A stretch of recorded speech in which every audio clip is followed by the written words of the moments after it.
I think what I'm gonna do is look at this special episode. We've got like maybe half an hour. Alright, let's start playing from this and see what the intro to this case is and do a little bit. My name is Phoenix Wright. Its Head voice. of the Wright Anything Agency and a lawyer.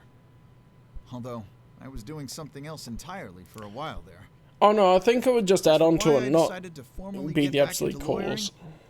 Let's just say there's unfinished business to take care of. Anyway, I thought I'd reminisce about my first case back on the job.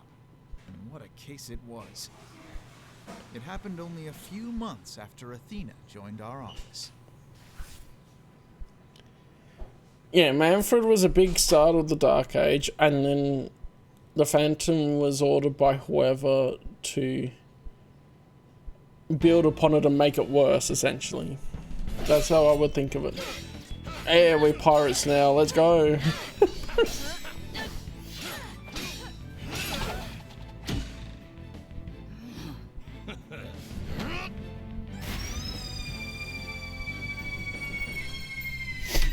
Captain Orla, you made it just in time.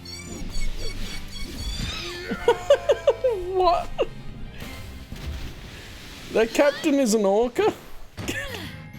We be pirates, we love to sail the seven seas. Just a bunch of scallywags who are as free can be. We swim through storms and waves, all because you see grand treasure and adventures waiting just for me. Oh boy. Oh, that makes a lot more sense in context. They can do that, but we haven't yet seen an animated short for the Steel Samurai. Then again, what could live up to the hype with the Steel Samurai? Alright, we'll do this a little bit, but I might cut the video at the end of the episode with some of my thoughts, and then start this one as the next part when I'm editing it. The way I was going to end up dead. Well, what should be? That's probably going to be in, and then we're going to be... Or, the lady ends up dead and we're defending the whale.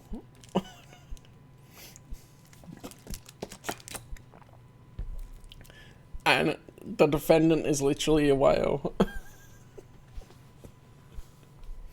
The 20th of July at 23 to 1 in the afternoon. Well, the whale is the killer. It could be a killer whale. An orca. Okay, this isn't voiced. That's neat that they voiced the introduction in some ways. Today is my first day back on the job as a lawyer. Putting this attorney's badge on again really makes it hit home. Boy, am I pumped. Even Tracy said, looking good, Daddy. So, Athena, Polly, what do you think of the old attorney's badge? Before we go into too far, I thought that his first time donning the attorney's badge and being back as a full lawyer was the first case of the game. No, when he came in, like, properly back as a lawyer. Because that's when he had the epic suit up and everything with the attorney's badge. Oh, I guess they slid this in the middle. Wow! This ship-shape aquarium show is great. I can't get enough of it. Athena. I still can't believe they showed the swashbuckler spectacular on TV. Good thing I recorded this. Now, who's ready for another viewing? You've already watched it 5 times. Let's watch something else now. How can you even suggest such a thing? This show is therapeutic. Boss here asking you guys a question.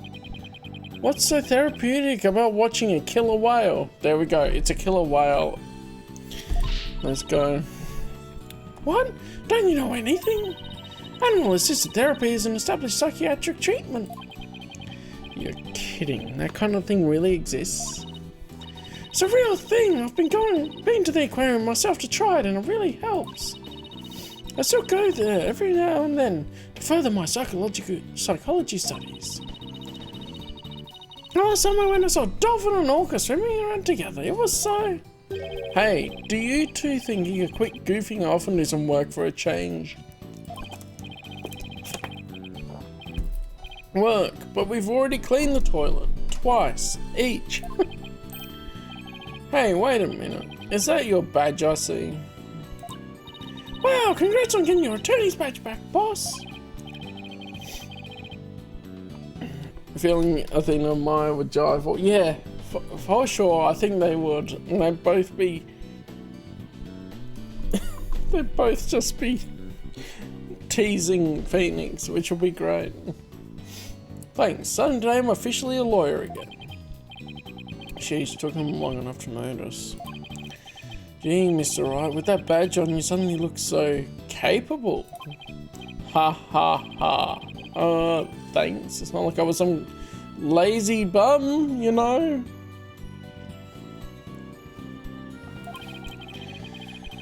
But what made you suddenly so fired up to get your badge back anyway?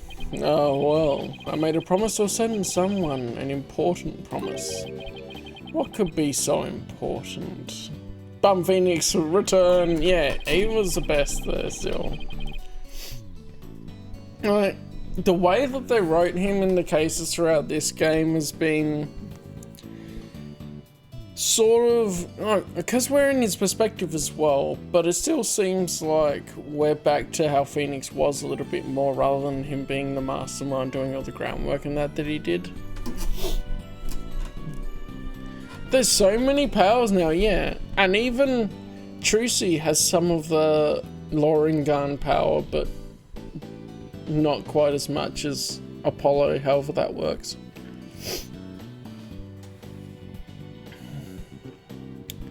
Yeah, oh, that's something else. I don't know.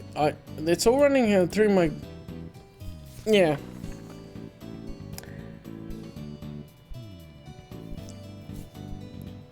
I do mind that a bit as well. Like, I feel like Phoenix you could see his perspective in some of the investigation, because that's where his Magatama helped with the Cyclops and that. But it does feel weird that they feel like they keep having to go back to Phoenix and they don't keep him in more of a mentor role. Leia does later on. Trucy is too involved with politics to focus on her training. Is that why?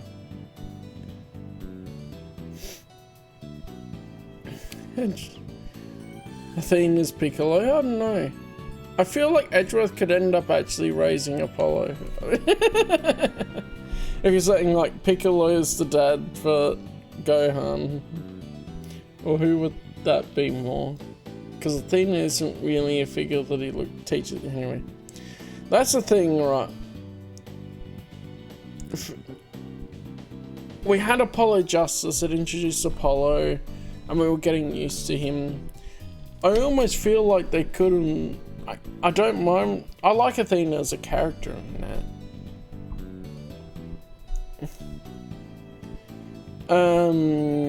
But there is a thing where they introduced a new character again. They did a lot. Anyway, there's probably a lot of things where it's like, if I thought about how to word it better, but that is a thing where it's like they've got a big cast now as well, of like, we want to see from these perspectives, and you introduce powers with Apollo, and then you have another set of powers with Athena. Where it's like Apollo could have been like in the trilogy getting used to the new character. Dual Destinies could have been all about the Dark Age of the Law. And then similarly, but we don't have Athena, so write it a little bit differently that doesn't require the analytical psychology in that.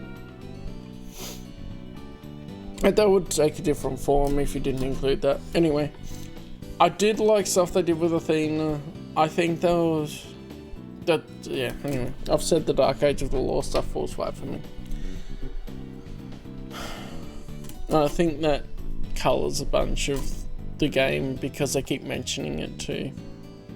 Anyway, we have 3 lawyers now, so we better start taking on lots of work. I'm all for that. Let's get this agency hopping.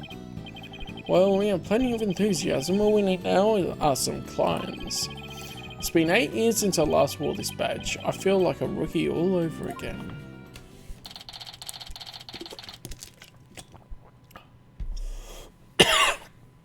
Ah, damn it. And this just in. The owner of Ship-Shaped Aquarium, Captain Jack Shipley, has been murdered. Okay. By the orca, by the killer whale. The suspect in the case is reportedly already in custody inside the aquarium. Isn't that the aquarium we were just watching, Athena? It is! I can't believe it! A murder at Ship-Shaped Aquarium? But I love that place. We need to get to the bottom of this. Really? I guess I'm in luck then. Oh, it's her.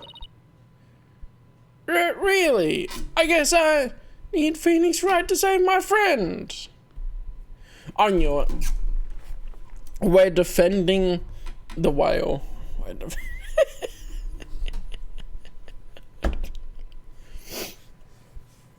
Dagnabbit. Look. We gotta do a pirate voice here. Arr, I need Phoenix Wright to save my friend. I don't know, why does that turn into some over-the-top American accent? Arr, I need Phoenix Wright to save my friend. I need Phoenix Wright to save my friend. Who in the world is this? Are you a client? Wait, that costume looks just like her.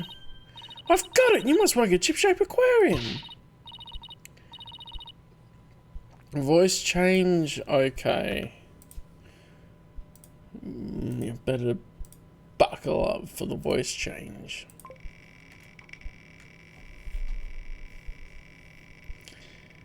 Cause it'll be coming. Oh yeah, I wanted to bring up the program and it's minimized. Conviction Land, I thought of J-Land. Anyway. Engine, what the heck's that? Is this, okay, apparently that's this. Oh boy. Okay. That one should be 5-10 minutes. 5 minutes, cool. You got a voice change for 5 minutes. Decepticons, roll out.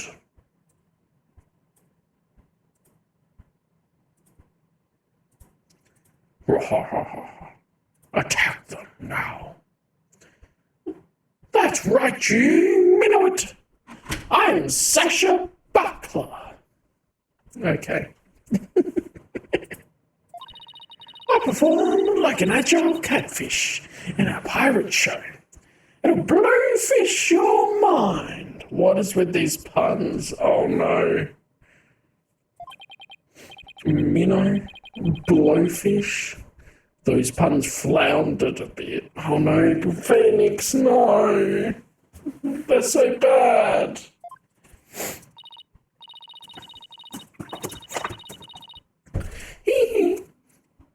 I should be down here. Wahahaha. I figured out the chalk line's identity. Chalk went up for analytical psychology. I need to turn off hearing myself. Hang on. There we go. That's better.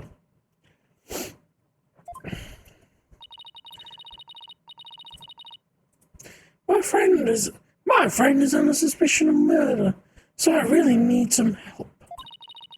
That's why I gotta find this Phoenix Wright guy. Well, I'm Phoenix Wright. And this is Apollo Justice and Athena Sykes. They're lawyers too. If there's anything you need, all you have to do is ask. Same goes for me too, Miss Buckler. Aha, she's a swashbuckler. You get it? Huh, Just call me Sasha, and I'll call you all by your first names too, if that's all right. Phoenix, Apollo, Athena, you have to help me save my friend. Guess we better start by asking her more about her defense requests. Alright, here we go. Miss Buckler. Sasha, could you tell us more about why you need our help? My friend is suspected of murdering the captain of Shipshape Aquarium. Captain? I thought the victim was the owner of the aquarium. Yeah, well, our aquarium has a pirate ship theme. That's why we call the owner our captain. We call the employees crew too. That's a pretty unusual aquarium you've got there. I like the gimmick though. Anyway, one of the crew members, my friend, is being suspected of the captain's murder. They've already decided she's guilty. I think they're going to give her the death penalty. What? What happened to due process? My friend is as sweet and gentle as a whale shark. She wouldn't hurt a guppy. I know there's no way she murdered anyone, but they won't believe me. But with a name like Wright, I figured you'd be able to help set them straight. Oh boy. Wait a minute, don't tell me she picked you up because of a bad pun. Of course she did, of course she did. Ouch, I see my reputation doesn't precede me. But seriously, my name can't be the real reason she's here. Why request me specifically? What's the real reason you picked me, Sasha? Well, to be honest, I asked a whole slew of lawyers, but they all refused.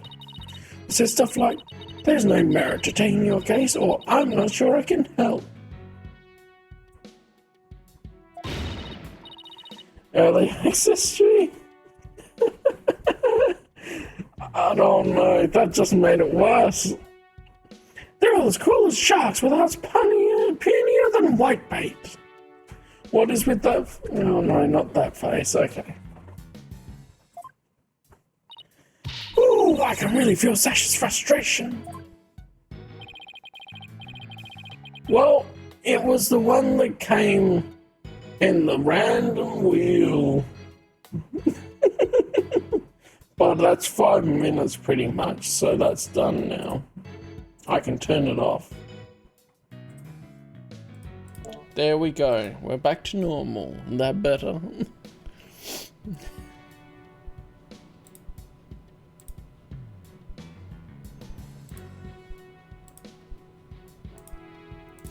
Alright.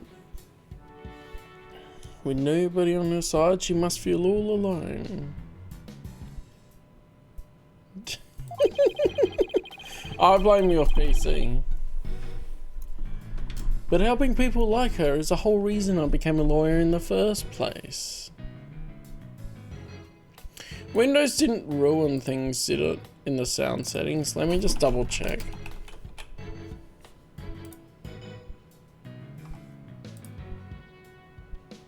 No.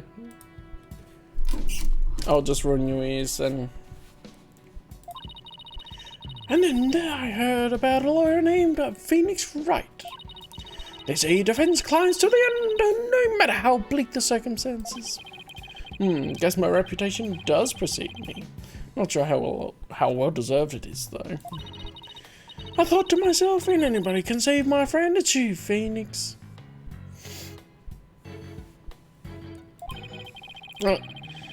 My audio settings are the same.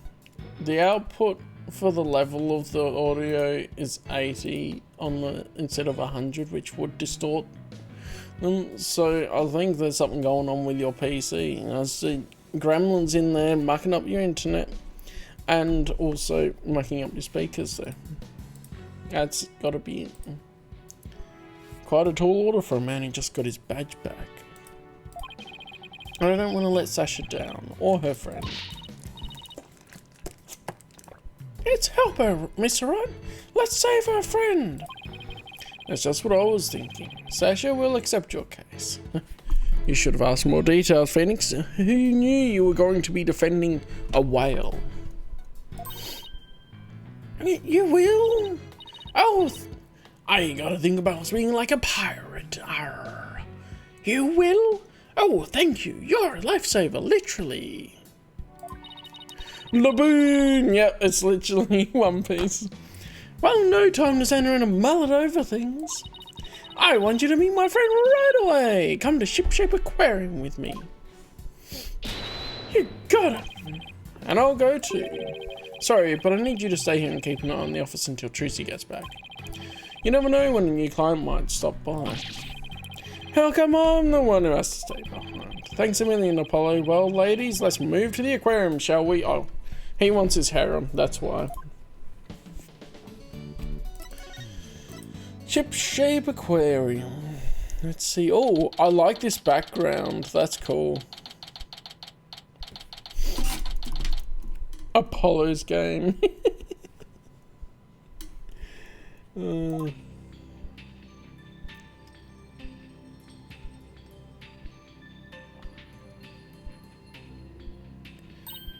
Wow, this is gorgeous. It's just like being under the sea. Under the sea, on wells, grass, seaweed is greener all the time. I don't remember all the words, but the melody is in my head. There I will sing it, and we will go under the sea. Yeah, this is the Aqua Tunnel. Pride and joy. I'm really glad you like it.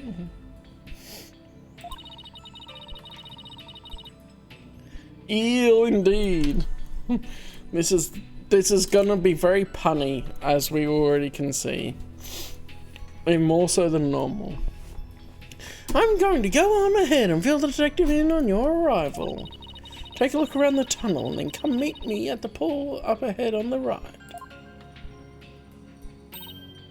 Hey boss, look at this cute little fish. I bet it would be delicious grilled. Wait, what's this?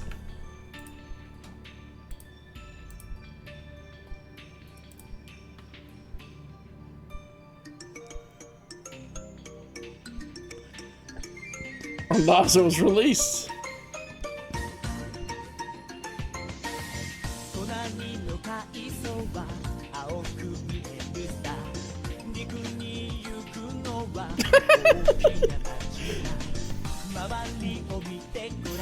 It's anime. Why you do this lock on? No, no more. Under the sea. Darling Watashi. Why do they put under the sea, darling Watashi?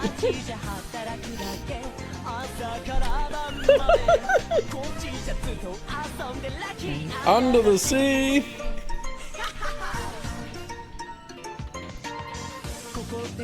That will be covered.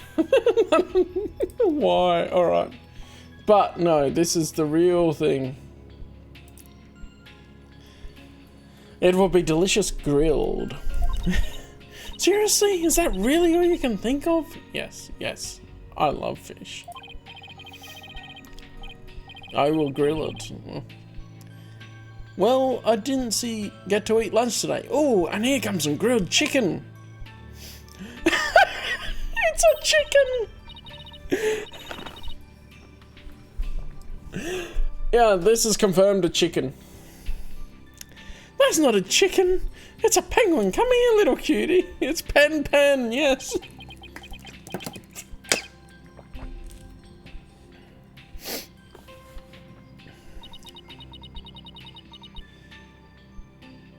Is a Japanese aquarium? Ah. I thought it was just a meme in general. It ignored me. Maybe it was hungry too. Oh look, it dropped something. Ah, it's an ad for the Swashbuckler Spectacular show. That penguin had a whole bunch of these stuffed in its backpack. It's just buzzing at flies, huh? How cute. You don't. Well, and then Asians just eat anything, so you could yell delicious anywhere and it would apply. A carrier pigeon that distributes flyers? We could use one of those for our office, yes! Pen! An orca dressed up like a pirate. It was dropped by a penguin. Well, we can't keep the client waiting. We better get going. Yeah, you're right. Time to roll up our sleeves. El Penguino. You best believe in penguins. You own one. Question marks? Huh? I don't see Sasha. Ah, are you two the lawyers Miss Buckler mentioned? Yes, I'm not Bobby Fulbright. Dang nabbit. Detective Fulbright, are you the leading detective on this case? That's right. As long as evil exists in the world, there'll be no rest for me. And who is your sea urchin-like friend there? I don't believe we'd met. Is he talking about me? I'm the defendant's lawyer, Phoenix Wright. Well, I'm Detective Bobby Fulbright. People don't usually get to see this area. It's only open now because of the investigation. You two are pretty lucky to get this peek behind the scenes of an aquarium. Lucky. Right, this guy's even louder than Apollo. Compensating for something. Sorry, where's the suspect being questioned? And where is Miss Buckler? Here I be, me buckos! He's a liar through and through. Double lie, yep. He needs more lies than that. Keep it going. Here I be, me buckos! Eek! Ah, let's go! Chivering me timbers, there be one of dread pirate and all Sasha's scurvy swabs! Oh no! I beg your pardon, I'm not anyone's swab, scurvy or otherwise. Totally not Tron.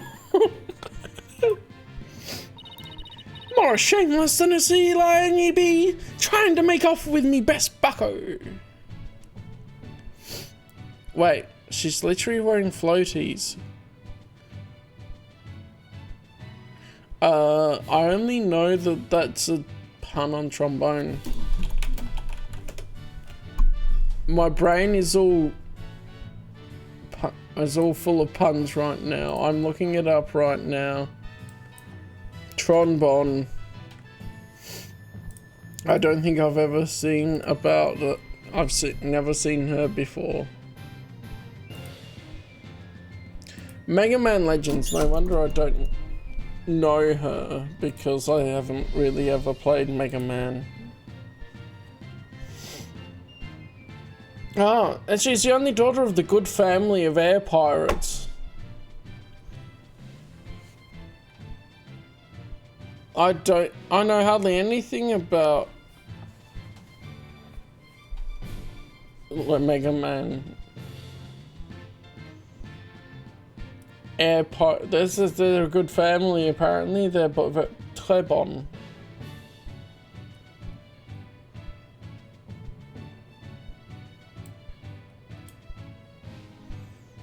Okay, well that's a Capcom reference then.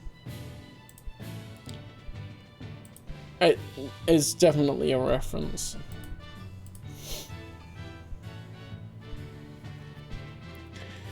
Well, yeah. If you want to pick a fight with us, ye best bring along an army of great white sharks. They have a 3D model for the... Of course I have a 3D model for the whale.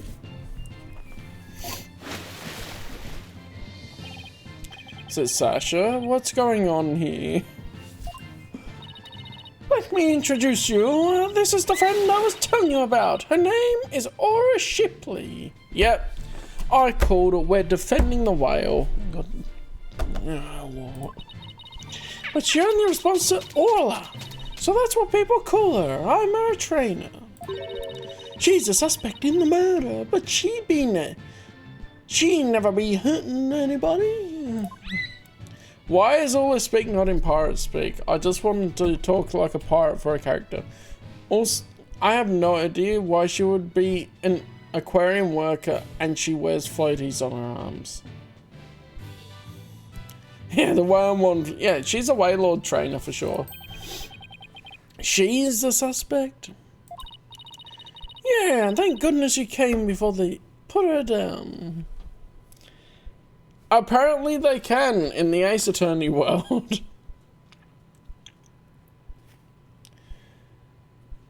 Well, this is Ace Attorney. I'm really grateful to the two of you. I just knew you would save Orla. Oh, this shouldn't be hard to prove they're not the killer. What? Don't tell me you didn't even know who your client was. That's different than a defendant, to be fair. An orca is the suspect? A client is an orca? Is this for real?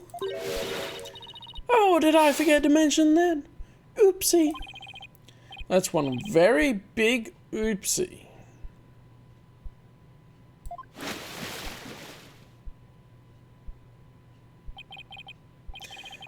That orca just teleported. You could see how that glitched and this went straight to floating in the background. Sus. Pretty much, you should just do that. It's its own world. And by the way, what was with that mustache earlier? Oh, this be part of me costume for the swashbuckler spectacular. When I be wearing the mustache, I be one of Captain Morla's swashbucklers. Sasha Buckler, the swashbuckler, yeah. Okay. I like how the hilt is a fish.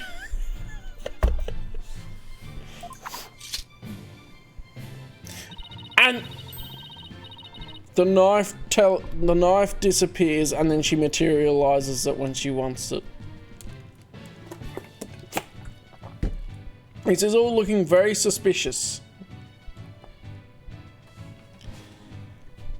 A transformation as dramatic as a pufferfish's, wouldn't you say? Oh, it would have some sweet and charm ones for sure. I don't think I would ever say that. It's a pirate themed aquarium, so that's why all is wearing a pirate hat, right? How does it stay on though? How does a pirate hat stay on? This is all just showing more and more suspiciousness. They're magic. They glue the hat to the orc. And they say, yep, she really loves wearing hats. She puts them on all the time. But her fake mustache keeps falling off, so that's a problem. I see. Well, why don't we start with you telling us a little bit more about Orla. Okay, Orla the Orca. So you're really serious about me defending Orla? Oh, of course I am. You're the only one who can do it, Phoenix. I heard you once questioned an animal during a trial and that got your client off the hook. She knows about the parrot.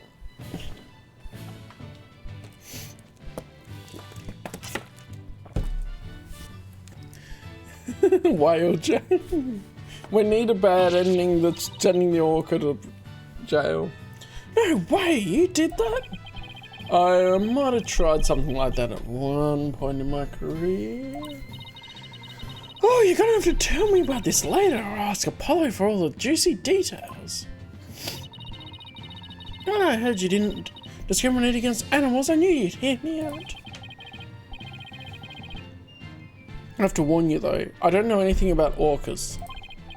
And they don't eat people, do they? Yikes, I think I made her mad. Yep, don't get her mad. That's a killer whale right there. Why have you talk that way in front of Orla? Orcas have feelings too, you know. Yeah, boss, they have emotions just like we do. Huh. That's why you're here, isn't it? Is it because you're going to read the emotions from the whale? So, sorry. Is anger the only feeling I inspire in women? Oh no, not with Maya. No. And Pearly? No, Pearly definitely does not just feel anger with with Phoenix.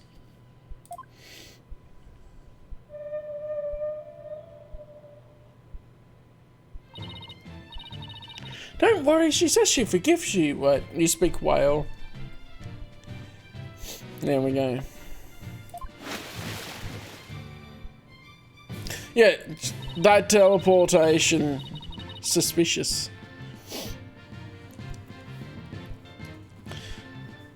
Yeah, I mean, that's fair. Anime protagonist and ignores them, that is fair. Although he's literally paying full attention to them right now. Besides, orcas are very picky eaters. All I hear only eats fish. Looks like meat's on the menu, boys. The captain went to feed Olive this morning, and then he was found dead in this very room. Could you tell us more about his death? Okay. So the owner of the aquarium, Jack Shipley, was discovered murdered. Yeah, it was about 10 this morning, just after the aquarium opened. A visitor was viewing the orca pool from the visitor's corridor and screamed. The orca pool is this tank here? Yeah, that's right. The pool is built so the guests can see into it from the corridor on the first floor. The security guard and I heard the scream and came running into this pool room, where we found the captain dead at the side of the pool in his swashbuckler costume. He was as big and tough as an old crocodile, the captain. Still can't believe he's dead. Mr. Shipley was very important to you, wasn't he? Sorry, I didn't mean to get all sad goldfish on you. Sad goldfish? Okay, time to snap her out of it. When it's showtime, it's time to smile. That's what the captain always said. By the way, do you know why exactly Orla is being accused of the crime? Can you think of any reason why Orla would come under suspicion? The police think Orla went berserk during practice for the Swashbuckler Spectacular. But Orla would never do anything like that, right, Orla? Why does she make that face? Anyway. Yeah, I would. Yeah. I just translated it. Oh, just look at that face. Isn't she adorable? The charges just have to be false. Hate to break it to you, but the police don't usually base their decisions on cuteness. No, that's right. We base them on facts. Take a look at this. A photo of the victim, huh? He's got a wound on his head. Very perceptive. The victim and the orca were the only ones here. What's more, we couldn't find a weapon of any kind around.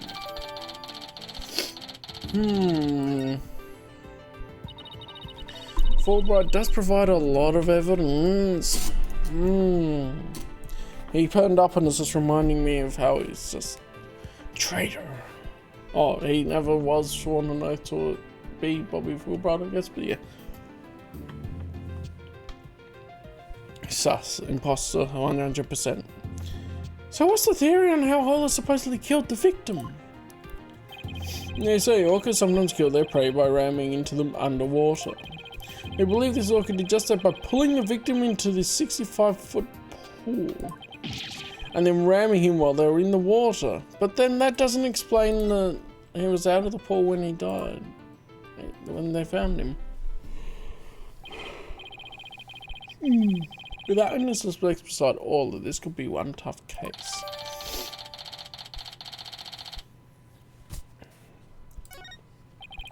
No official autopsy has been ordered, but an orca attack makes sense. Does it now? Not Fulbright. Why hasn't one been ordered?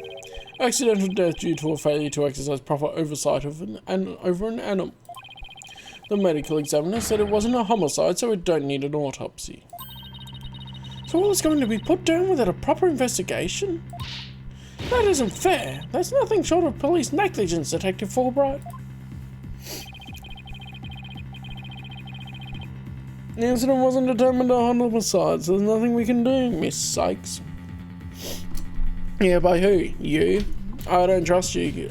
Who else determined it wasn't a homicide? Ordinarily, the owner of the aquarium would be held responsible for the oversight failure. But the owner is the victim himself, so all we can do is hold the orca responsible. Phoenix, isn't there anything you can do? They're gonna put Orla down. Sasha and Orla are depending on me. I want to do everything I can to help them. But how do I help an orca? Wait, yes, I can do this. Defend Orla in court. I got my badge back now, so I know exactly what I have to do. So they're making his first case, defending an orca in court. What madness. I'll defend Orla in court. Huh? Even an orca deserves a fair trial. If the one responsible for Orla is dead, then I'll take responsibility for her. You what? I guess doing crazy things just once in your career wasn't enough, huh?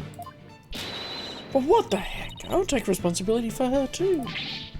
Are you two insane? Is this real emotion? This is a case of accidental death caused by an animal. It's not a murder case.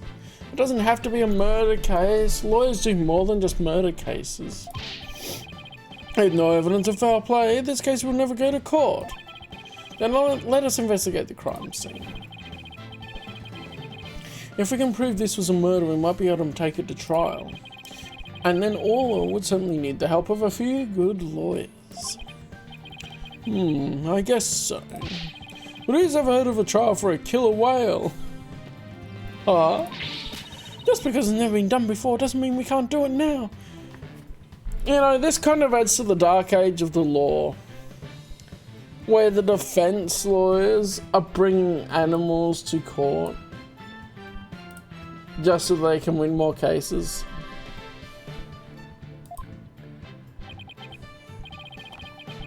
But, please, Detective Fulbright, for justice's sake.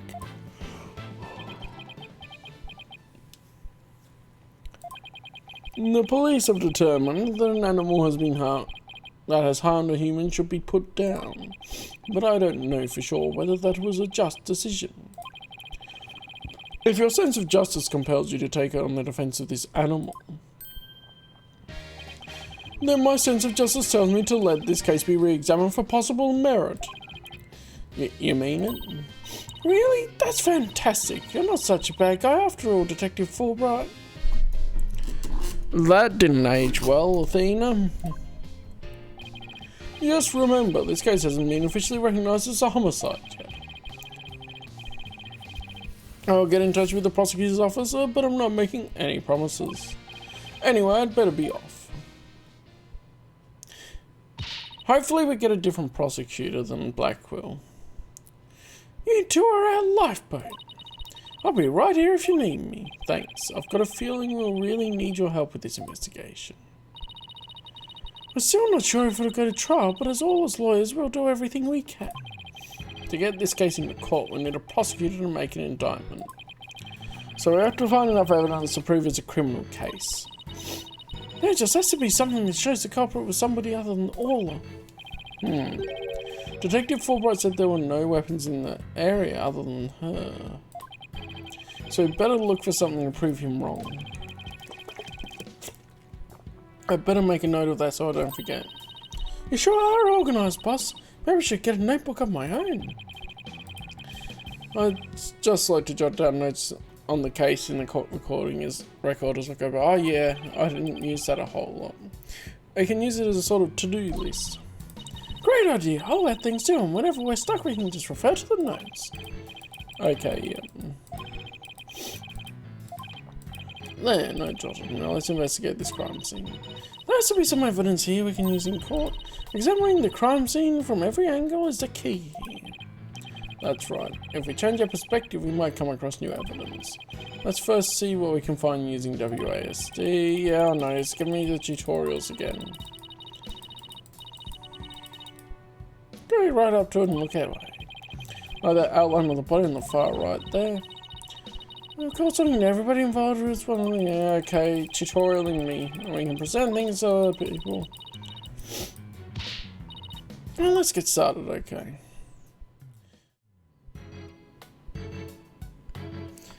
So, last time we left off, new case introduction. We're defending a bloomin' whale.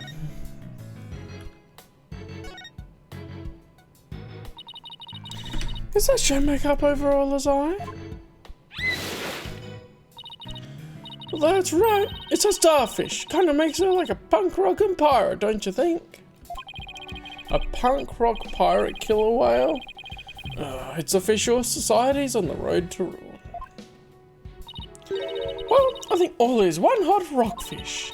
Speaking of rockin', how do you get all to do what you want during the show? I know, what are they gonna do? Well, they're gonna euthanize her. That'd be the thing. If she is guilty. And that's what Buckler doesn't want to happen, because killer whale's probably her best friend. I give her signals with this whistle!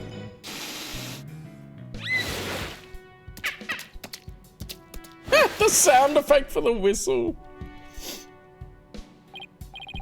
Oh, but I didn't hear anything just now. Just your flapping of your gums. The sound's out of range of human hearing, just like a dog whistle. Orcas have better hearing than people do. They can even hear the whistle underwater. That's so cool. I wish I could give commands to all. Yeah, why a whale? I have no idea whose idea this was, but it's funny. Anybody can do that. All they'd have to do is learn the signals. Here, Athena, you can have one of our whistles. Consider it a present. Ooh, that'll be important. Gee, thanks. As for the actual commands, I'm afraid I can't teach them to you. They're top secret. So the whistle, right? Yeah, the whistle was here.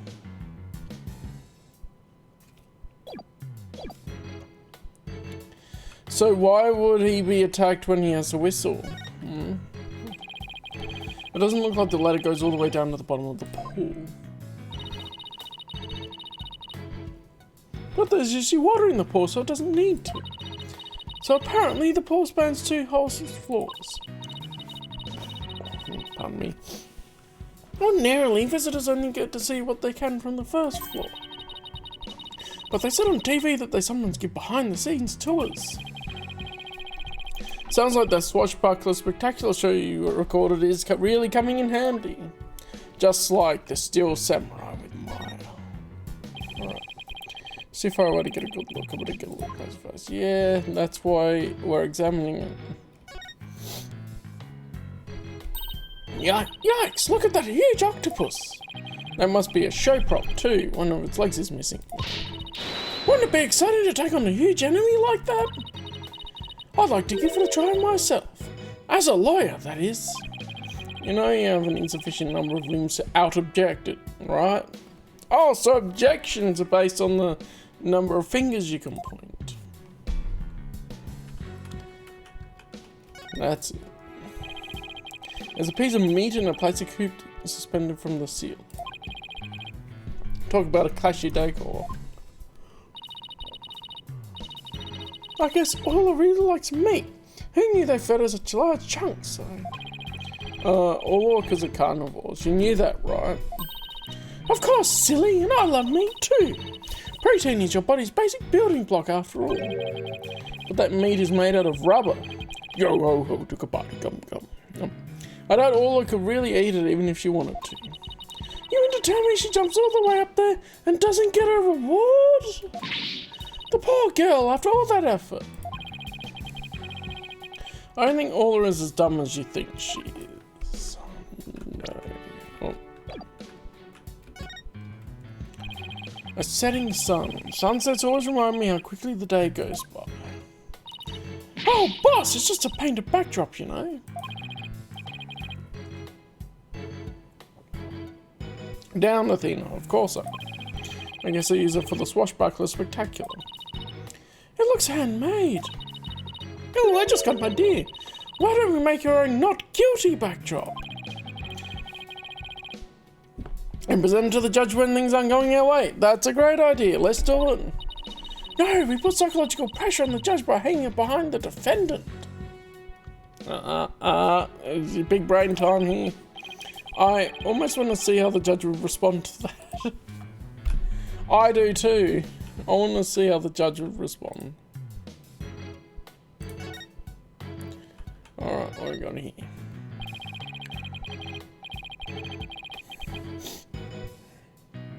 Well, it's not going to notice me from here. I better move around to the front. Not going to notice the splashing of swimming. Hey, there's a cannon in the shape of a shark. I'd love to try firing that thing. Boom! Are these cannonballs supposed to look like fish eggs or something? But why fish eggs? Why not baby sharks? Think about how crazy it would be to have sharks go flying through the air. Life's a between life or death struggle. It's a little takes fight to stay alive out of water. Clearly, she has been watching Sharknado as well. I can see it now. The drama, the mayhem, the whirlwind of teeth. A tornado of sharks? Not even Hollywood could conjure up something that insane. Surely not. What a mess. What a mess! Was all this stuff knocked over when the victim struggled with his killer? It's possible, but it would be hard to prove. Let's take a closer look, shall we?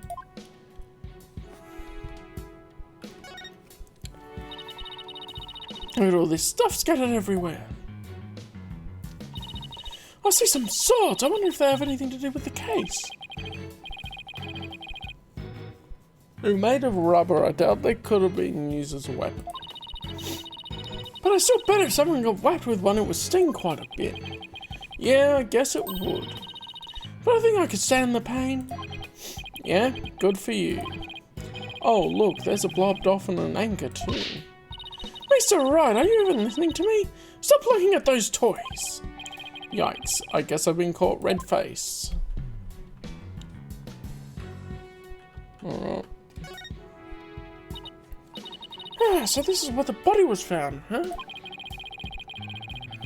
If they suspect Orla, maybe they found some evidence of an attack on the victim. Orla didn't attack the captain, she loved him. The captain rescued Orla when she was little, after she got beached on the shore. He tried to release her into the ocean, but she kept coming back. I can tell Orla's sad about losing the captain. She's not a usual chip herself. Orla must really love this aquarium and the captain. She's the only one around here as big and strong enough to play with the big, tough captain. Every day she made a point of headbutting him and stealing his hat. Yikes, I guess you weren't kidding when you said the captain was a really strong guy.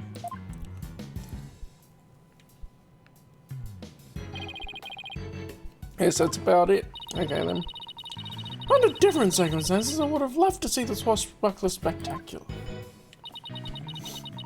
The three of us always perform the show together, me, Orla, and the captain. Today's show has been cancelled, but we can put on a little performance for you now.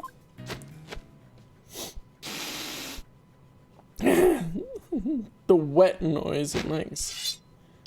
Oh boy, here we go. We be Captain Orla's swashbucklers, me buckos. We love to sail the seven seas. We've come to rout that mangy blackguard, dread pirate No Sash. Avast, there he be, No Sash himself. Prepare to feed the fish. Am I playing the role of no stash? Well, Sasha has a stash and you don't, so I guess so. Hit him with your water cannon, Captain, and spare no quarter. Is it gonna do a Waylord hydro cannon on me?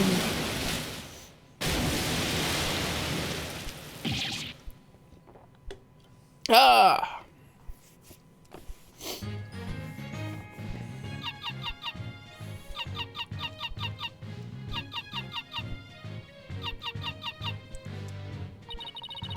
We swim through storms and waves all because you see grand treasure and adventures waiting just for me.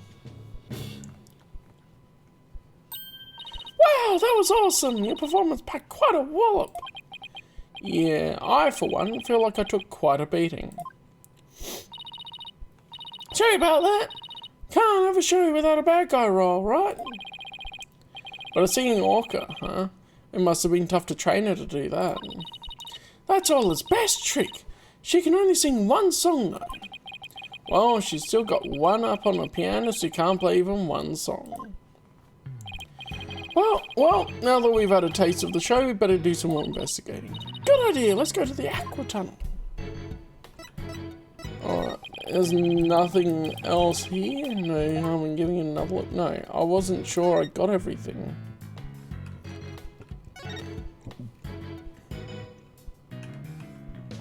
Everything up here. There's the anchor and that. Okay. Yeah, I never looked from this perspective. And it said I've got everything. Yeah, see, there's more. Looks like the control panel for that crane apparatus. There sure are a lot of buttons. When I see this many buttons, I start to get fidgety. I know what you mean. Oh yeah, I forgot to put first time on this side of the stream title. You start to push them, right? Nah, stop. What was I doing? I know what you mean, you start itching to push them, right? Nah, I started itching to make a psychological study of people who want to push buttons. You know, I remind you that I'm your boss, not your guinea pig. Uh-huh. Got them, got them. The ball. Oh look, there's a ball in the water. Is that another prop for the show? That's one of Oiler's toys. She plays volleyball with it. It's usually in the bin. Guess I must have forgotten to put it away yesterday. Wow, I wish I could play volleyball with Oiler. You have as much fun in you as a mean old lobster. I like it. There aren't many people who want to be on the receiving end of Oiler's fastball. Her fastball? Yeah, she likes to be naughty and slam the ball into things around the pool. You should hear the sound the ball makes when it crashes into stuff. Oh, well, maybe some other time. She suddenly went from fighting lobster to reluctant hermit crab. And the door, of course. The doors are slightly open and there are police officers standing guard outside. I guess they're watching to make sure we don't try any funny business. Well, now that you've said it, I suddenly feel the urge to do something. How about if I suddenly break out some squat exercises? That would be pretty funny. Yeah, that might cause a few raised eyebrows in ways you don't want, Athena. Quite possibly. Alright, we're back here. Oh, there's something here too. Hey, look, there's an apparatus here to hang from. I don't think it's for people to hang from. It looks more like a crane to move things with. But Sasha was hanging from it during the Swashbuckler Spectacular. I bet there are all kinds of ways to use it, not just to move things. Come on, boss, try thinking outside the box. Is she trying to say I have a narrow-minded view of things? Mm-hmm.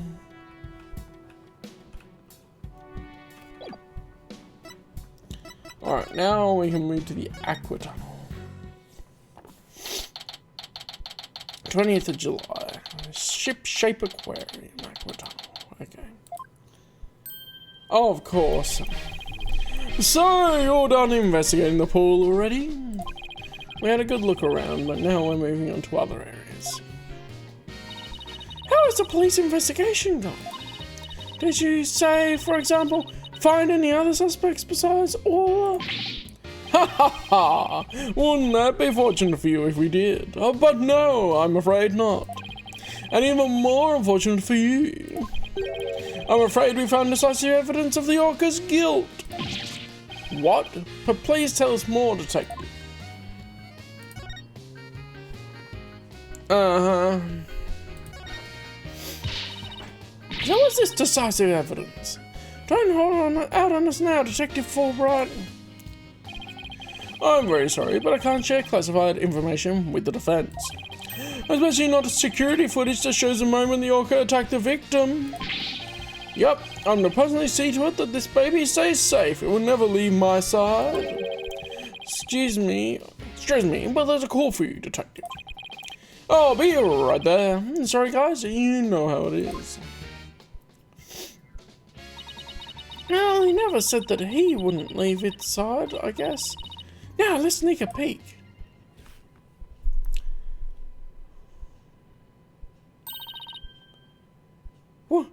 What the? Who's that? Is it supposed to be the moment Orla attacked the victim?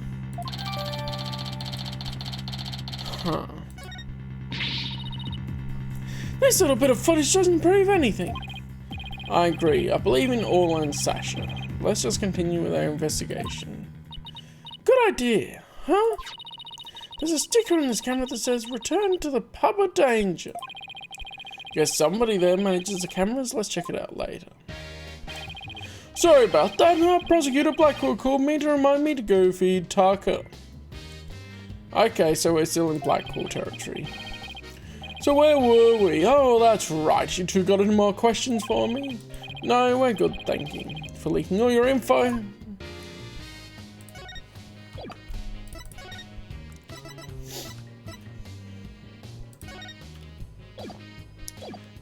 Yeah, what about this?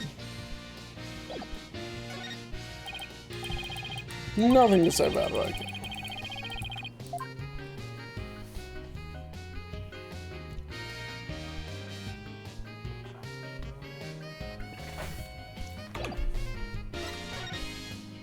Pub of danger then. Oh, I like the set pieces in this. They've been really cool so far. This pub looks cool. This looks like one of those hands-on exhibits. There's a real air of danger, don't you think? Well, the banner does say it's the pub of danger. Let's see, according to the description, this room is a pub where pirates gather, explore and interact with sea creatures, actually feel the electricity of electric eels and feed real piranhas. Experience the terror of the seas with these dangerous experiments. All of those sound less like terror and more like torture to me. I'm thinking to keep it down there, blue boy. I'm conducting an experiment. Oh, that totally didn't fit.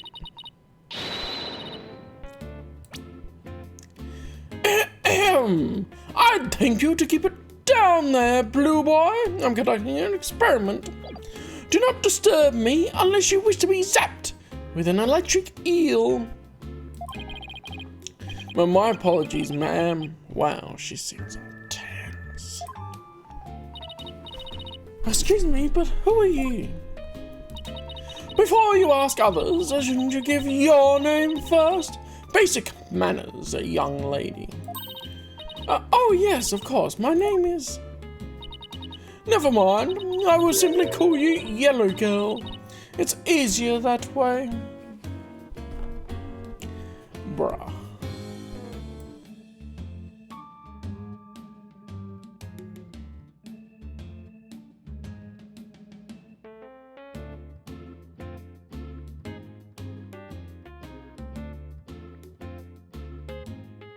Come on.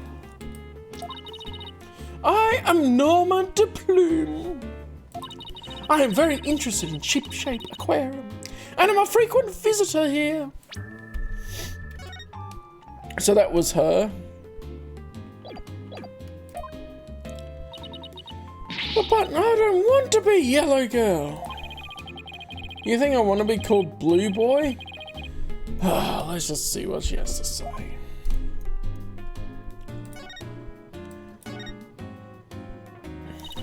You say you're interested in the aquarium, but you don't look like a staff member. Let's see, I've got it. You're someone completely unrelated to this aquarium. That's some deductive reasoning there, champ. I'm a visitor, a patron, a customer, a guest. And what might you be? I'm not a what, I'm a lawyer. Hey, that's what I was going to say. And I run a law office. Well, whatever you are, I don't have the slightest interest. So does she think she is, boss? A visitor, a patron, a customer, a guest, remember? Why you're here? I thought they closed the aquarium and weren't letting members of the public in. Oh, but I have special permission, you see. And why exactly is that, if I may ask? Well, because of the incident. Heavens, I've said too much. Yep, Cyclops. I remember this. Cyclops. I guess it has been 8 years. Huh? Psychedelic rock? Cyborg clocks? What? No, Cyclops. It's the power of this Magatama. It gives me the ability to see the secrets locked away in somebody's heart. I do love that original thing coming back for the Cyclops. If I can remove the locks, I can uncover their secrets. I didn't know you had a magical item like that. It looks like this lady knows something about what happened. I'll just use my Magatama and undo her Cyclops. Huh? I can't see the locks anymore. Huh? The colour of that stone looks different from before. That's funny. Maybe it's just out of juice. It can do that? Yeah, certain girl I know poured her spiritual power into it for me. Without that power, I can't undo the Cyclops. Wait, really?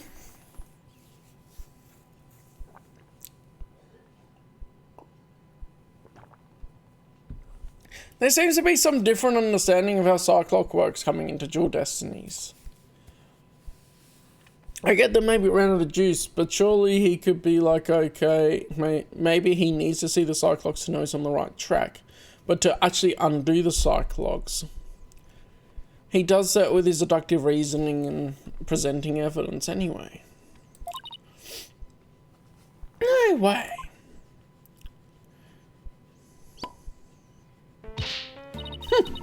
Why do I have to keep quiet about it anyway? I've never been any good at keeping secrets. But I did promise after all, so I guess I better keep my mouth shut. Who did you promise what to? No comment. Now go away. Just when I thought we could find out more about the case. Let's go try to find some other way. I'm sure we'll find something. We can't do the Cyclops thing. Don't thrust that under my nose. I won't watch it. Hey, is she pretty photogenic, Mr. Plume? Of course I am. I've been compared to a movie star. It's a little wonder with my perfect makeup and stylish figure. Wouldn't you agree?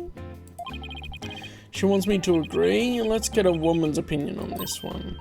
What? You're asking me? Well, let's see. I do think you're very pretty, Mr. Plume.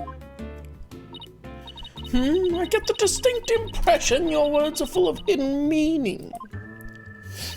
Well, I wouldn't say full so much as full-figured. Athena, I'd stop right there if I were you.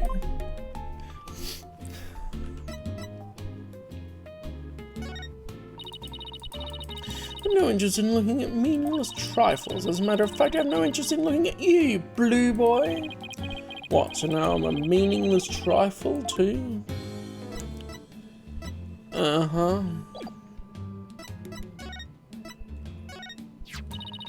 A swashbuckler flyer? I've more than enough of those already. Do you have any idea how many times I've visited this aquarium? Hey, what are you yelling at me for? Don't you ever get tired of coming here? You obviously don't know anything about Ship-Shape Aquarium. They feature different marine creatures each month, so visitors never get bored. So you're a fan of Ship-Shape Aquarium like me? Oh, please. I'm here to gather information, the fundamental work of a great writer. But I don't suppose that's something you common folk would understand. That woman makes me so mad. Now, why don't we common folk just get back to our investigation?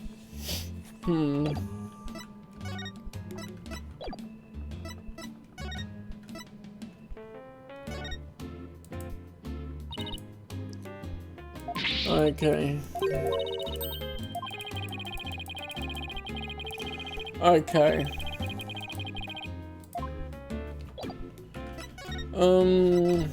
Don't think any of the others will help. Let's present the attorney's badge. I'm no interest in looking at meaningless trifles. Of course it is. Of course it's a meaningless trifle to her. Nope, something happening here.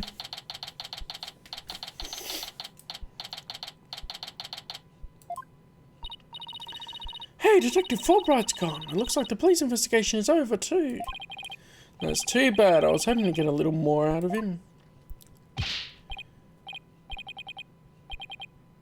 Yo, cleaner, you're white girl hiding there for me. I'm searching around like this be a bad dream. Is that somebody rapping? Okay. Yo, ho, cleaner, nuh-uh, feeder, that's right. Yo, girl, why you hiding from me? I'm searching all around like this be a bad dream. Is that somebody rapping? Right for yours sometimes, like you make me so mad, but I'm missing some of it. Your rifle just come back to me. Okay, I need to read it properly. I went too quick to read. Right for yours sometimes, you make me so mad, but now that you're gone, I'm just so sad. Your rifle just came back to me. We can be together and sing cree cree cree. What's with this guy rapping and making strange bird sounds? Yikes! Who's there? You didn't hear me rapping, did you? Yeah, well, maybe. Just do me a favour and pretend you didn't hear nothing. Find my ass. And who might you be? I'm Marlon Rhymes. I'm an animal keeper here. Rhymes, of course. The aquarium is already closed today. At least I'm pretty sure it is. Pretty sure? You don't sound too certain. Oh, are you new here or something? Well, yeah, that's right. Pretty good guess. So who are you guys? I'm Phoenix Wright. And I'm Athena Sykes. We're lawyers and we're going to represent Orla by taking her case to court and proving she's innocent. Are you serious? You want to defend an orca in court? Oh, but if you're here for Orla, that must make your friends as ashes. Sorry if I came across rude. Sounds like he's friends with Sasha. Sometimes when I'm by myself, I like to rap to pass the time. Especially when I'm around the animals I love. Oh, I love animals too, especially marine creatures like dolphins. I like marine creatures too, but just the ones you can eat. Come on, Phoenix.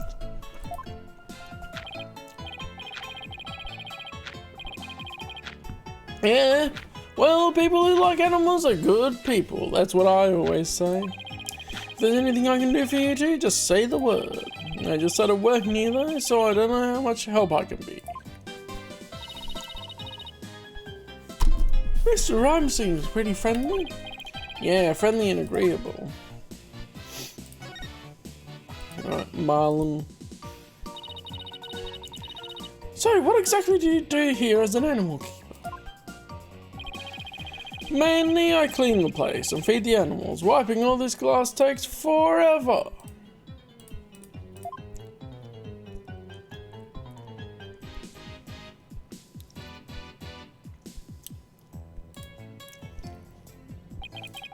I can imagine.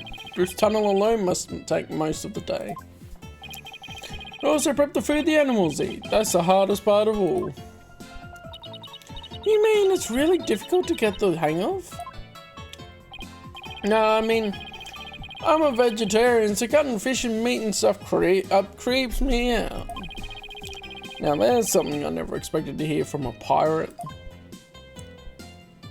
About the murder. Do you know anything about the incident that took place this morning? Yeah, one of our guests saw what happened and started screaming. I came running, but by the time I got there, I couldn't see the orca or the captain. Do we have her? We have her in there. Of course we do.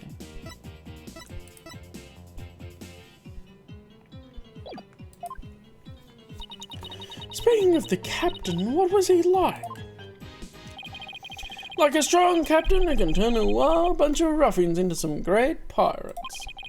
He always treated us fairly and equally, human and fishes alike. The real deal, man. Hey, well, what are you crying for? I'm not crying, it's just I can feel your heart crying, that's all. Good girl, what you talk about? I'm not crying either. Yes, I won't mention that his eyes are puffier than a pair of pufferfish. I bet Sasha and I've had Dr. Crab are even more upset by stuff. Dr. Crab, come on.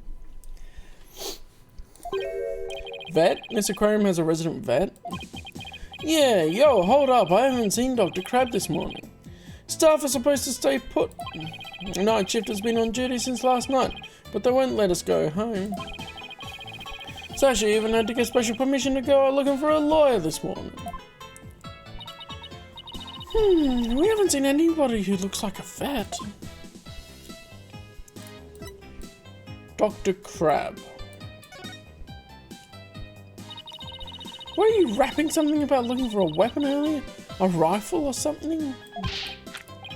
Ha ha ha, no, not a weapon. Rifle is the name of one of our penguins. Also, maybe it's me getting more used to the 3D models, but his model looks a little more detailed than some of the others, which is good. Something I've found when we're going to the 3D models in Dual Destinies is that they seem to lack the detail on them, like especially his skin on his chest, and that looks good.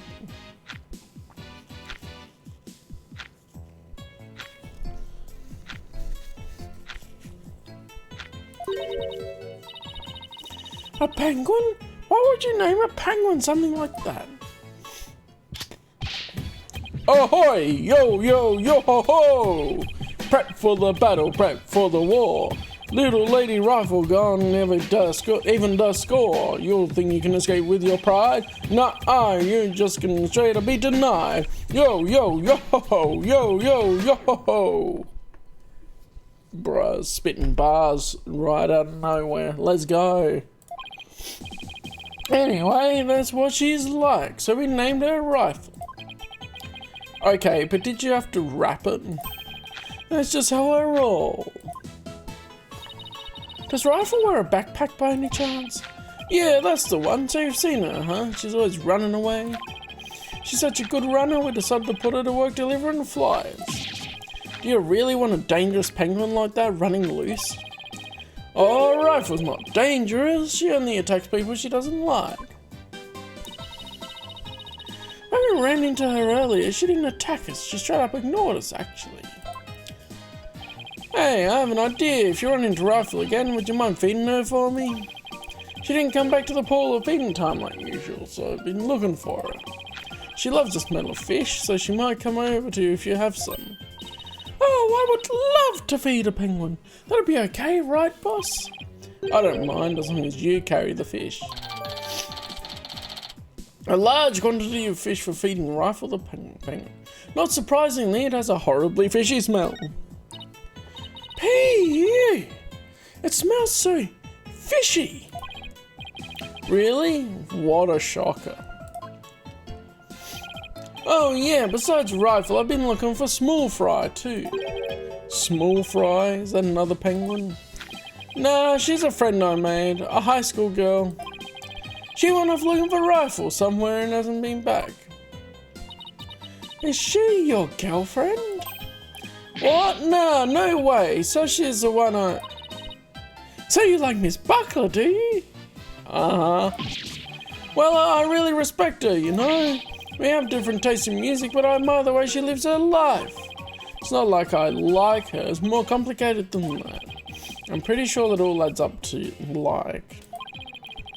She tries to put on a brave face, and I think the captain's death is hitting her the hardest of all. After all, it was her human show partner that got killed by that orca. So you think Orla really did it? Well, I can understand how Sasha feels. But she's the only one of us who doesn't think the orca did it. Oh, I see. I guess it isn't easy to believe in someone who can't even speak up for herself. Anyway, let me know if you see Rifle or Small Fry, okay? Small Fry said she was going to check on the orca pool. Maybe we'll head back there then. Alright. Oh, it just teleported now.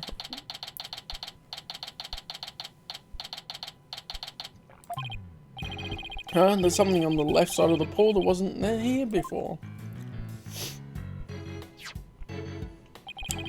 Looks like an electronic sword. Hey, you're back! Hi, Sasha. What's with the strange sword here? Oh, that's a walkie-talkie. It's probably Rifle's. A Rifle can use a walkie-talkie? She's always running away, so we attach a walkie-talkie to her. If we can hear the sounds around her, we can usually guess where she is. But not if she drops a walkie-talkie on the floor. Every member of the crew has one too, so we can communicate back and forth. We can even use them to broadcast to specific parts of the aquarium. Cool, huh?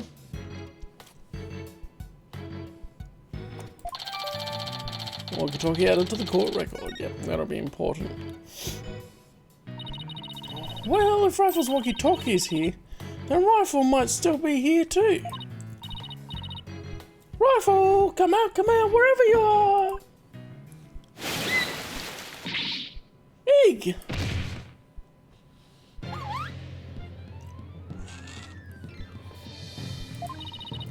Are you okay? You have to be careful around pools or you might slip right in.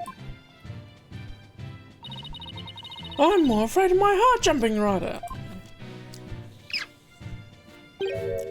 Hey, who's that riding on Orla? Isn't that Rifle? Hey, you're right. Come here, Rifle. Ah, she ignored me again. Why doesn't that penguin like me? Yeah! Yeah, you scared Rifle away with all that yelling. Well, I'm not giving up. I'll make that penguin like me if it's the last thing I do. Hey, get back Oh, here, you anime cutscene. Oh, sorry, Rifle, but at least you seem all right. Oh?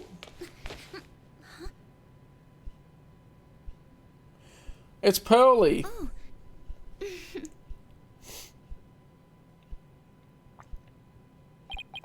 They had to do the anime cutscene for Pearly. It feels kind of weird how they have Pearly appear when he's come back in.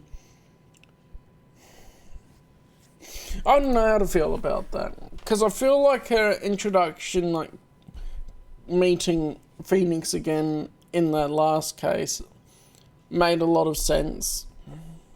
And narratively, if that was the first time you actually saw her since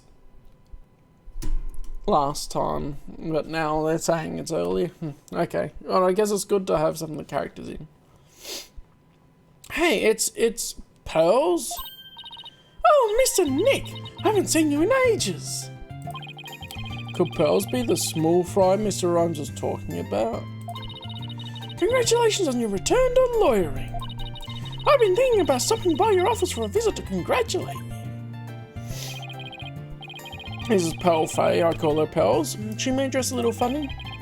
That's because she's a spirit medium, a real prodigy with great power at that. I've known her since she was little, and she sometimes comes to the office to visit. Okay, so she just sometimes... This sort of feel a little bit odd, like we see it in the special episode, which is nice, but we kind of don't see her don't see any indication of her dropping in throughout the rest of the story that we've seen. Bit odd at all. She's just a little older than Trucy, so she's been like a big sister to her. And I thought the Pearls would be doing her spirit medium training as well, and like Maya had to go away, the Pearls would have to be away in the Korean village and that. I guess everyone here knows Mr. Nick then.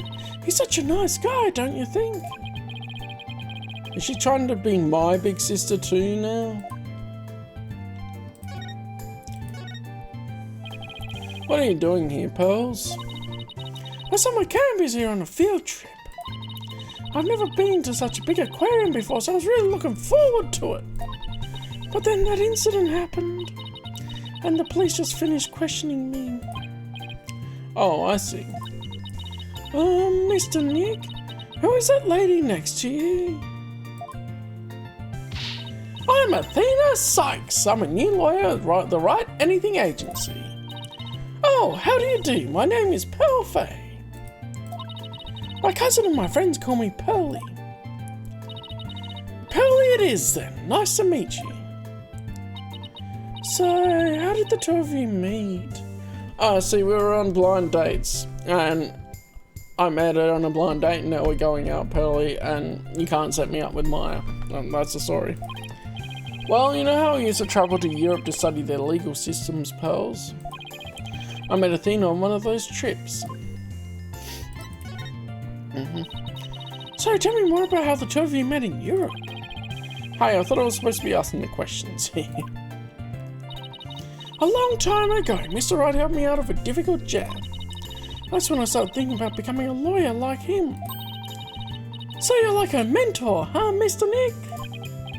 Yeah, something like that, I guess.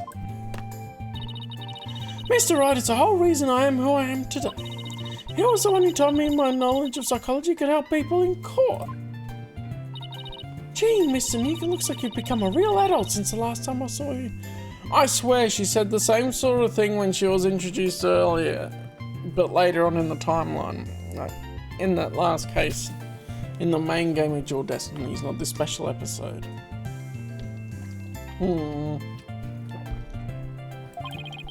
I've always been adult the entire time I've known you, Pearls. Well, would you look at that? Rifle loves you! She sure does seem to be attracted to Pearls. Hee hee! I'm so glad she likes me. Penguins are so adorable, aren't they? I even bought myself a little penguin calendar here at the aquarium gift shop. I have it hanging from my bag already.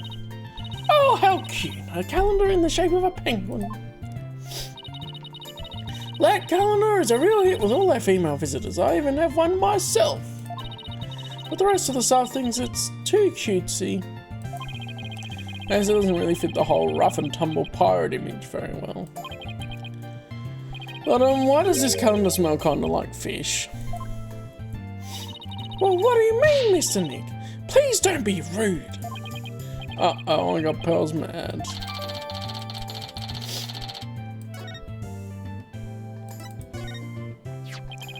So, you were looking for a rifle too? That's right, I was trying to help Mr. Marlin, the animal keeper. Come here, Rifle, come on. She went towards Orla instead. Gah! Why can't I get Rifle to like me? Maybe you should quit chasing after her with that scowl of yours. Mr. Nick, how could you speak to a lady so rudely? Uh-oh, I got Pearls mad again. Why don't you try to get Rifle to take some food from me? Oh, great idea, and I have just the thing to present her too. Yeah. The fish. Rifle, I have a present for you. It's chock full with love. Chock filled with love. Here we go. Here you go.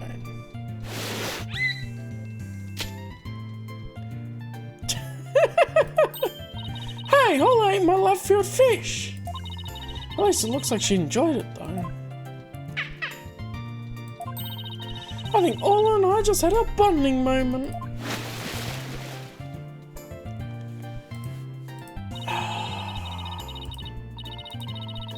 Friendship is blossoming with the exchange of some food. Oh, isn't it moving, Mr. Nick? I think moving might be going a bit far. Anyway, how did you get Rifle to come to you so easily, Pearls? I heard Rifle was attracted to the smell of fish.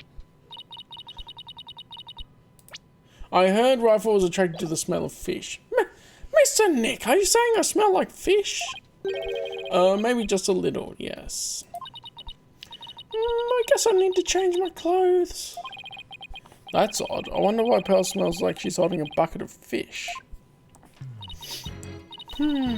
Ola doesn't usually want to eat at this time of day. I've even been giving her more food than normal at her regular meal times lately.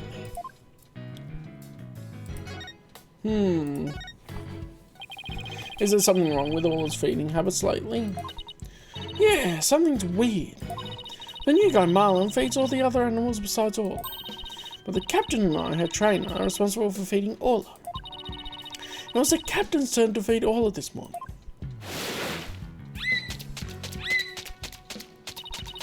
But Ola keeps coming to me and signaling she's still hungry. That is a pretty cute animation.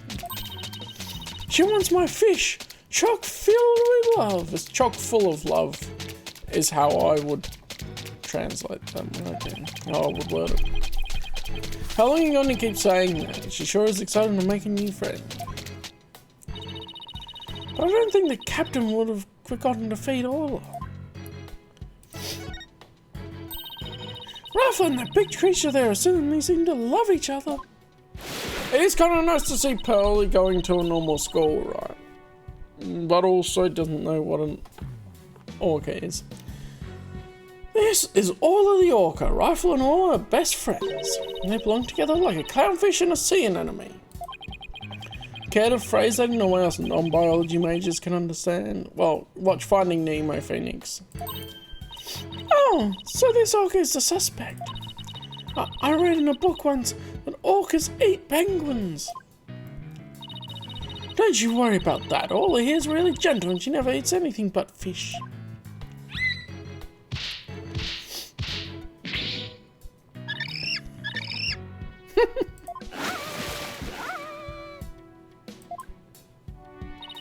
She's an old sweetheart. As a matter of fact, she even tolerates Rifle picking on her. It's true, she does seem very gentle. She hardly seems like a killer whale. As lawyers, we have to do everything we can to save this beautiful, gentle creature. Wow, you're going to defend her in court? She's quite the defendant, isn't she? She's the biggest defendant we've ever had. Literally. Man, the jokes don't stop. Oh, Pearls, I have a big favour to ask. What is it, Mr. Nick? It's about my Magatama. Its spiritual power seems to have vanished. Oh, that Magatama brings back memories.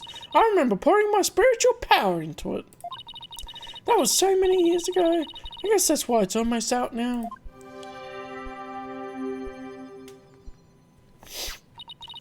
There you go, Mr. Nick. It should be fine now.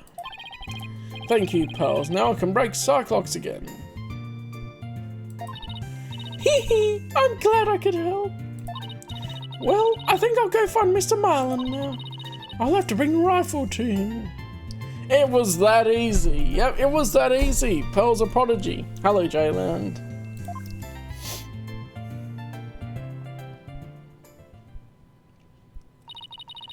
She is a battery of spirit power. I mean, she has been established as having a lot of spiritual power.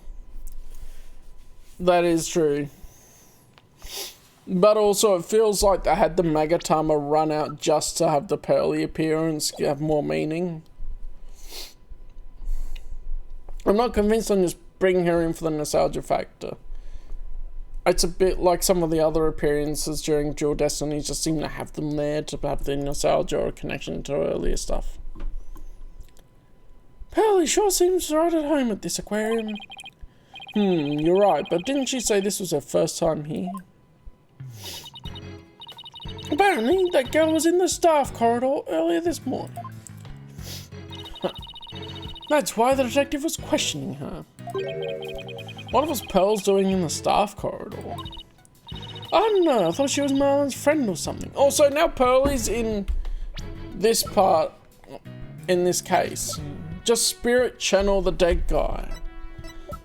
We can get the answers off of Captain Jack Shipley.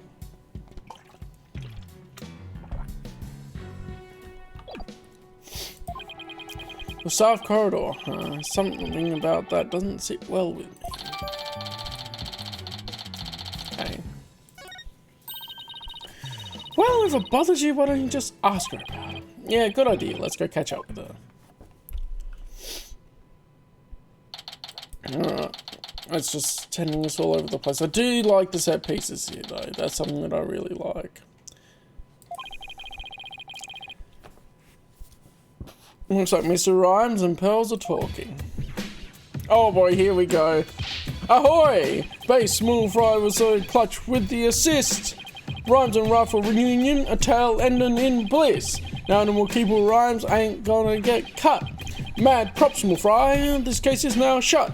Yo, yo, yo, yo, ho, ho! Yeah. We're doing that, J-Land. They've just thrown every crazy idea that they have left at this. Hee hee, it was my pleasure. See you again sometime, Rifle. No Somalian pirates. Oh, wait.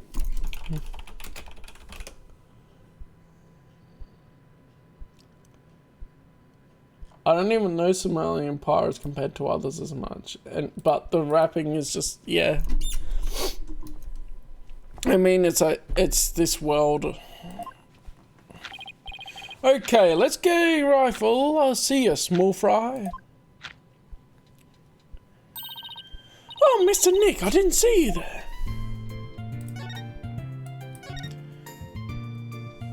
Hey, Pearly, you and Mr. Rhymes seem to be really good friends.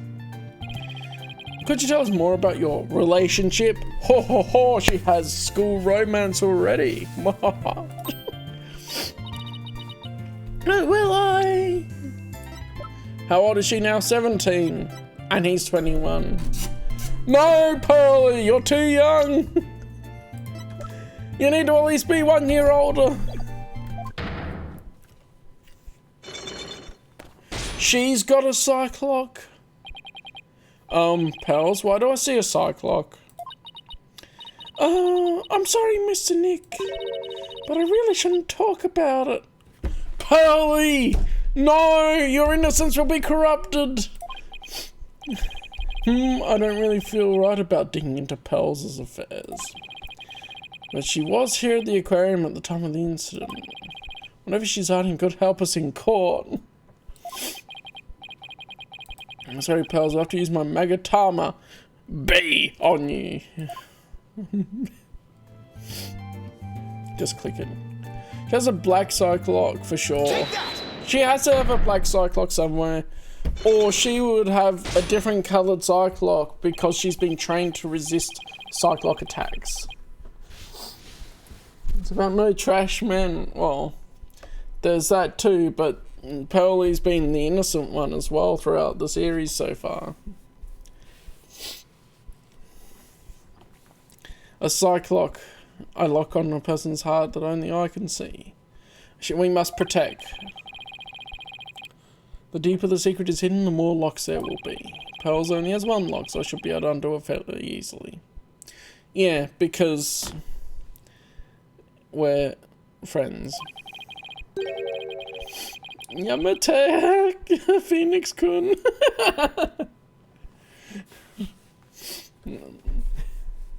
Well, she's 17, but Pearlie's always been naive and not knowing stuff about the world. And so could easily be duped by some alien pirate trash guy.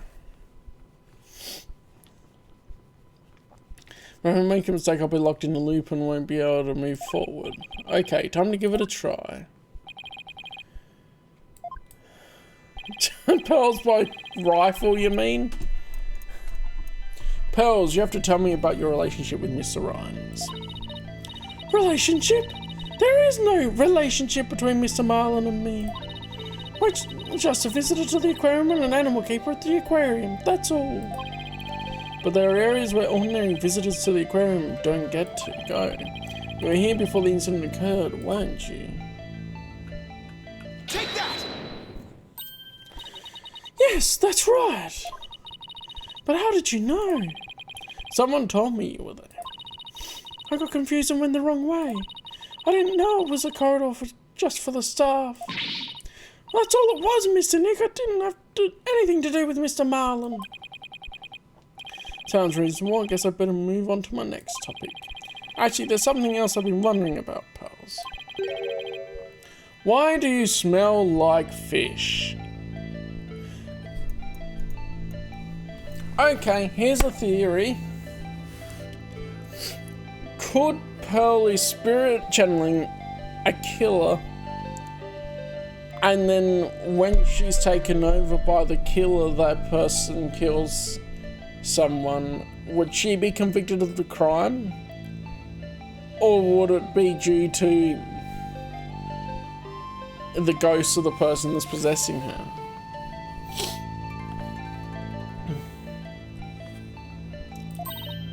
For fish?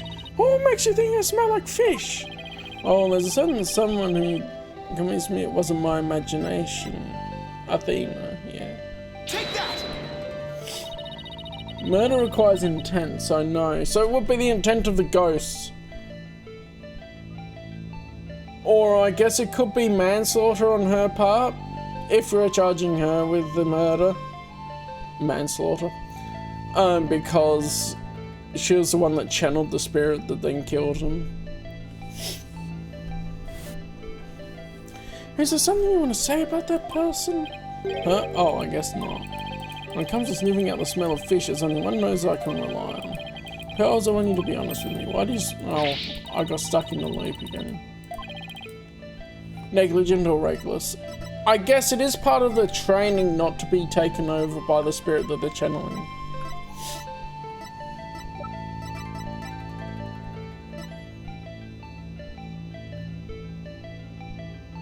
Take that! It's the penguin. Rifle? She's apparently very attracted to the smell of fish. I knew it would be a question that lawyer triggers. Because I'm just thinking, what if we had a case where they blame the orca, but it was actually a spirit channeled by Pearlie that took her over and killed the dude? They probably won't do that because Pearlie's still got to stay a good girl. But in this game, yeah. Rifle didn't want anything to do with Athena, even though she had a bunch of fish. So why then was Rifle so attracted to you, Pearls? I don't know. Looks like she's still not ready to talk about it. She really is a dark side time bomb. We have to have the Pearlie dark arc somewhere in here. You had an object with you that smelled fishy too. In fact, I think this has something to do with your secret. Take that! Yeah, that's it. The fishy smelling calendar has something to do with your secret, doesn't it, Pearls? I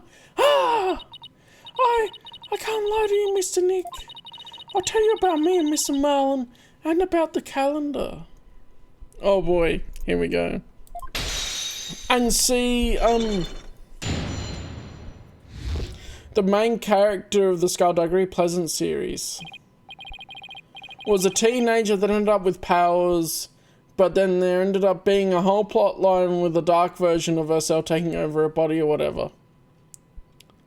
That's what I remember a bit about Skullduggery Pleasant.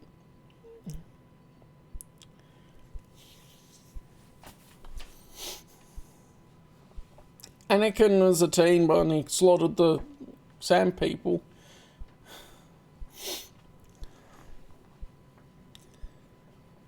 Phew, it was only one lock, but it sure took some work.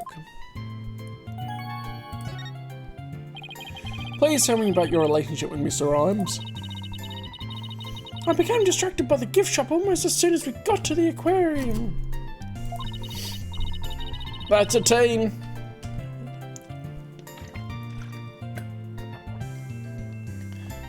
Before I knew it, everyone else had moved on and I got lost.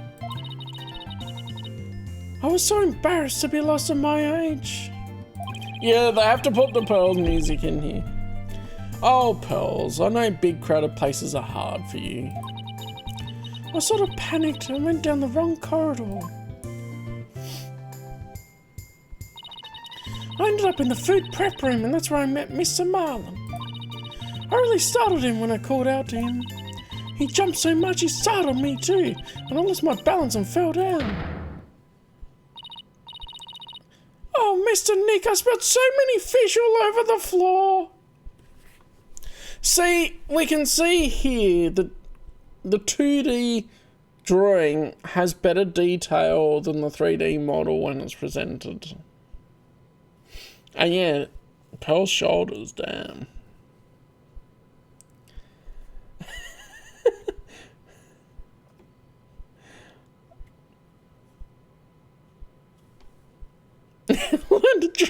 I was looking at him more. And never mind, how does she fall over and have her leg out to the side like that? It's not in a more awkward spot or a more natural spot when you fall down. She just lands like that. I guess that explains why you smell fishy. Pardon the pun. Yeah, so my calendar fell off my bag and got buried in all the fish too. But it doesn't explain why Pearls wanted to keep it a secret. Why did you hide it? Come on. Why did you want to hide your meeting with Mr. Rhymes?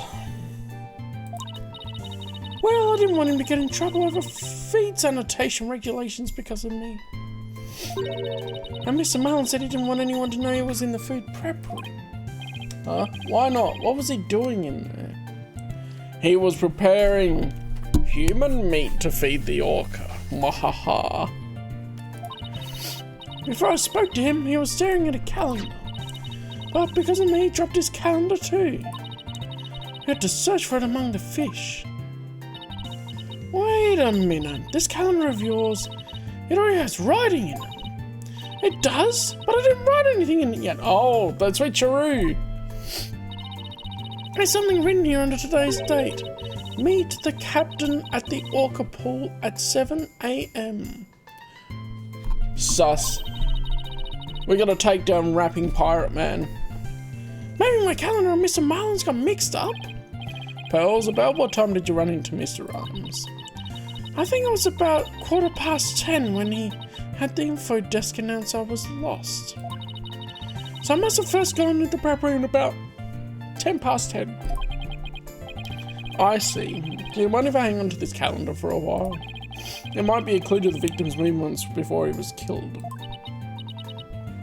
Alright, but be sure to give it back to Mr. Marlin later, okay? Good, now maybe I'm ready to remove Mr. Plume's for Cyclops too. 10:10. Also, are we sure there's nothing else in this calendar of importance? We should read the rest of it.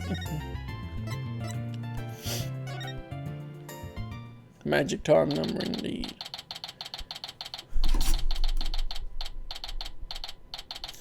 Tenten's a character in Naruto, isn't she? You people again, you're becoming quite the nuisance. If that veterinarian won't come out, then I might just have to give up and leave. Veterinarian? Is that the Dr. Crab Mr. Rose is talking about? It's bikini in disguise! Oh man, yeah. The parallels. Well, actually, I think this was in the morning, right? So 10 past 10 here would be, yeah, AM. So in 24-hour time, it would be 1010 hours.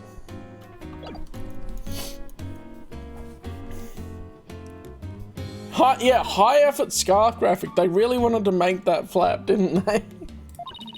But I don't think he's even in there today, so I'm about ready to go home. Yeah, I know. That's why I was saying 10 past 10 here's in the morning. And they have to meet at the pool at 7 AM and the murder was in the morning. So it's all stuff in the morning. So by 24-hour time, it would be still 10:10. But I don't think he's even ready to go home. She sure seems to know a lot about the workings of this aquarium. And maybe a little something about the incident this morning too. Mr. Ryan, there's no time to be standing there thinking to yourself. Time to put your psychedelic clock skills to work and uncover her secret. That's Psych Lock, Athena. Psych Lock.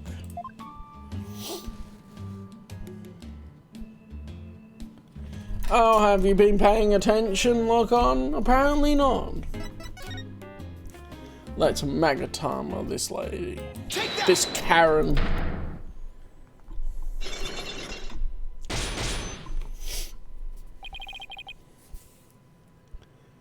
Yeah, psych stuff really should be stuff Athena pays attention to, because she's a whole thing about psychology. Mr. Plume, I want you to tell me the secret you're hiding. I'll do nothing of the sort. It would mean breaking my promise. I don't know who you made this promise to, but you will tell me. You know you will. A rifle-themed bikini? What? She's not Sniper Wolf. Yeah, they do want to distinguish that, but I think we can tell pretty easily what's clinical psychology and psychic stuff.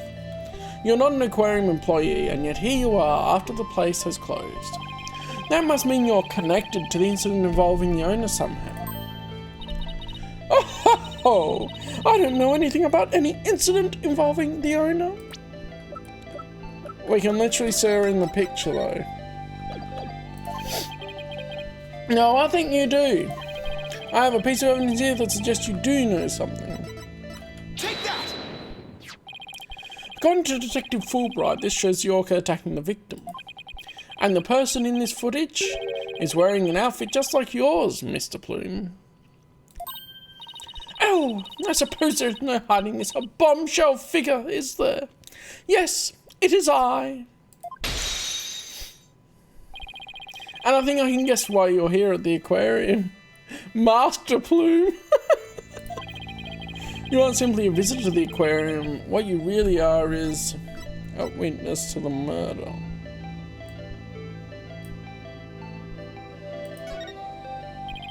You're a visitor who also happened to witness the death of owner Jack Shipley. That is correct. Oh, I want to say it, but I promised the police. Bloody imposter Fulbright, again, with his machinations, trying to...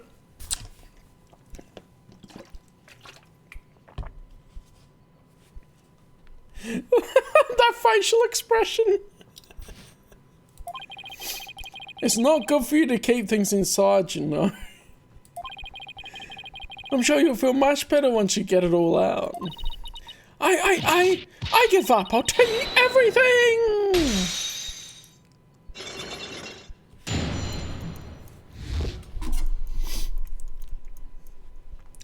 The brain rot will get in. It's infectious. It's annoying like that. If she wanted to tell me this badly, why couldn't she have just done so from the top? She definitely looks like she has plenty inside. Yes. I think anyone would agree that I held it in for as long as I could. But I couldn't be expected to withstand this commoner's badgering any longer. But please calm yourself, Mr. Plume, and that's top-class badgering to you. You are correct. I witnessed a killer whale's crime with my own eyes. You got a problem with that, blue boy? Boss, Mr. Plume's anger is so powerful. It's over 9,000! Even I feel like I'm about to explode. You have to do something, quick! Please don't explode on me.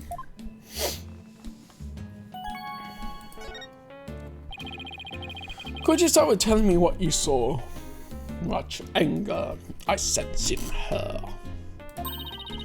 I witnessed the very moment the killer whale attacked the victim. I told the police what I saw as well. I'm the sort of person who simply can't rest until the truth is known. So both Mr. Plume's statement and the footage point to Orla's guilt. Pardon me, but you seem pretty pleased that you witnessed this incident. What? Pleased? Shame on you. Are you implying that I'm happy about an innocent man's death? No, of course not. I just don't get the sense that you're afraid of Orla. It's more like you were interested in her. Maybe she's the killer. She wanted to see if he can get Orla to kill someone. Yeah, I know. I want to see the bad ending. See what they actually do. Are you? You know, I wasn't sure, but I was thinking that maybe. Are you perhaps one of my fans? Is that how you knew? That I'm the non-fiction writer, Norma de Plume? Oh boy.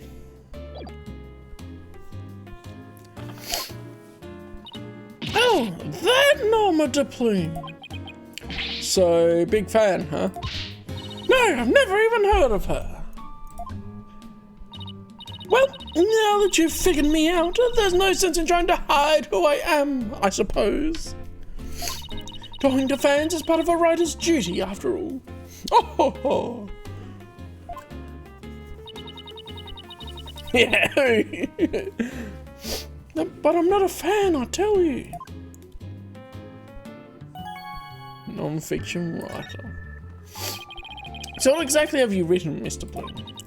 Oh my, you mean to say you truly aren't familiar with my work? I write the truth. I take great pride in my craft, you know. I've been gathering information on all of the killer whale for a year now. I've been very worried about all its violent tendencies. And today my concern was proven to be well justified. Nom de plume.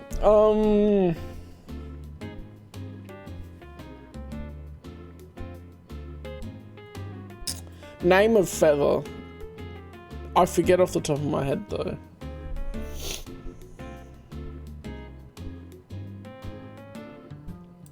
Let me check the translation. So I want to go French.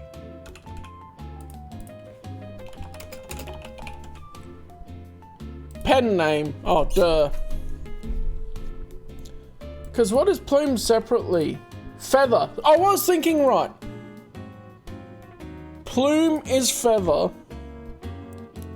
And nom is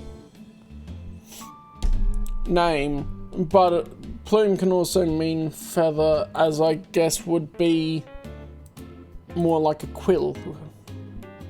Ah, yeah. From back in the day. Yeah, and there's some people that have written under aliases and stuff like that. Like Alex Wheeler with the Rebel Force series is a pen name.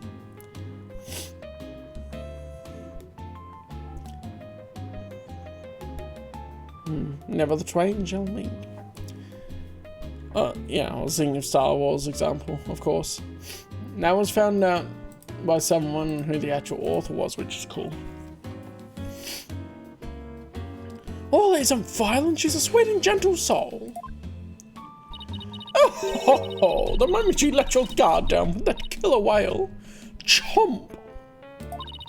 Ship-Shape Aquarium has always denied the killer whale's violent streak, but has been rumoured to attack people. But rumours are just rumours, they aren't necessarily true. Yes, I realise that, but I only write the truth, and that is why I question the owner directly.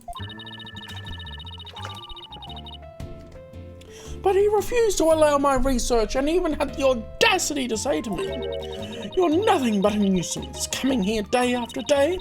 Don't ever come back again." It sounds like her research was a bit too much to take.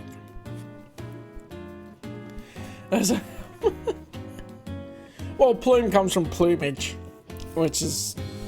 But she ate it, yeah, 100%. She ate her helmet. That's why she has the under wrapping, so that the helmet doesn't chafe or like rub against her head. She has the under scarf part, but she doesn't have a helmet anymore.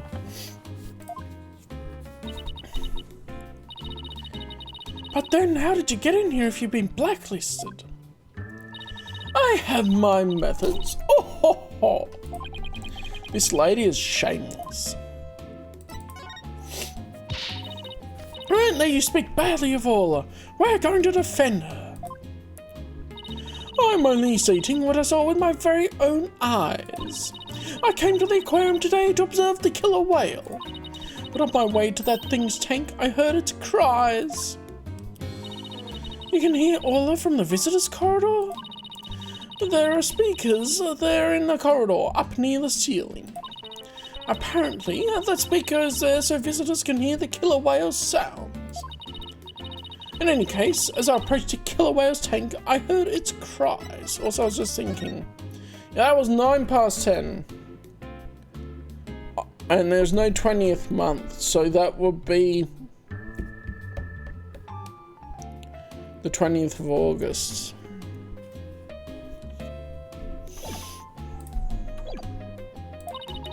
And when I arrived, I saw something terrifying. What did you see?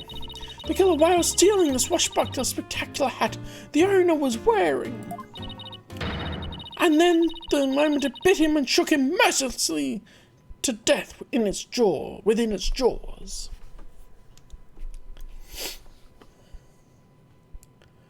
Oh, I can see it's supposed to sort of look like a flight jacket, maybe. Of course, I'm only basing my look for Amelia Earhart off of another museum. It's a little bit different design here. One Piece spoilers, oh no. Laboon! What? Orla bit the owner to death? Now hang on a moment. What if he fell in from being shot behind the head and Orla was picking him up and taking him out?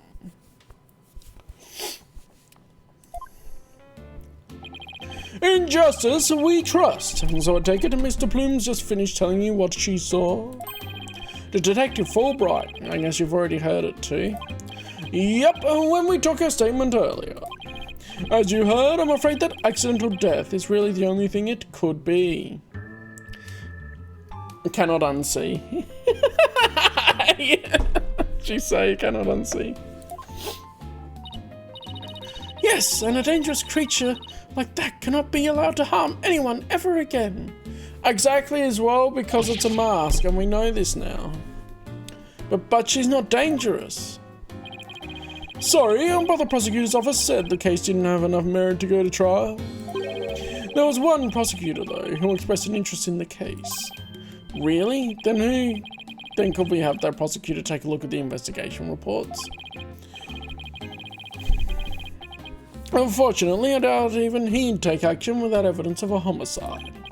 Look, I understand how you feel, Mr. Lawyer, but maybe you should give up on this one? Not a chance, we'll just re-examine the crime scene and strengthen our case. Well, if that's your version of justice, I won't stop you. We won't rest until we find proof it wasn't accidental death, Detective. You'll see. Yeah, 'cause I'm just looking at this, like, how would the orca have made this injury on the back of his head.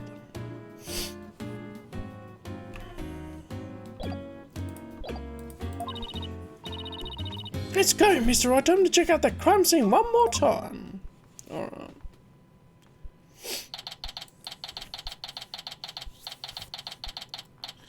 One more time.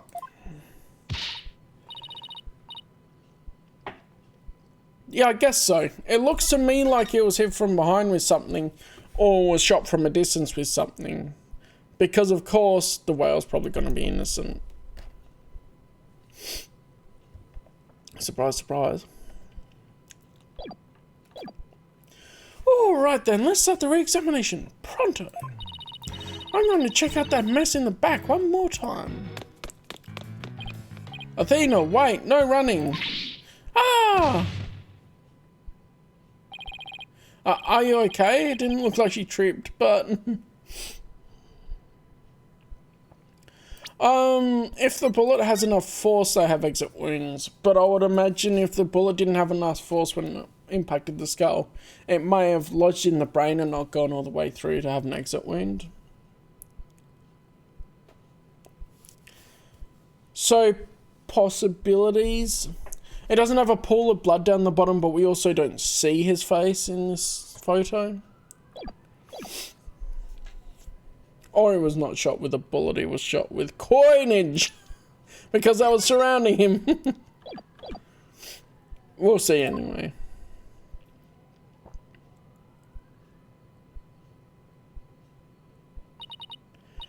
I slipped.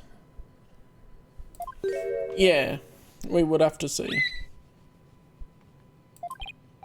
Huh? Orla? What is it, girl?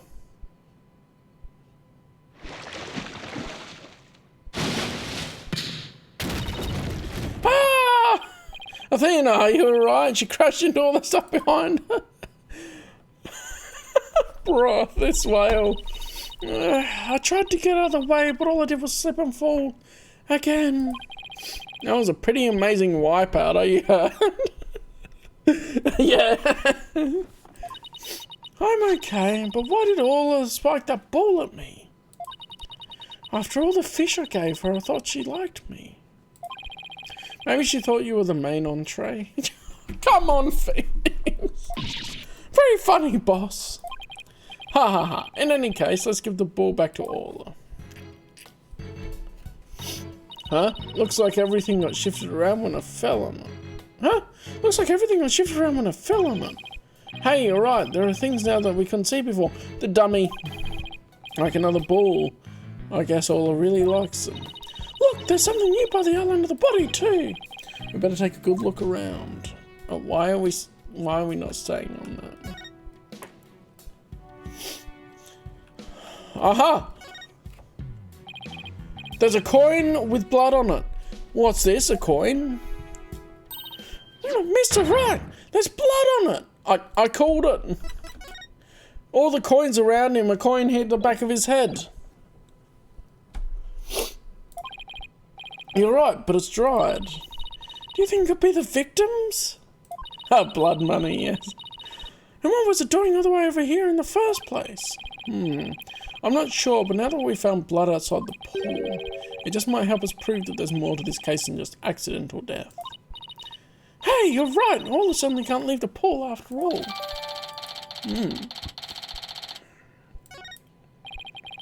Speaking of coins, take a look at this.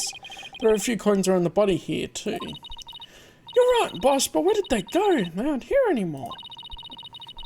You don't think somebody picked them up, do you? Somebody like fake Bobby Fulbright?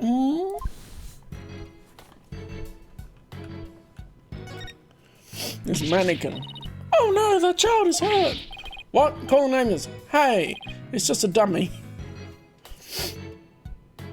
But that exactly is going to show why when what she saw was the orca biting the victim's body was part of something that they've done before as a demonstration here, and it relied on its training. It is? Oh, I mean, of course it is. I was just testing your response to an emergency. Well, I guess we just found out that you don't bluff well under pressure. I guess I'll just have to keep practicing then. I wonder what the dummy's for anyway. Oh, that? We use it to train Orla. It's small and a human, but it does the job. Some of our tricks can be pretty dangerous, so Orla practices them on the dummy first. Forget the tricks, those bite marks look pretty dangerous. Yeah, so they were teaching her how to retrieve a body for someone that fell in the pool, right?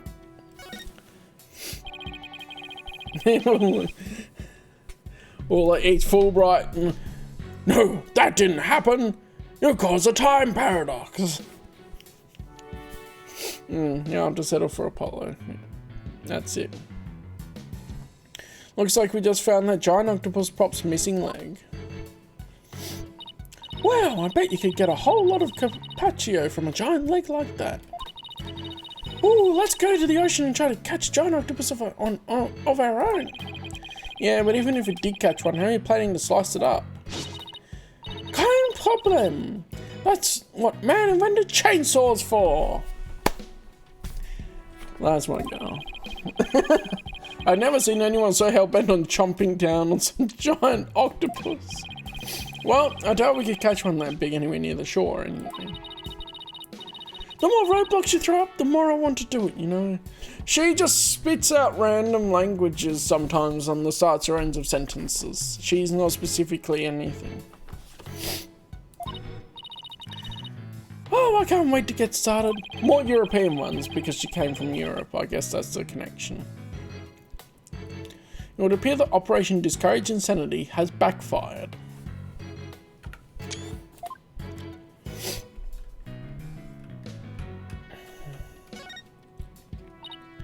Hey, look at this mark on the floor. What do you suppose it is? That's where we say we want to play volleyball with Orla. Volleyball, huh? Yeah, if we stand there, she'll spike the ball right at us. Someone only spiked the ball at me earlier. That was one of her tricks. It doesn't mean she hates me.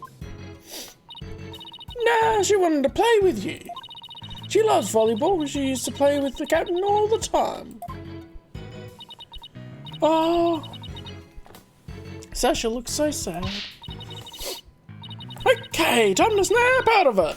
There's no time to be all dejected and mopey like a blobfish. That's right, time to put on a smile and stay strong, right? What's a blobfish, or do I not want to know? Come on, Phoenix, you should know what a blobfish is.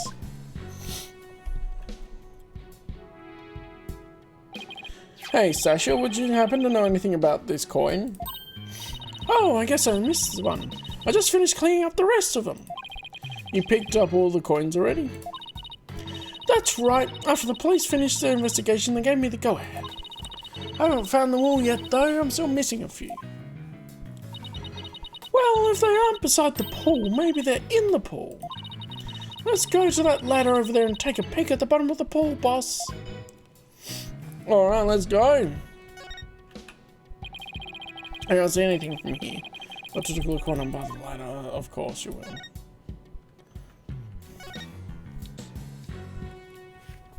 Aha! It's all shiny with coins down there. Look, I think I see something on the bottom of the pool. Hee hee, I knew it. Want me to go down and check? You can't jump in dressed like that. You'll drown under the weight of your clothes. No, I won't. I'm a pretty good swimmer, you know.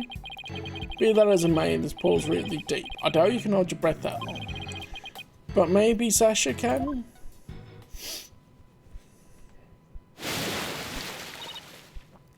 Phew! Phoenix, look at all these coins I found at the bottom. Thanks, Sasha. So there really were more of them down there, huh? We seem to be finding them all over. I wonder how many there are altogether. Including the ones I put away, there are 300 of them. That's a lot of coins. They're for the show. Sounds like they'd be heavy. About 7 pounds, I'd say, a little lighter than a stringfish. Well, I'd better go put these coins away where they belong. So, 7 pounds of coins scattered around the scene, one with blood on it. No, you have to be related to the case. I wonder how the blood got on that one coin. Wait a minute, could it be? Remember how Detective Fulbright said that they couldn't find a murder weapon? Well, what if these coins were the weapon? Yep, see, he's catching up. He gets there. Huh? How could a little coin kill a grown man? Well, one coin by itself isn't much of a threat. But 300 coins together could definitely be used as a weapon. All you'd have to do is throw them. Although, it does seem like to put them in a bag option would also be valid. I'll try to throw them first. I bet you could kill a man if you threw them hard enough. I don't know about that. I think they just bounce off. Besides, as you could throw them that hard all at once. Wait, where did we say all at once though? Maybe there is a way to bundle them all together. Okay, it's a bag. If you put 7 pounds of coins in a bag and swung it at somebody, it would make a pretty formidable blunt instrument, wouldn't it?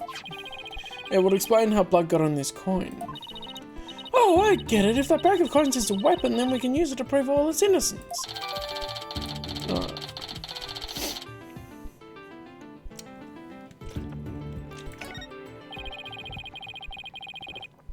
But I don't see anything resembling a coin bag around here. Maybe the killer took it with them. Yeah, it would certainly make it look like all did it if they did. You know what I think, Mr. Wright? The bloody coin alone should be enough to prove this might have been a murder. I agree. It shows the possibility of a human killer rather than Orla.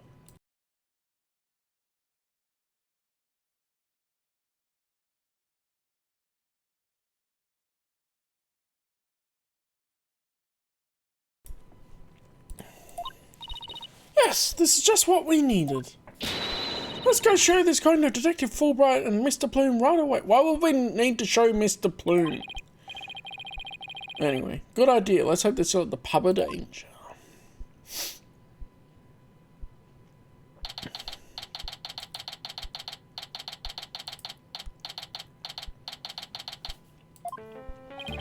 Oh, you're back. So did you find anything? Of course he didn't. Remember, even if you don't succeed, it's the effort you make that's important. Is he trying to console me? Let's show them the evidence we found, the one that points to a human culprit. Right, because we won't let Orla be put down. Yeah, that's what they've been saying, is she'll be put down. Please take a look at this bloodstained coin. Eek! This is a cease and desist at once. Well, what kind of man shows a lady blood? She doesn't have to get so worked up. What are you terrorizing this lady with? Come on now, let's see it. We found this coin beside the orca pool. We did see a large number of coins beside the pool, but not one with blood on it. We just learned that there are 300 of these, weighing about 7 pounds in total. Now, what do you suppose would happen if a person was assaulted with that many coins? What? So you're saying the coins might have been used like some kind of blunt weapon? If the blood belongs to the victim, then yes, it's entirely possible.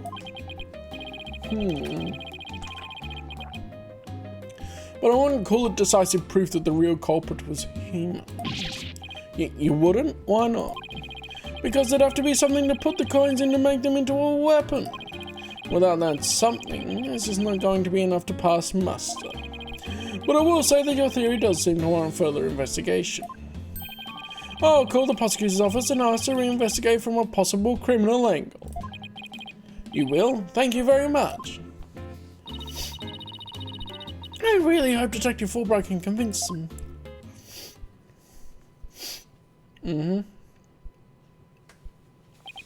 You won't believe the answer I got. When I explained your passion for this case and the police's investigation, they said that the prosecutor I mentioned earlier would be willing to take this to court. Really? So does that mean a new suspect has emerged? No, I'm afraid not. To be frank, Prosecutor Blackwell said he just wants to prove that Orca's guilty in court. It's Blackwell again. Okay, it would have been nice if we did have a different prosecutor for the special episode. But alright, it's Blackwell again. What? Is Prosecutor Blackwell the one to prosecute Orla? Well, that's fine, Detective. Thanks for arranging this for us. Well, I must say you're taking this rather calmly. Defending Orla in court was my idea from the start, and I'll do whatever it takes to save her. In that case, I'll do whatever I can as well to see that justice is served. Mr. Plume, will you be a witness for the prosecution? A trial for a killer whale? I've never heard of such a recklessness before in my life.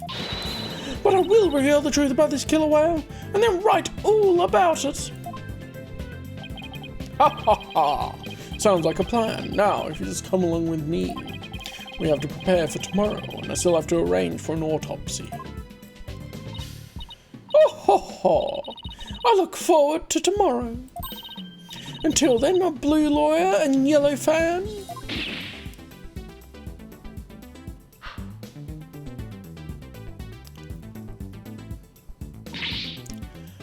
I am not a fan! Well, at least we managed to get the case to go to trial. And how in the world do we defend an orca in court anyway? To be honest, I'm not really sure myself. Plus, Mr. Plume said Orla bit the victim. This trial sure isn't going to be easy. But I love a challenge, so we should have... I thought we should have that mannequin in the court record. Alright. Then we ought to be just fine. Guess I should go over that swashbuckler spectacular you were watching this morning.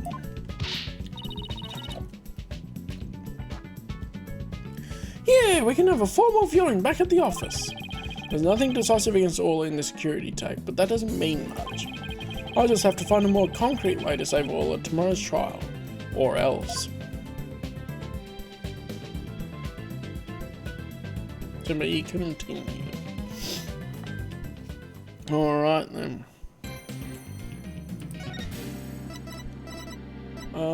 I'll do use these couple of bottom save slots for the special episode. 9:21 in the morning on the 21st of July. Good morning, Mr. Wright. Let's find out if we are the quacks, or if we have some merit. Good morning. Chipper as ever this morning, I see. I'm just thankful we actually get to have a trial for Orla. As a matter of fact, I just ran a few laps around the courthouse to get extra pumped. And I just splashed my face with some water to get the sleep out of my eyes. Yeah, that sounds about right. Oh, I also queued the swashbuckler video so I can watch it anytime. Alright, let's go. Thanks, it just might help our case. We can watch it anytime! Let's go! Hey hamster! We've just started the trial section for this. But I love how you can just go into the court record and watch this anytime. This is brilliant. Captain Orla, you made it just in time.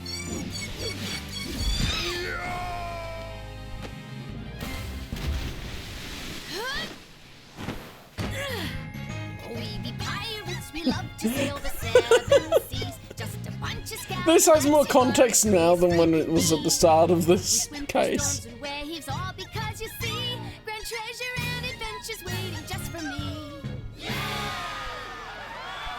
I still don't know why she's wearing floaties on her arms. If she's works at an aquarium, she should be a good swimmer, but oh well. Maybe that'll be important. By the way, you have some serious dark circles. Did you stay up late watching this? What? Me? No, I just woke up early, that's all. Guess I need to cover them up. I get ragged on enough as it is by Prosecutor Blackwell. Speaking of being pumped, I'm pretty fired up for this trial too. It's been a while. Hee, that explains why your hair is spikier than usual. I mean, look at it, it's all super pokey and prickly and stuff. It's amazing. That was a compliment, right? Good luck, Mr. Nick. I'll be cheering you on from the gallery. Thanks, pals. It's been so long I'm actually a little nervous. Good morning, Mr. Lyon. Oh, Mr. Rhymes, you came to watch the trial? Yeah, Sasha is back at the aquarium with the orca. So I thought I'd better come here to watch for her. Well, don't you worry, we're going to win for Orla. Isn't that right, boss? At the moment, the culprit would be between Norma DePlume and Marlon Rhymes, but we know who the real culprit is, actually, behind everything. It's fake Fulbright. But, I'm leaning more Rhymes at the moment, because we do see Norma in the evidence, with the security footage, seeing stuff happen and probably misconstruing it. But it could also have been set up as a trap. And of course we have the fishy calendar. All that. He was not supposed to be there, but the murder this happened at 9 minutes past 10. And then when Pearlie accidentally switched the calendar with Marlon, it was 10 past, so, and he wasn't supposed to be in the food prep room. That's my most likely case of who I think is the culprit at the moment, is Marlon. As well as he's keeping tabs on the case. Turning up here. That will go all the way out there, and Pearlie channeled someone that was a murderer that didn't like the owner, and orchestrated the orca to kill Shipley. But that's probably not what they're gonna do. They wouldn't do pearls like that. Right, one unprecedented trial coming right up. Because I keep thinking there should be more to the case if Pearlie's appeared in it, rather than just charging up the Magatama so far. And of course there's a bit with the calendar and that. But I feel like if you swapped Pearls at the moment, without the Magatama charging, it could be another character. That could cause a little more confusion, because I doubt we're going to be charging Pearlie with anything. 9:30, let's go.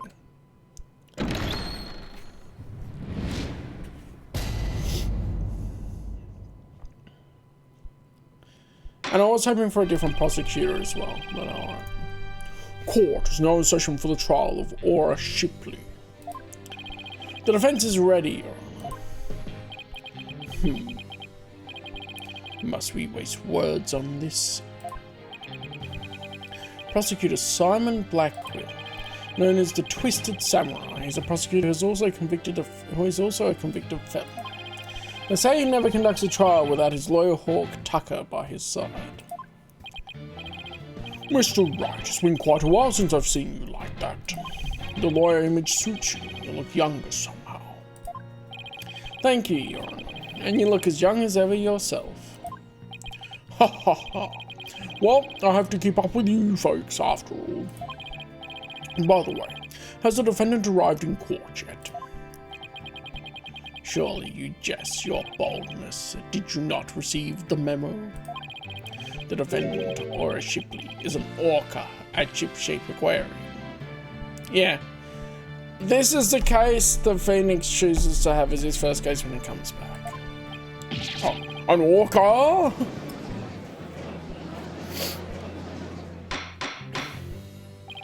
Arrangements for this trial were made only yesterday, so I didn't have time to review. But an orca as a defendant? That's patently absurd. No wonder people lose faith in the court system. You're willing to put an orca as a defendant, bruh.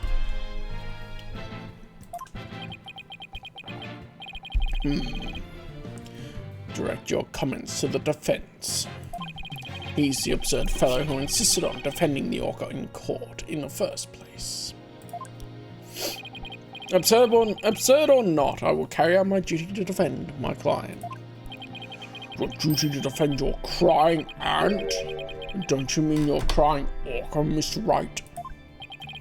If we are to proceed, we must treat the orca as we would any other defendant. Every soul, be it of man or beast, is of equal value. The question is whether that soul is painted in black or white. Take Tucker, for example. He is as human in spirit as you or I. The real question is, am I in for more pain? As always.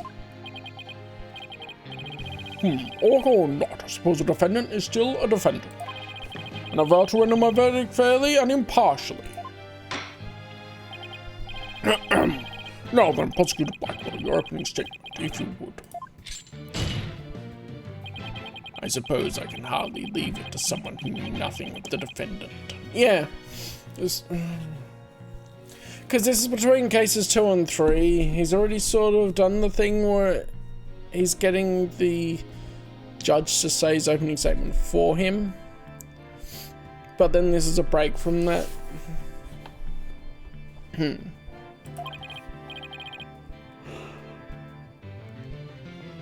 Very well. Listen carefully.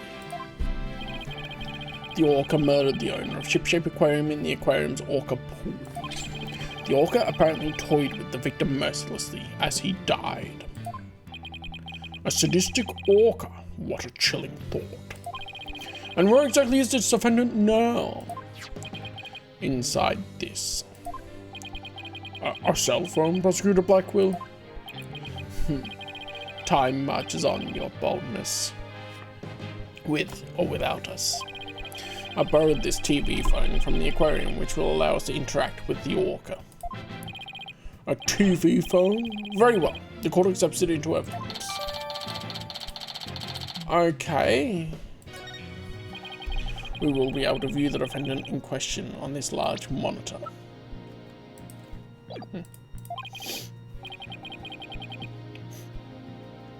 Fulbright. Prepare for transmission. Ha ha ha! You've got it, Prosecutor Blackwell. Why do I want this? Well, I always want to say professor instead of prosecutor. Oh.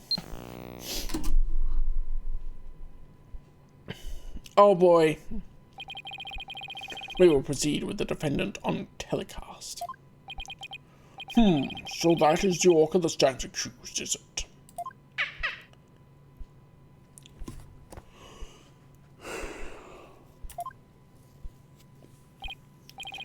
Oh, she's waving her flipper at us. Maybe she's cheering us on.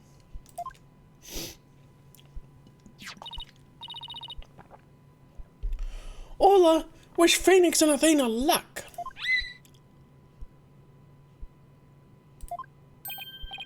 Oh, it's quite cute, isn't it? And this adorable creature is suspected of killing a man. Well, it's really pouring on the charm, huh? She is far from cute. She is a violent, reckless animal. That's right. The name's Bobby Fulbright, and I'll take over the explaining from here. Now, if I could direct your attention to this diagram of the crime scene. Fulbright. Oh, the fake Fulbright. I wasn't even thinking of that as well as much of an impact, but he's always the one setting up the scene in every single case in this game. Because he's a detective that's presenting the initial information. Damn.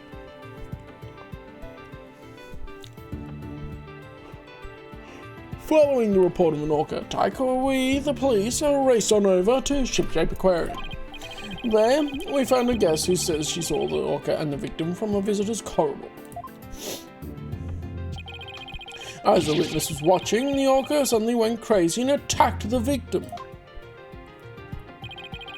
The orca was the only one there, therefore no one else could have committed the crime. It's not quite finished, but I have a portion of the autopsy report here. Instant death from a brain contusion. There are signs of blunt force trauma all over the body. Okay. I can't imagine the terror of being attacked underwater by such a large creature. But attack it did.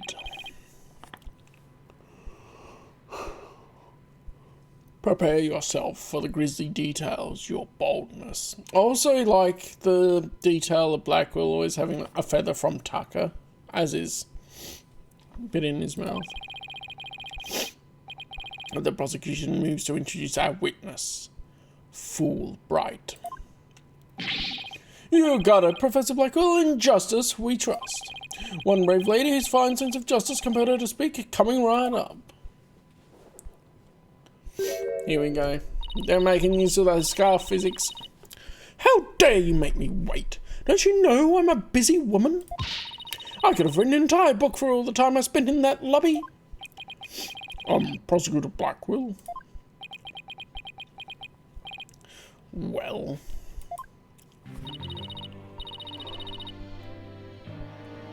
I am Norma de Plume, and I'm a non-fiction writer.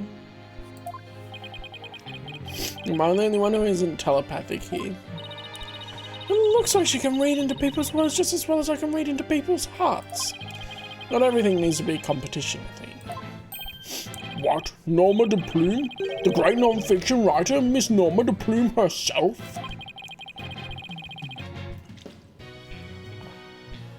I've read all your works and enjoyed them immensely. Oh boy. Your million seller, The Great Grief of the Great Thief, is one of my favourites. Oh, are you a fan, Your Honour? I could give you my autograph if you'd like. Wait a second. I could swear you looked much different in the photos in your book. Well, I use ones from 10 years ago in my books so that the paparazzi won't harass me.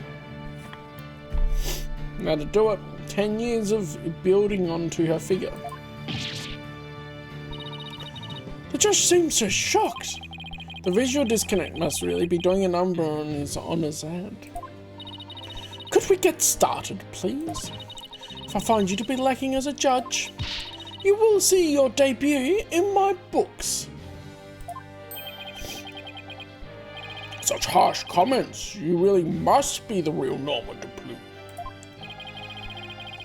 Who knew Mr. Plume was so famous?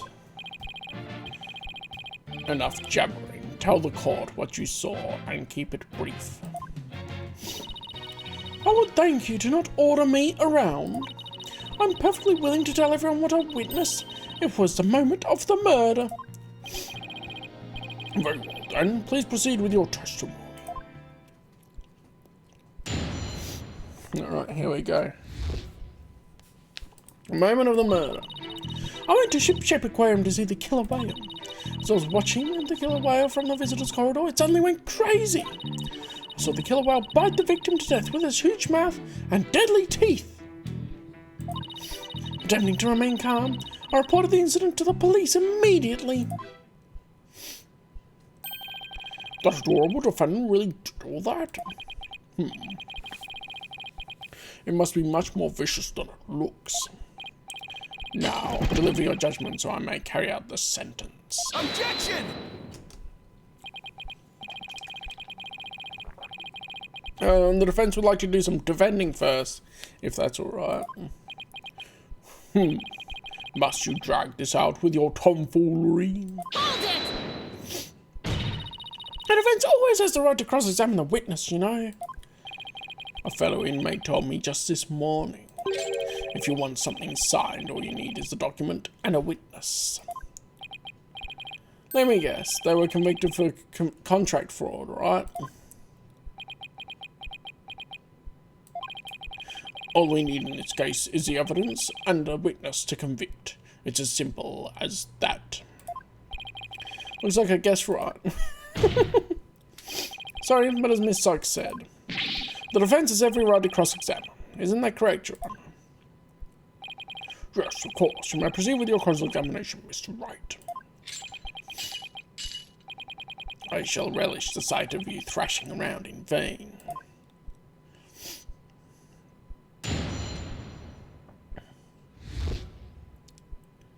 Alright. I went to... Yeah, we're gonna press everything. Hold it! Why did you want to see the orca? Well, it is the featured attraction of the aquarium, after all. Why waste energy on such tripe? There isn't but one attraction in Shipshape Aquarium that is worth anyone's time. And that is the penguins. Isn't that right, Tucker, my friend? Alrighty then. I guess Prosecutor Blackwell is for the birds. Guess I should jot that down. Note to self, Prosecutor Blackwell is on Team Rifle. Oh, I got an achievement for pressing the plume and listening to Blackwell's take on what ought to be the featured attraction in the special episode of Dual Destinies. Let's go. Yes, that's right.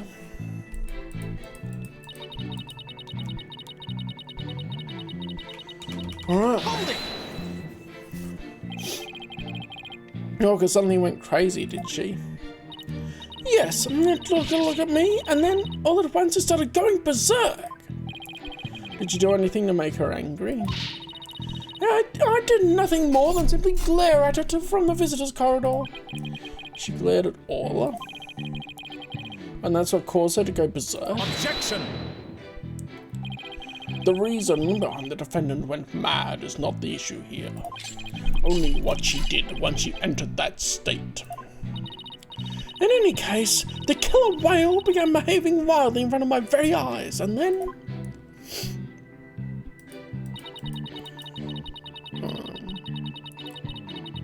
Hold it! So, you're saying you saw the very moment of the victim's death? That is exactly what I'm saying. Oh, it was simply dreadful. It was as frightening as losing one's manuscript just before a deadline. I suppose for a writer that would be pretty terrifying. I witnessed the killer whale's horrific act, and I knew I had to do something, so...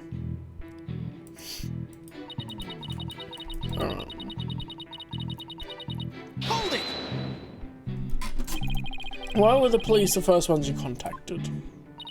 I was afraid if I told the aquarium staff, they might try to cover it up. Of course, I immediately told aquarium security after my call to the police. I believe I deserve praise for my swift decision-making skills under pressure. Mr. Plume is the most assertive witness I've ever seen. That was the wrong person. Mr. Plume is the most assertive witness I've ever seen.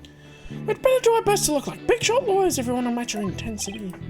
Mr. Plume, I praise your swift decision-making skills under pressure. That was more kiss up than big shot.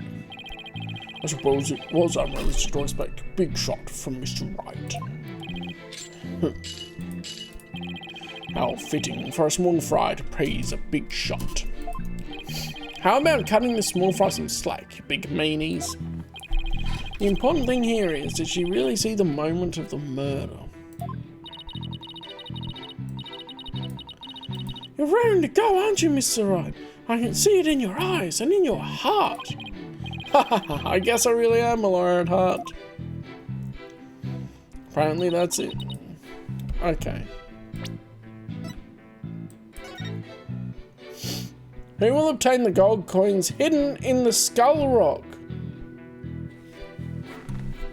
They took the skull rock and smacked him his head with it. Didn't they?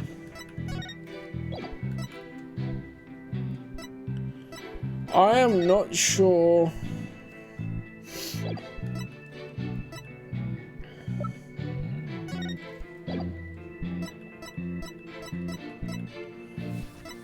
Which elements I would use here. Hang on, let's save it.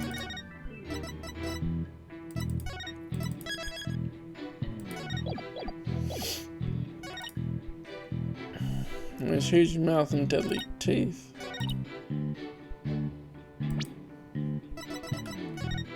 Do I present this? Because you can't really see. Objection!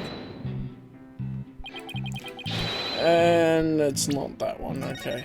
I can tell as soon as it goes, and it's quicker to load the save. So...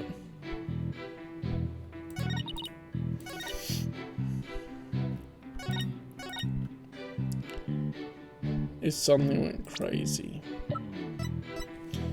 Blood force trauma all over the body. Death thought to be a result of orca attack. Estimated time of death is under investigation, so I can't use that for the time of death.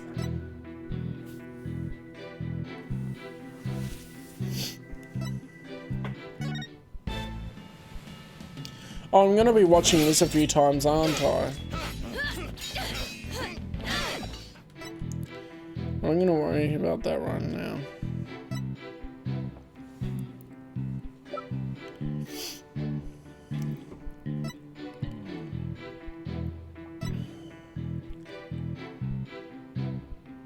Starts at the aquarium's 10 AM opening time, okay.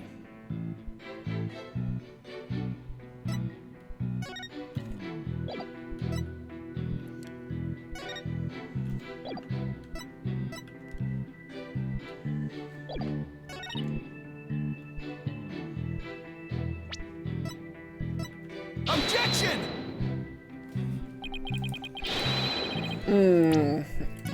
I'm a little bit stumped. Okay.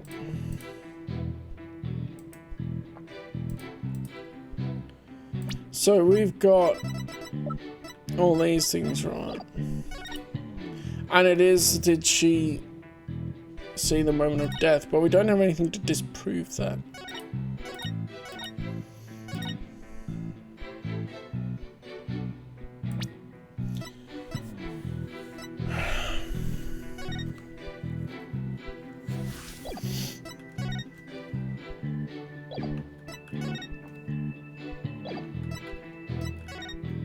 Also, Marlon Rhymes is a new employee, which points to him a bit as well.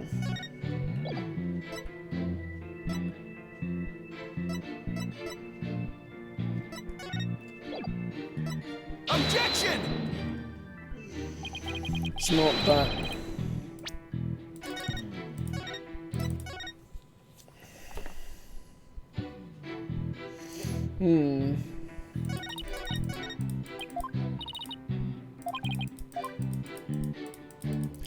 Oh, sorry, what was the clue again? The important thing here is, did she really see the moment of the murder?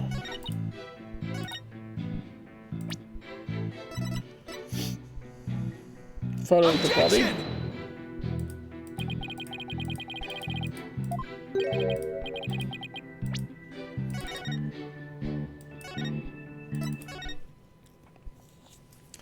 Yeah.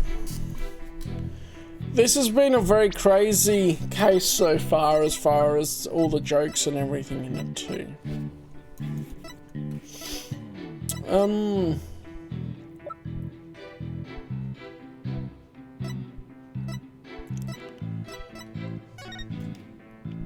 I don't... Objection!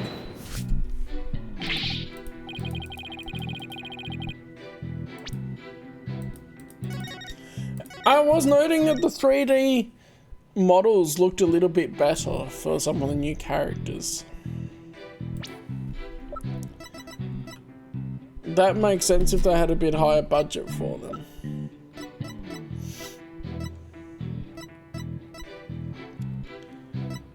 Objection!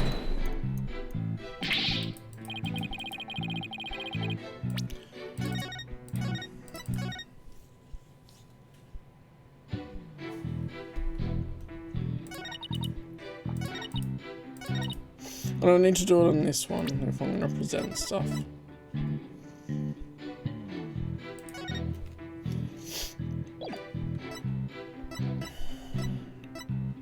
Objection!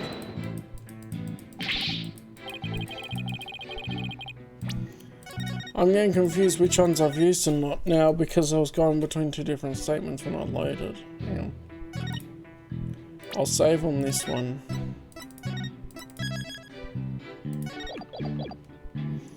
Present.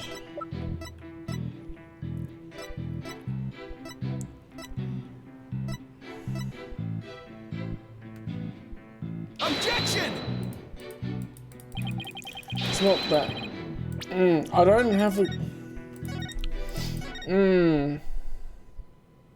This one's harder to figure out the evidence for it. Hold it!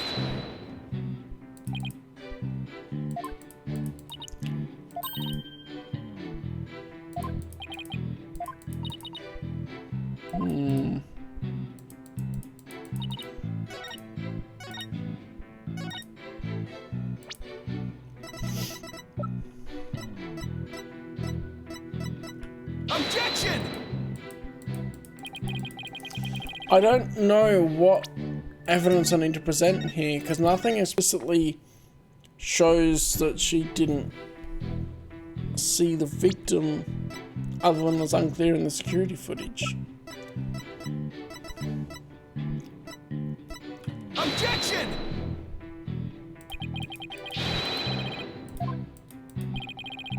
You don't think waving a finger about aimlessly is going to help you in this trial?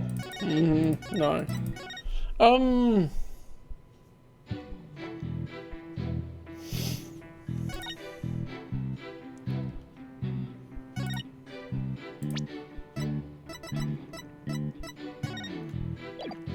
I don't know what to present on here.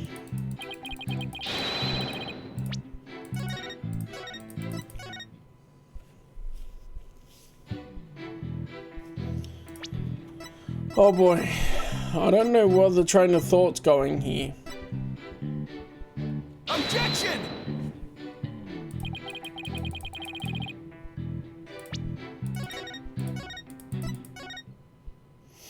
Because we don't have a time of death on the autopsy report, which would help with this if it did. Objection! It is the autopsy report. Instant death from a brain contusion. It would seem that you're mistaken, Mr. Plume. I beg your pardon. The autopsy report does indeed say death thought to be a result of orca attack. But the actual cause of death is contusion from head trauma, not being bitten. That's the part we're picking up on. Okay, well that's that.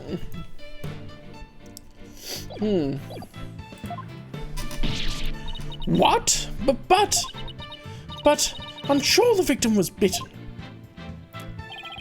I don't believe that can be true. The security footage doesn't show anything of the kind. Objection! Just as I suspected. I knew you would peek at the footage behind Fulbright's back. Well, what did you expect when he wouldn't play nice and share? But unfortunately for you, the footage you saw was only one small part.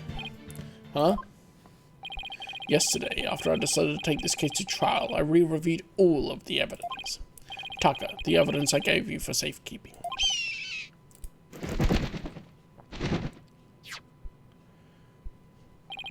Guess that hawk is higher up on the pecking order than Fulbright in Blackwell's book. Very well, let's review the footage.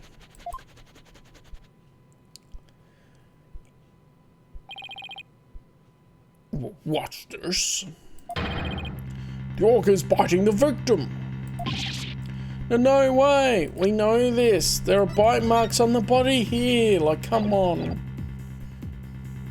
I don't know why we don't have that mannequin in the court record, but it'll come up.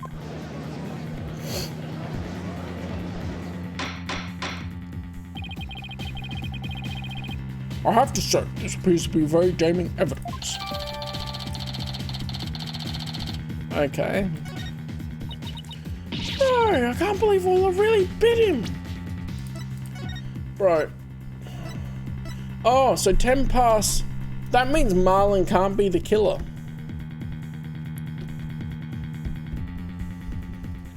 Because that is at exactly 10 past. Wait, no. He has an alibi. Because he was killed before, fell in there. Orla's saving him by picking him up and trying to bring him out of the water.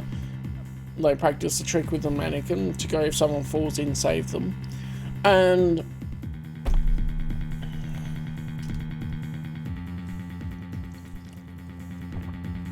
Marlon has an alibi with pearls, which is an unintentional good thing for him. At 10 past. But when was the time of death would be the question.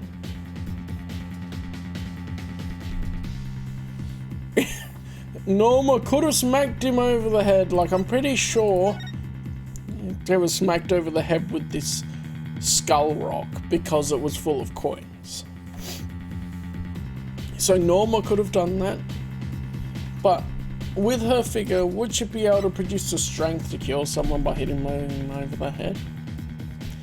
Who knows? Or it could be some really wacky way and she put it on the crane and hit him with it. And there is more. Look at this. This photograph was taken while the body was being examined. So we can see that there are puncture marks in the undercoat. It's just his main overcoat part that it's not punctured and that it's torn through. So all it didn't actually hurt him, just picked him up. There seems to be a strange bruise on the victim's right wrist. I'll have the crime lab examine the bruise and calculate its relevance to the case at hand. What's important right now is evidence that points to the orca as the killer. Look at the left side of the body. See the orca's tooth marks in the victim's clothes. But no blood. Yes, that will appear to suggest that she did, in fact, bite the victim.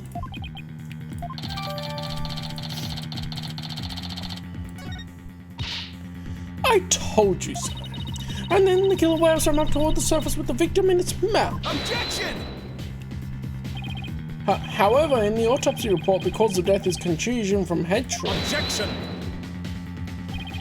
You are much too impetuous, right, Donald?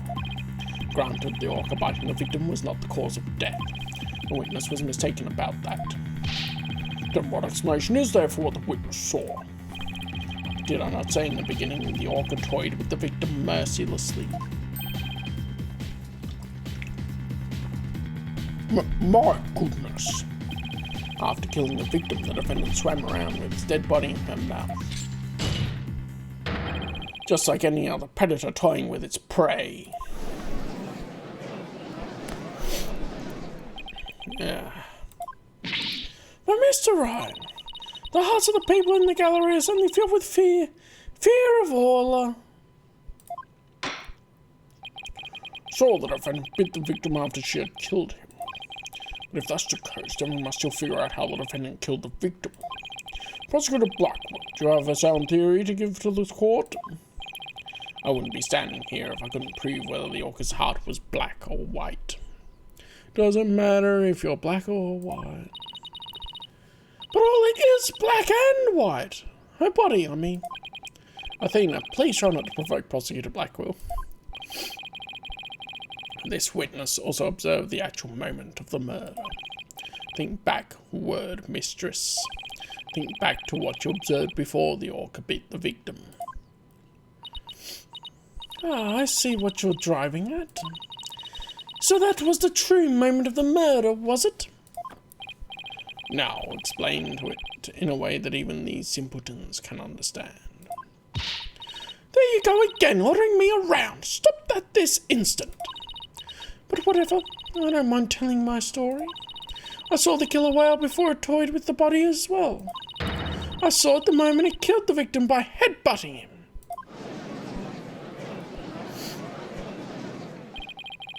Or it killed the victim by headbutting him? That's right, it ran the victim over and over again. Recall that the autopsy report stated that there were bruises all over his body. Recall as well how persistent the defendant can be when she's attacking her prey. And we all just saw the killer whale headbutting the victim in the footage, don't forget. That footage backs up Mr. Plume's testimony.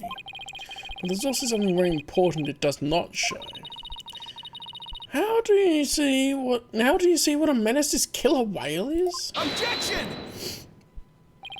I'm sorry, but I can't allow your testimony to stand unchallenged. Looking at this footage, the orca suddenly seems to be headbutting something. But you'll note that the something is not the victim. Oh! Oh, she's doing the Marilyn Monroe now. I want to look away, but I can't. Even if it was the victim, you couldn't have seen him from where you were, could you? What? Oh, well, I suppose not. Mr. Plume, did you actually witness the victim getting headbutted by the defendant? Let's see. Oh, I remember now. As I recall, a rock in the shape of a skull was obstructing my view.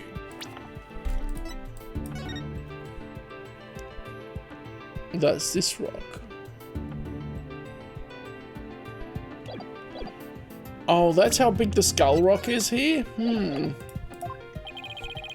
So are you admitting that you couldn't see the victim? Yes, I suppose I am. However, immediately after the headbutting, the victim came floating up. He came up from behind the skull-shaped rock and his body was all limp.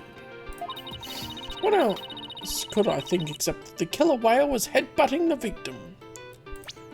So... okay. Maybe the coins weren't in the skull rock yet? Objection! But if you didn't actually see the moment of the attack itself, then it's pure conjecture. Objection! Must I do everything around here? How dare you speak so rudely to me? There's no need for hysterics. Clear your mind and recall how you reached your conclusion. Though you couldn't see what the orca was attacking, you didn't need to, did you? Because you knew she was behaving exactly as she had only 1 year prior. Oh! 1 year ago? That's right. Yes, that's it. That's how I knew the killer whale was headbutting the victim. I'm sorry, but could someone explain exactly what happened a year ago? If you must know, a very similar incident occurred only last year, in which the defendant murdered her trainer. What? The orca murdered her trainer, you say? What? Is this really true? This is not looking good for us. It's all in this book. Of course she wrote it. The killer whale. Master Mask. I do want to see a return of Master Mask. It would be glorious because he's one of the killers that has not been jailed or captured. That book, The Killer Whale. Yeah, it's a Norma de Plume book. It's not evidence. That's Mr. Plume's latest work. Of course, it's her latest work as well. I was just thinking of picking that up.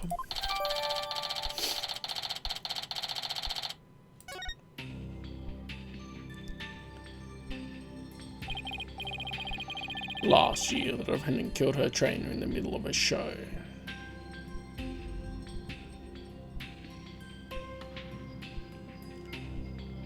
The bite marks are on the sheath, and her body is untouched. Norma de Plume is just getting even more sus as we go. The picture here clearly shows that the orca was not biting the body of the people she was trying to rescue. Yeah, it was clearly trying to save them. There's no marks on the body itself. The same as we see here.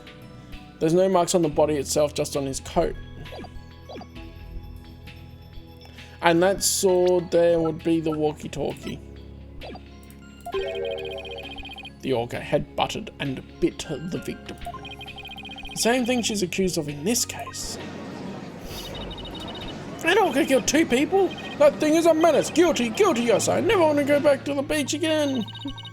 No, now everyone's even more convinced that Orla did it. We were doing so well, but now everyone in the room has a bad impression of Orla. I don't want to think she did it, but it's hard to keep on believing in somebody who can't even tell me her side. Phoenix, Athena, you gotta believe in Orla. There's no way she killed anybody. You gotta save her. Please, I'm begging you. Sasha. What am I doing doubting my client like this? This is the time to be strong. I believe in Orla and I'm ready to fight for our clients. I'll take everybody in this courtroom on if I have to. Don't you worry, Sasha. We won't give up on Orla. We'll defend her to the very end. Thank you, both of you.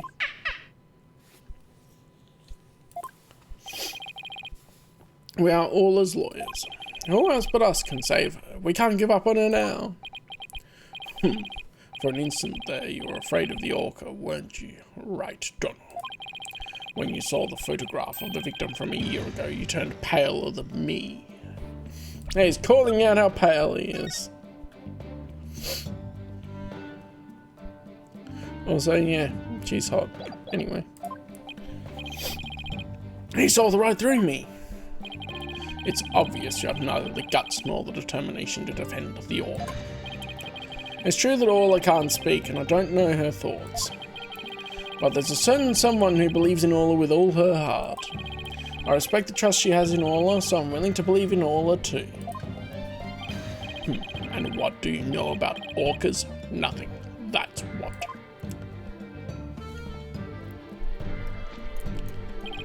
So allow me to fill you in. Do you have any idea why orcas are also called killer whales? Because they are cunning and merciless predators that hunt and kill even true whales.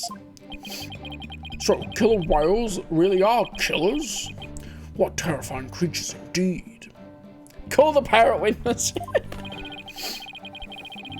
We haven't seen a parrot in this one yet. I can't bear to hear any more of such rubbish as trusting a killer.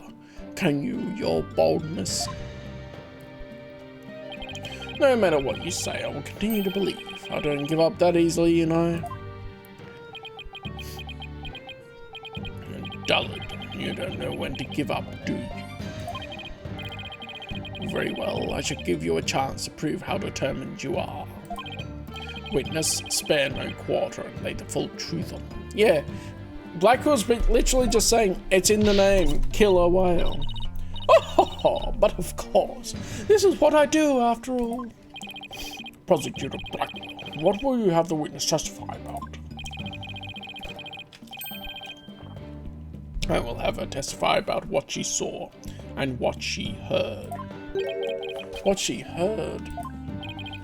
Very well, Mr. Bloom, please tell the court what you saw and what you heard.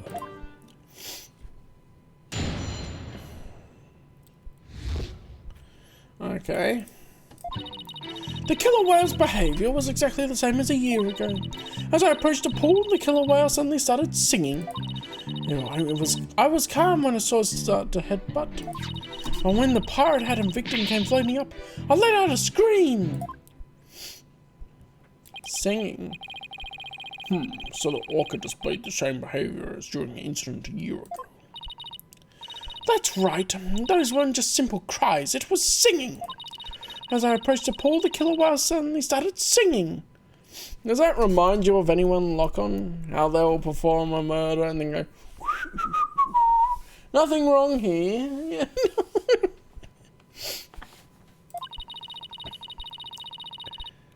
It kept headbutting while it sang the Swashbuckler Spectacular song. That's right, it was singing the same song it sang in the Aquarium stage show back then. It was singing while it was headbutting. Oh, it was perfectly horrible. No, you know. I don't see a single obvious inconsistency in this testimony. It's clear I won't be able to take apart her statements with evidence alone. Mr. Wright, now would be a good time for me to put my skills to work. Time to show what analytical psychology can really do. Yeah, okay, we're doing that. You seem pretty confident. Let me guess. You noticed the contradiction between the testimony and her emotions? You bet I did, and once we expose it, we might just be able to crack it. Oh, scratch that. Make it, we'll definitely be able to. Then let's give your knowledge of analytical psychology a try. You got it, boss. A complete analysis of Mr. Plume's heart coming right up.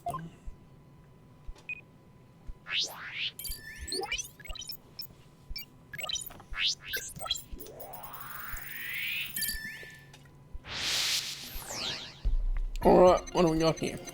Killer's behaviour was exactly the same as a year ago. So approached the pool.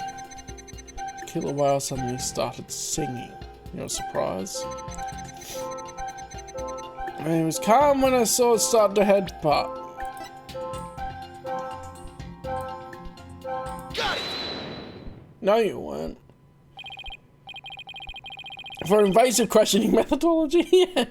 Mr. Plume, Orla really frightened you with her headbutting, didn't she? Don't be absurd. I certainly was not frightened by the likes of any killer whale. It must have been something else that scared her then, boss. However, I do remember being very afraid for some reason while it was doing that. Sounds like maybe you saw something we haven't discussed yet. Take your time and try to remember what it was. What did you see? This is practically turning into a counselling session. I saw something. Oh, I remember now. Okay, good. Now, if you could please tell the court what you saw. I saw bright red blood. The killer whale's ramming caused the victim to bleed. There was a great cloud of blood. What? Oh, it's in the picture. Yes, that's it. That's why I was so sure. That's when I knew the killer whale had killed a person for a second time.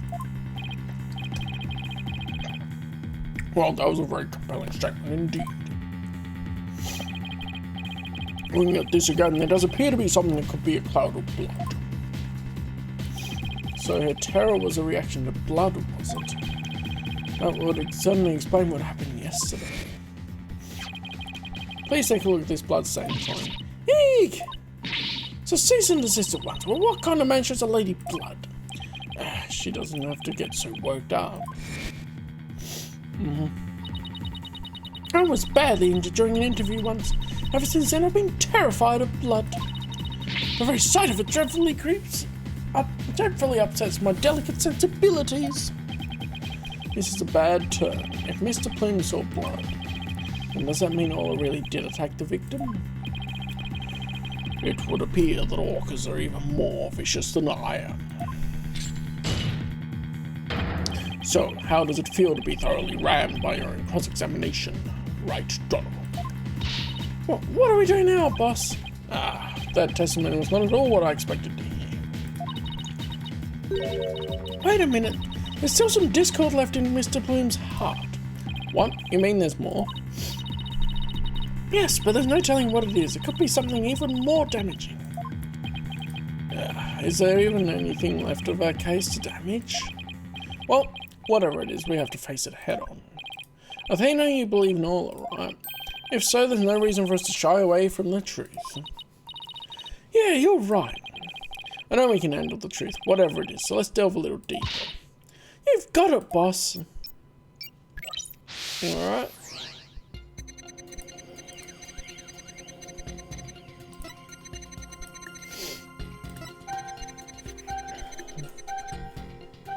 Suddenly started singing.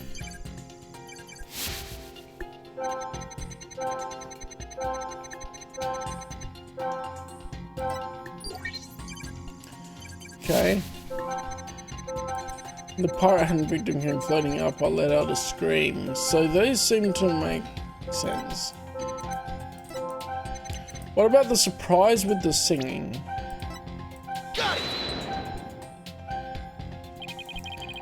Okay, no, that's not it.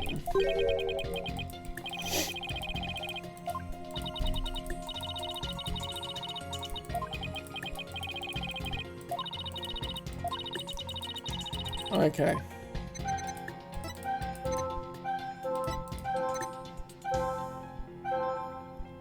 These make sense to me.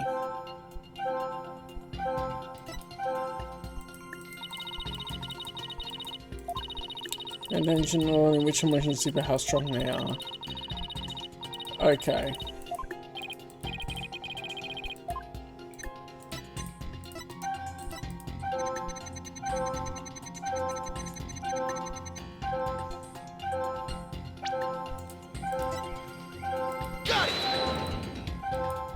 Oh, that was the same one I was thinking of. Hold on. This one, right?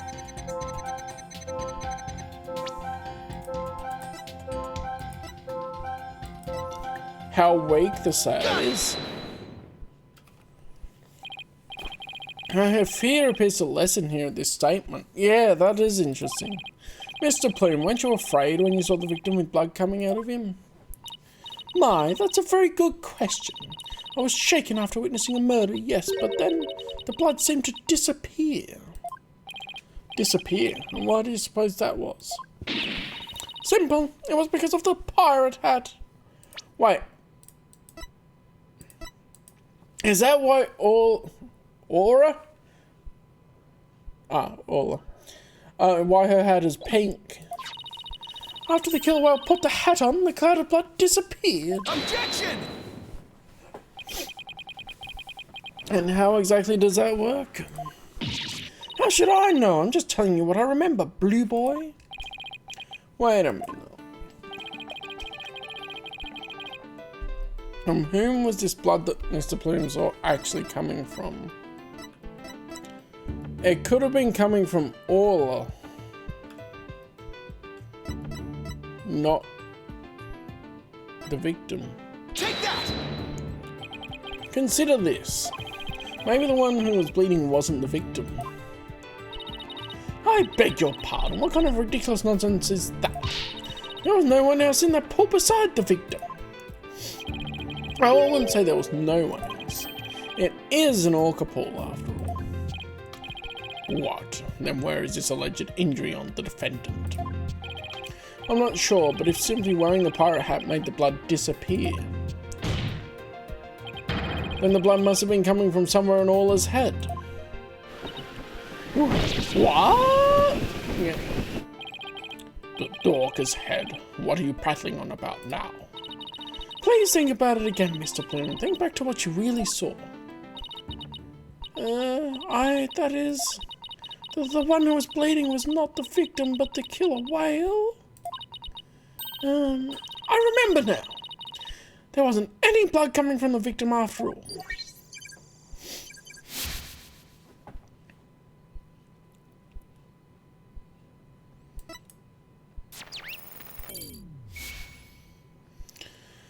Alright, bye-bye. We did it! Emily good psychology got us what we needed from her.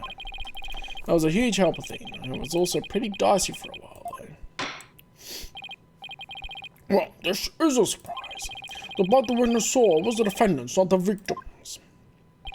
That is correct. And since there was no blood coming from the victim, there's only one thing we can conclude. And what Mr. Plume witnessed was not the moment of the murder, as she claims.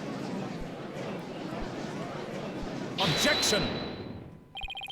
I thought you were unarmed, but it turns out you were concealing a sword all along. Nevertheless, it is far too dull to cut to the bone. Meaning, I grant that what the witness saw was not the victim's blood, but it proves nothing. After all, being rammed doesn't always result in a wound that bleeds, does it? Death from internal hemorrhaging is also a possibility. He has a point there. But it was instant death. If you wish to challenge me to a duel, you need a sharper blade than that, right, Donna? I demand evidence that proves the witness did not see the moment of the murder. There must be something. Think Phoenix. If I'm correct, then the victim's death occurred before the Plume saw it, or it would have to be after, wouldn't it? Because there was no blood.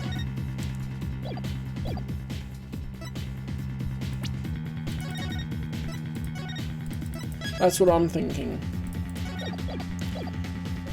After the Plume saw it.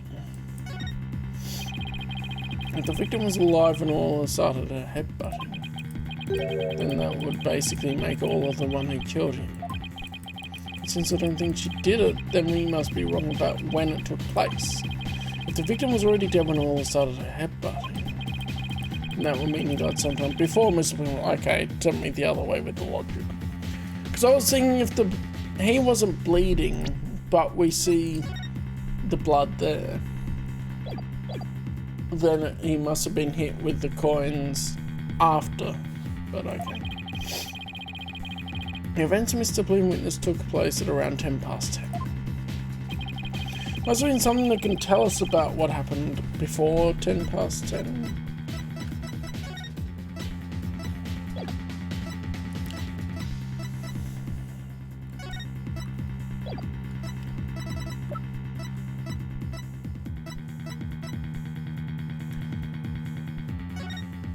Yeah, with the captain.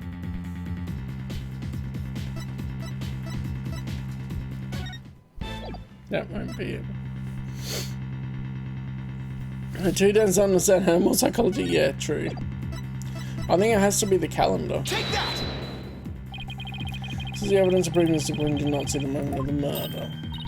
Okay, I really didn't see that working.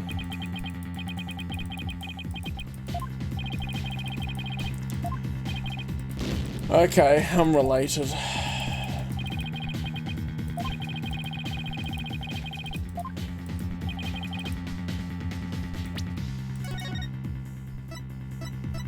Man, can they update the autopsy report already to tell us the time of death? Without us floundering around like this?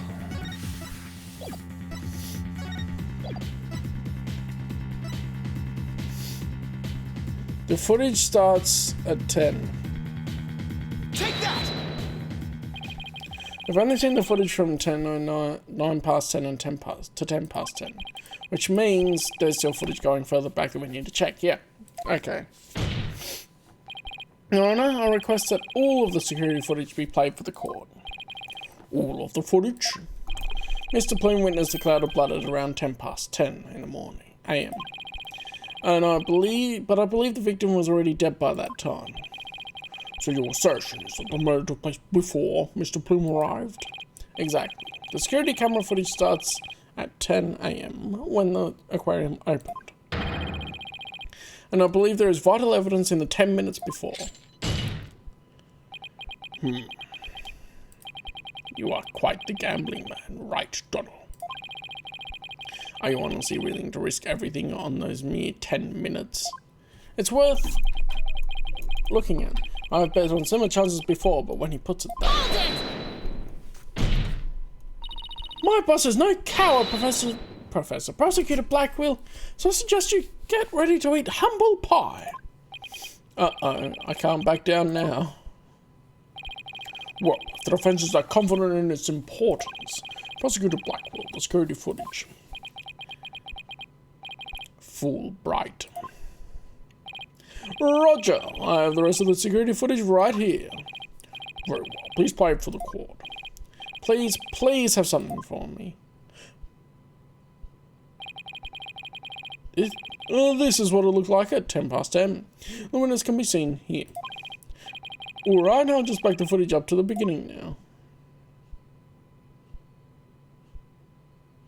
Okay, we've seen that one. 6, okay, there was no one there. It appears Mr. Plume hasn't arrived yet at this point. Now to see if I can find something from before this point in time.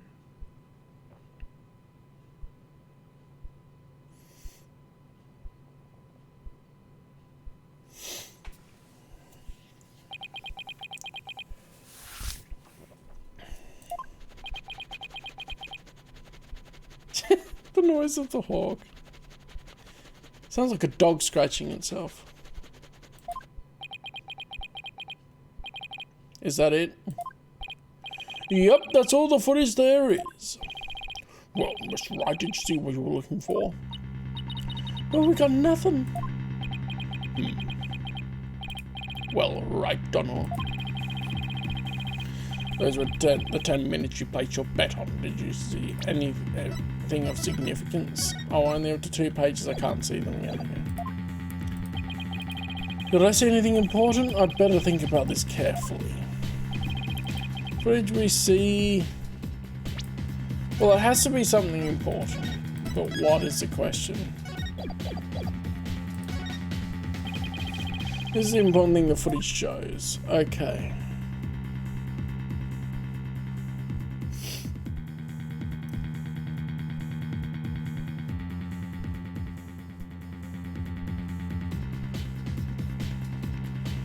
I don't know.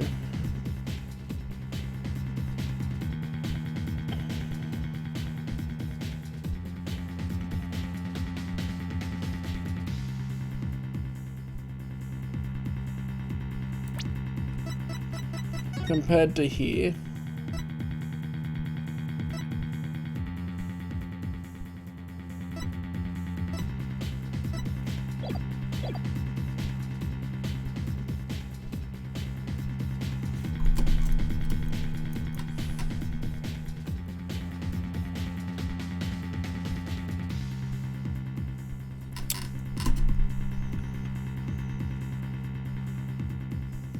Yeah, no. Okay, so if I look at this table. Take that!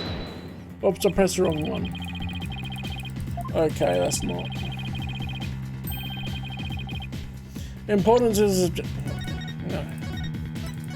Phoenix, no, that argument's dumb. I pressed the wrong button.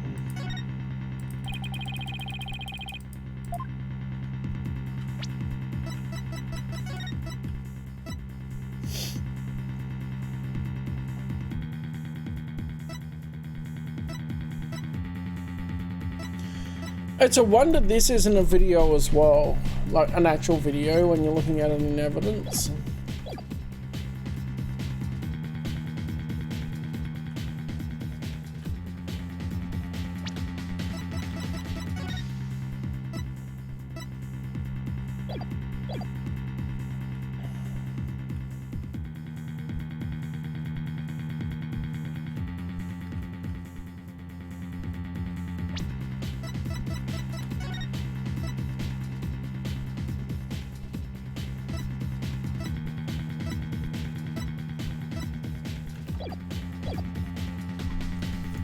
I can't see anything. I'll try the grey. Take that!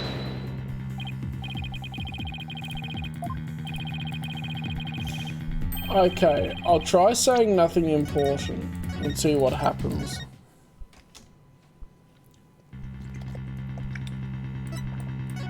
I don't see anything. I can see nothing of importance in that footage. Just as I thought. Ha ha ha, you're right about that. That section was completely meaningless. Doesn't show a thing, that's why I didn't submit it as evidence. Now I think there's something there even more and I've missed it. Objection! No, it's just the opposite. Huh? What do you mean by that? In this 10 minutes of footage, something important that should be there isn't there. Oh, there we go. There we go. It's one of those versatile things. Detective Fulbright, this footage should have been submitted as evidence. What? Are you questioning the way I carry out my duty to justice? Mr. Wright, explain yourself, please. What is this important thing that you say should be in the footage but isn't?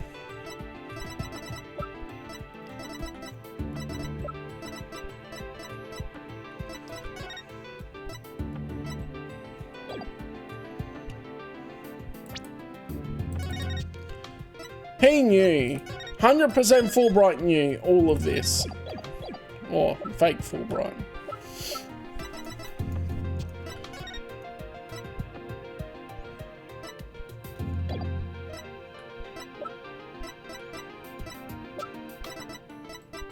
The coins.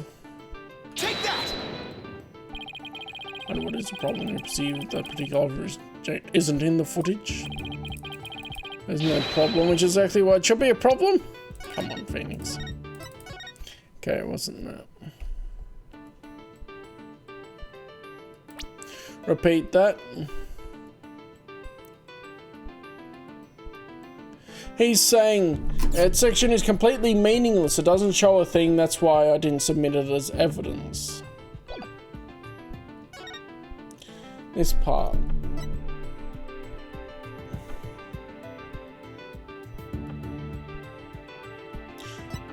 It shows that the orca's there. But that's not what we're doing. What should be there? Maybe we'll use this. Yeah, the hat isn't there. I'm thinking maybe we use this as the hat or as the coins. Take that! No, okay. We don't have the hat separately, which is annoying.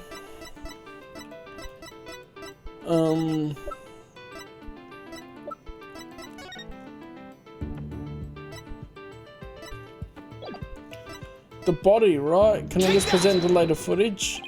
No, okay.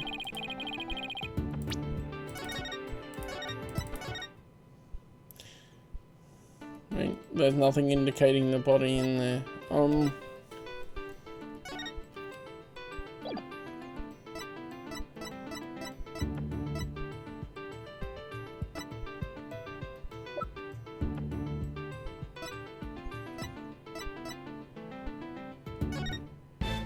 Is it in here? That we can watch anytime. They just... I think that's a good thing they can do with this anime cutscene in the context of it.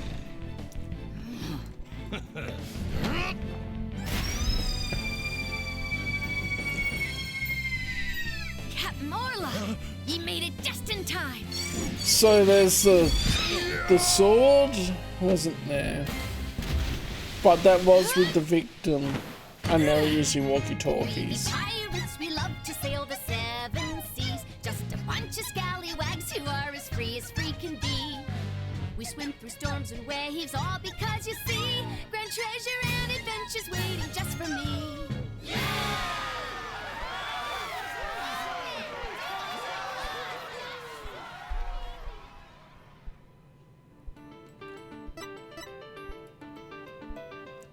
Take that!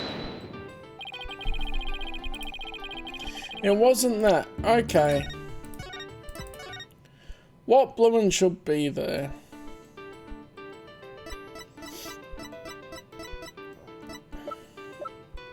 The walkie-talkie? I thought that this is referring to the earlier footage of what should be there and isn't.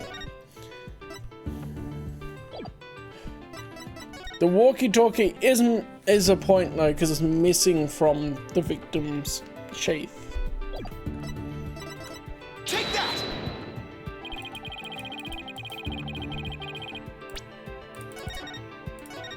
This is Ace Attorney does One Piece for sure.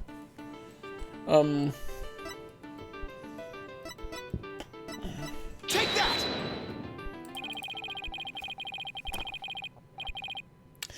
The important thing we should see in the footage is the victim himself, Jack Shipley. I was trying to say that by showing the later security footage, but I guess it didn't count that. Okay, well, I was on the right track with that thought. I don't know about you, but I didn't see him get in the pool in that footage. Oh. His eyes load. Ah, that's right. If the victim is not shown entering the pool in this footage, it means that he must have been there by the Skull Rock during those 10 minutes. But no human being can hold their breath underwater for that long. Well, wait a minute, are you saying... It's you, but... You... When the security camera started up at 10 AM, the victim was already dead. What?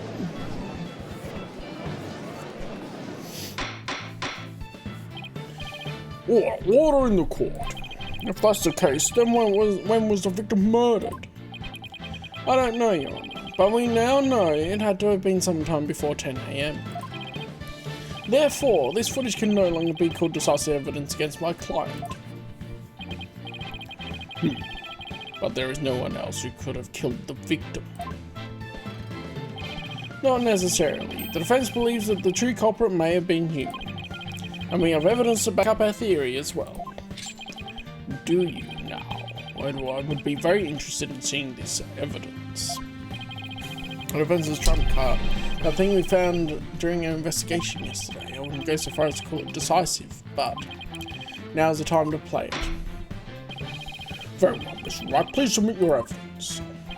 What evidence shows that the crime may have been committed by a human? Take that! What's this? A coin? Yes, a fake coin used in the Aquarius pirate show, and we found it beside the pool. This coin is quite possibly the real murder weapon. This tiny little coin is the murder weapon?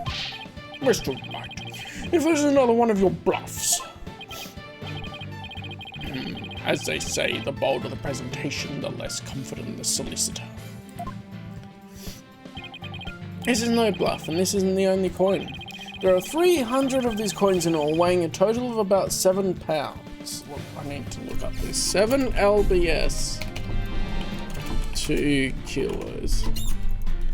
3.17515 kilos. So about 3 kilos. It's still not very heavy, but enough.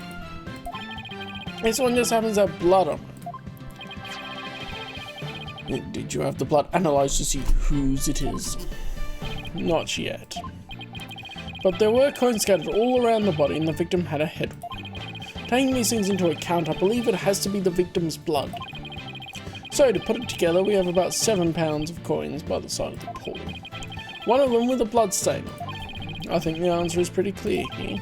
Your Honour, the defence proposes that the victim was killed beside the pool. The side of the pool? And if the murder took place there, it would be difficult to say the orca did it. I realise you're trying to defend your client, but that theory is preposterous. I converse. Yeah, of course I did. How could 300 coins possibly be made to kill someone all at once? It'd be pretty easy if they were in a bag or something of that nature. I'm sure where is this bag the coins were in? Unfortunately, Your Honour, we recovered nothing of the sort from the scene. It's possible the culprit took it with him. They took it? The true culprit used the coins as a blunt instrument to commit murder.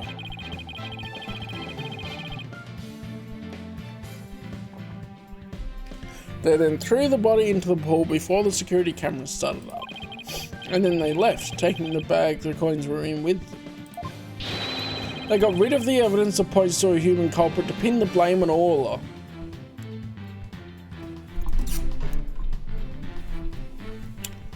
I don't know. Pounds. I don't know the imperial system because there's no need to use it. Whereas I have no idea why Americans hang on to the imperial system. So, theory still stands. He was hit over the head with the skull rock. Then the killer put him inside the skull rock. Which is why Orla was headbutting it to get him out of there. Once she realised.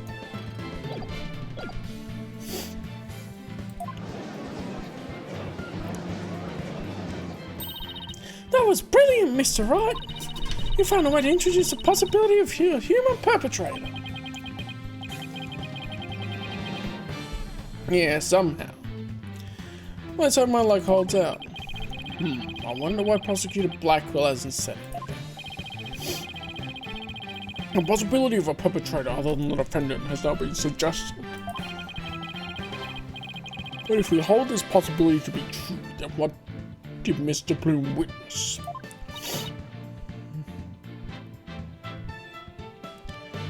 That's right. How provincial. I have some grapes in the fridge. I saw the killer whale attack the victim. Just like it did a year ago, singing a song. I guess so still is that.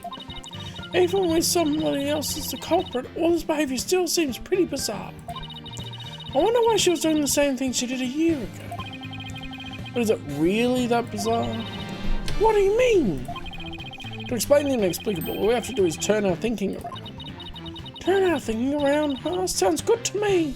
Okay, you don't need to say that out loud. I'm gonna give the old turn my thinking around method a try. Instead of trying to figure out why Orla did the same thing she did a year ago, I can consider the results that were produced by her behaviour this time around. Orla sang a song, did some headbutts and bit the victim. If the real culprit wanted to shift the suspicion onto Orla, then they would have needed to give people a reason to think Orla did it in the first place. Mr. Wright, as a lawyer, how do you explain your client's actions? I believe we should think of it in this way. What kind of effect did Orla's actions have on the case? Very well. Then why don't you explain it for the court? How do the defendant's actions affect the case? They got rid of evidence. And they created a witness. Okay, there's a couple here that could be. They probably didn't really get rid of evidence as such. They created a witness. They killed the victim. Well, why would we say that?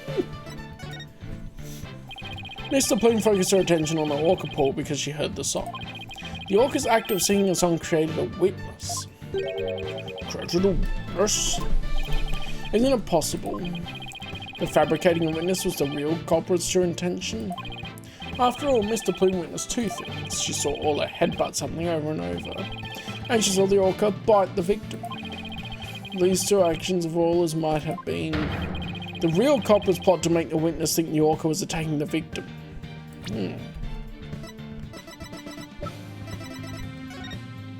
Theoretically, what if this trainer isn't dead? Faked her death or something. To get out of the workplace. And then now has revenge. I guess they would have confirmed that she died, though. They said she died, but you know how well we can trust Fulbright. And you know how well we can trust Norma de Plume.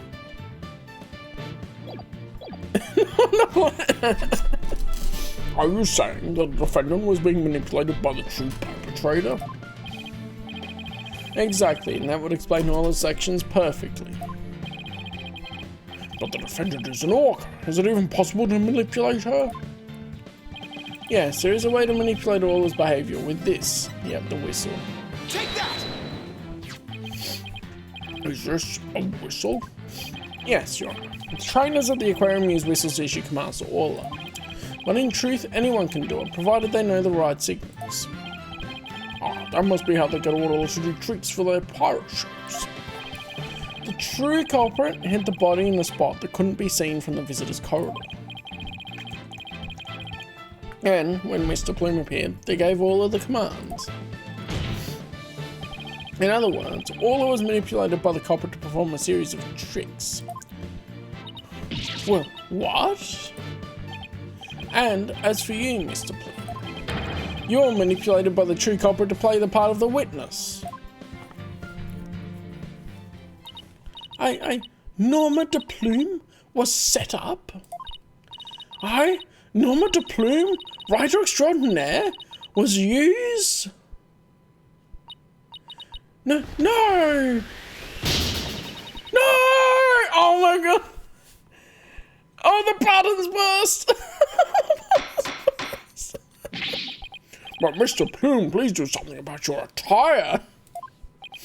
That was one wardrobe malfunction I did not want to see. It would appear we need to shift our suspicion towards someone other than Orla. Prosecutor Blackwood, please have the bloodstone coin analysed. You waste your breath. I guess even Prosecutor Blackwood can't refute the possibility of a human suspect. You did it, boss! If the crime happened beside the pool, there's no way an orca could have done it. Now, if only we can find the bag the coins were in. In light of the new discovery, it would appear that the orca couldn't have done it. Exactly, Your Honor. If the blood on the coin proves to be that of the victim, we can unequivocally overturn all his accusations. Objection! Overturn the defendant's accusation? I think not.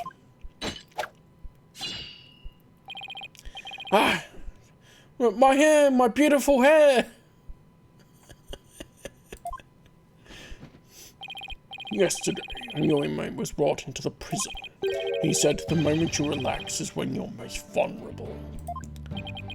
And what did this man go in for? He is merely a sneaky thief who enjoys a spot of fishing now and again. But right down here would be easier to hook than any fish.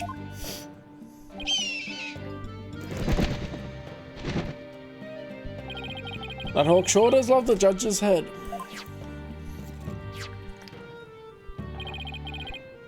What's this? The coin from before and some sort of bag? A bag? I don't think I'm gonna like this. This is the coin bag the 300 coins were in. I believe you were looking for this. How did you get that? I never said we didn't find it at the crime scene. The bag had blood on it, so naturally I had it sent to the crime lab. And does the blood belong to the victim? It does indeed, as does the blood on the coin. I knew it, so the blood on the coin did belong to the victim. The bag was open and the coins had all spilled out, but the bag alone wasn't proof enough to say that it was used as a murder weapon. However, thanks to the defense in that coin, I am more than satisfied that it was. Prosecutor Blackwell, are you conceding that the true culprit committed the murder with the bag of coins? I shall concede that the victim was put into the pool after his death. However, even with the bag, it doesn't change the fact that it was the orca that killed the victim.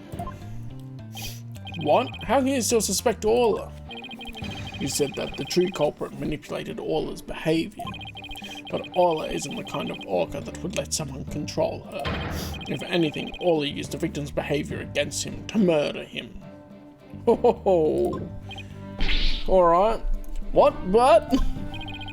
Are you arguing that the orca manipulated a human being? To prove it, I have summoned another witness. Marlon Rhymes. Take the stand.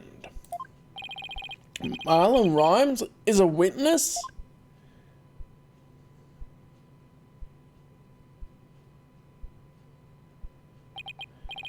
Well, don't just stand there. State your name. I told you I didn't want to be a witness. I thought one witness would be quite enough to prove the defendant's guilt. But apparently Right Donor won't be satisfied until every stone is turned. Well, son of a... Alright, fine. If we're gonna talk, then let's get this over with. Mr. Rhymes doesn't seem like a willing witness. I wonder what Prosecutor Blackwell is going to have him testify about. So could we have your name and occupation for the record, witness? Ahoy, yo, yo, yo, ho, ho! People of the law, time to testify. Chillin' with my crew at the ship Shape. Orcas, penguins, and a seascape. Cleaning and feeding, there ain't no end. But them bratty kids' tours, I shall transcend. New animal keeper from the House of Rhymes. I'm the master keeper, Marlon, with the rhymes. Damn.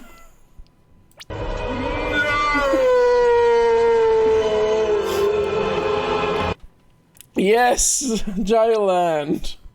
Ahoy, yo, yo, yo, ho, ho. People of the law, time to testify. Chillin' with my crew at the ship Shape. Orcas, penguins, and a seascape. Cleaning and feeding, there ain't no end. But them Bradicus tours, I shall transcend.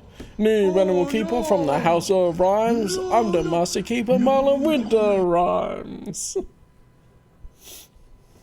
I was trying to figure out how to do this bit. Chillin' with my crew at the ship Shape, orcas, penguins, and the seascape is probably it. Into the pits, random rap sheet. Okay, I got it. They did play one when I did it the first time. It's just working out how it actually sounds. What's one here?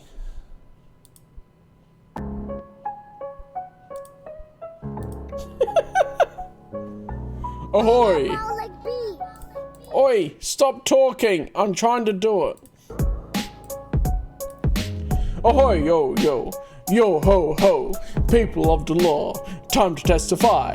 Chilling with my crew at the ship Shape. Orcas, penguins, and the seascape.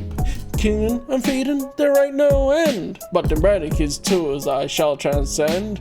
New animal keeper from the House of Rhymes. I'm the master keeper, man, with the rhymes.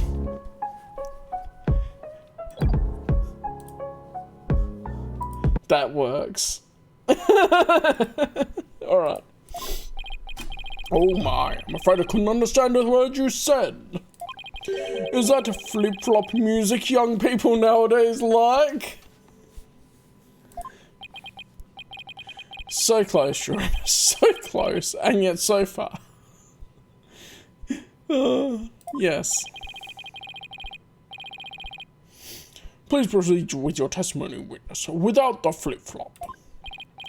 Okay, fine. But I don't want to do this, I tell you. I feel like I'm selling Sasha out.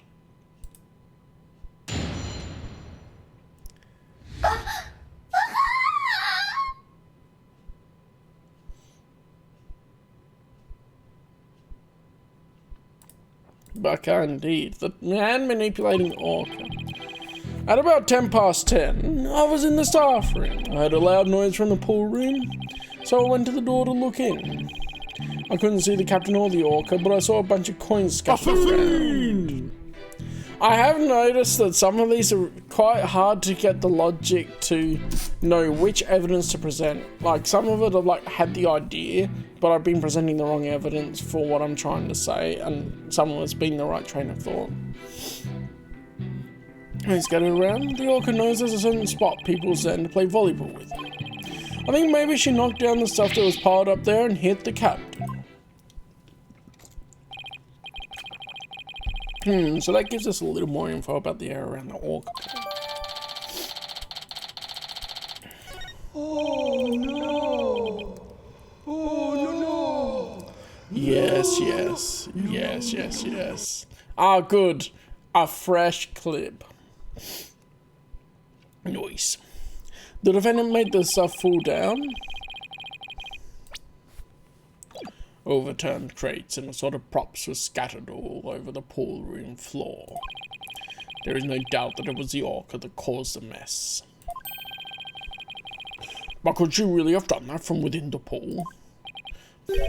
As I said, the orca is the only one that could have performed such a feat. The pool and its room were tidied the night before, including its various odds and ends. But when our rhyming Marlin took a look-see, over 400 pounds of crops had fallen.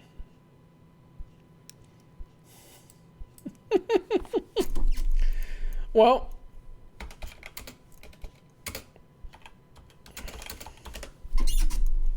that's 181.437 kilograms. That's a lot of stuff. To move it all in one go would challenge even the brawny prisoner in the cell next to mine. What is he? The jail gossip? So, how did 400 pounds of items fall all at once? I'll tell you how. Oh yeah. No, you can see Fulbright being sus, but only in hindsight because it's a thing detectives have done all through Ace Attorney. So if you played this before, you wouldn't get spoiled. And all that, yeah. And of course we know that it's taken 7 years for Blackwell to find the Phantom, and all that time he was thinking about the Phantom, so. That's a long time, and he would have had a lot of cases. The orca pulled on the cloth that was underneath them. A weight that would be all but impossible for a human to move was child's play to an orca. During a friendly game of volleyball, the defendant made the crates full, and the bag of coins that was among the items fell on the victim's head and killed him. The orca then toyed with the victim's body underwater, which is what Mr. Plume saw. Objection! But the witness only said he heard a loud noise. That doesn't automatically make it the sound of oil making the items fall. Also, why did you only look in on the pool room anyway, Mr. Rhymes? That orca sometimes make a loud noise to summon a train. I'm still a newbie, so I don't have a security guard to get into the pool room yet. So even if she tries to summon somebody, there isn't much I can do about it. I see. So the witness couldn't enter the crime scene. Objection! If Mr. Rhymes couldn't enter the room, there's at least one thing he can't be sure about. His statement that the orca was playing volleyball is pure speculation. Silence! Whether the orca was actually playing volleyball or not is not the issue. Traces of the orca's saliva were found on the cloth that was underneath the crates. Okay. The important point is that the orca is the only one who could have moved the items. I have to discredit that statement somehow. If I don't, it'll mean that Orla was the culprit even if the victim died beside the pool. Black and white orca, come on. Okay. Hold it! He wasn't in the staff room. Are you sure about the time you were in the staff room? Yeah, he was in the food prep room. Pearlie told us. What? Yes, I'm sure. I'm pretty good with time. I've never been late to work once.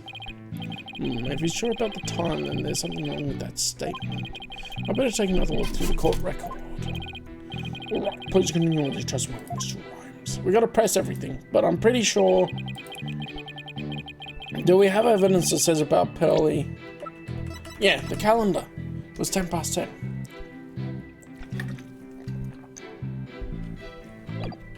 Hold it!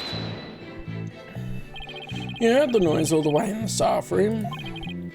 Well, that's right, the orca pool room and the staff room were pretty close to each other. Anyway, I heard the noise, so I went to the door of the pool room.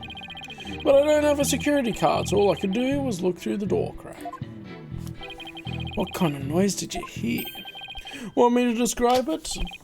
Oh yes, your word, oh no, the crash boom bowing down to relativity.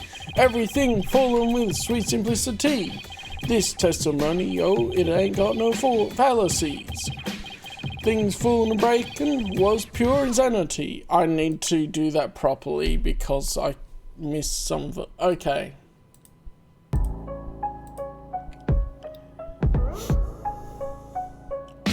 Oh yes. You word up courtroom number 4. The crash boom bowing down to relativity. Everything's falling with sweet simplicity. This testimony, yo, it ain't got no fallacies. Things falling back and was pure insanity. Yeah, boy. Okay, yeah. I needed the beat, but also someone that's... I could go through that more, but that's it. That's it. Kinda like that. Okay, but why the need to rap it? Well, I didn't really get all of that, but in any case, I gather it was a very loud voice.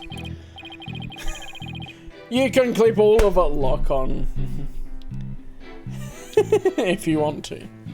Very well, please describe what you saw at the scene.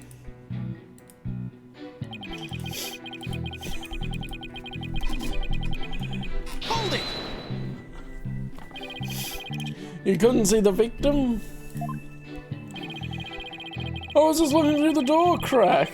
I guess all that stuff was blocking my view. I didn't notice a whole bunch of coins scattered all over the place though. But at the time I had no idea the captain was dead. Killed by gold coins. Ironic, isn't it? Perhaps the orca wanted to be paid for her labor, paid in coins raining from the skies. Coins raining from the skies? He makes it sound almost poetic. But the hard truth is that those coins were actually the murder weapon. We all deserve to be paid for our work, do we not? I shall have a fine meal tonight. If you find a client guilty, that is. Mr. Rhymes, do you have a theory on how the things got knocked down? Of course I do.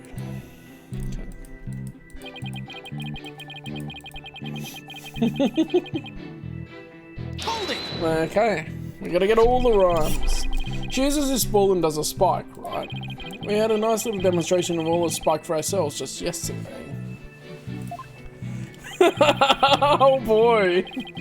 Yeah, I would expect there's gonna be a lot of raps from this dude. If you stand on the mark on the floor, the orca spikes a ball at you. Taco is good at flying straight at his target as well.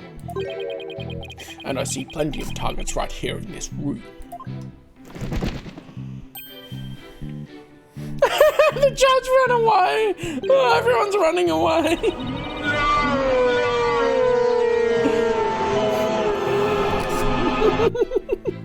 Everybody's so busy protecting their head they forgot about the trial! Including you. Tell them what the defendant caused to happen. Well, the orca knows people stand in a certain spot for volleyball.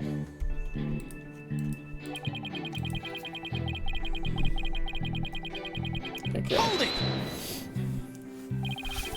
Are you saying you think she knocked down the items on purpose? I do find it a bit odd with some of the rapping, right? How some of the words seem to go a little bit slow to flow properly, and yet others seem to go a little bit quick to flow properly. An oblivion NPC! I don't want to believe it myself, but that orca's pretty smart. The clothing's wrong. It'll be easy for her to pull the cloth the stuff was on while she was playing volleyball. Orcas are really strong. One good pull and all those things will come crashing down. As maybe an orca could be strong enough to make that much stuff fall. I've never seen an orca play tug of war myself. But the fact is, this one did.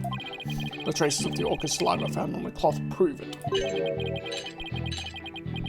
How long do you plan to walk tightrope on those shaky theories of yours? Wait until you see me do acrobatics! Moments like these are what I became a lawyer again for. I don't know why, but Mr. Rhymes is lying. I'm afraid I have to expose that secret he impels for keeping to resolve this. This first one. Present the calendar. Objection! You know what? You say you're in the staff room, but is that really true? Of course it's true. Why would I lie about a thing like that? Mr. Rhymes, have you ever seen this calendar before? Hey, that's... I see you recognize it. Yeah, that's the rifle calendar. It's a big hit at the Shipshape Aquarium gift shop.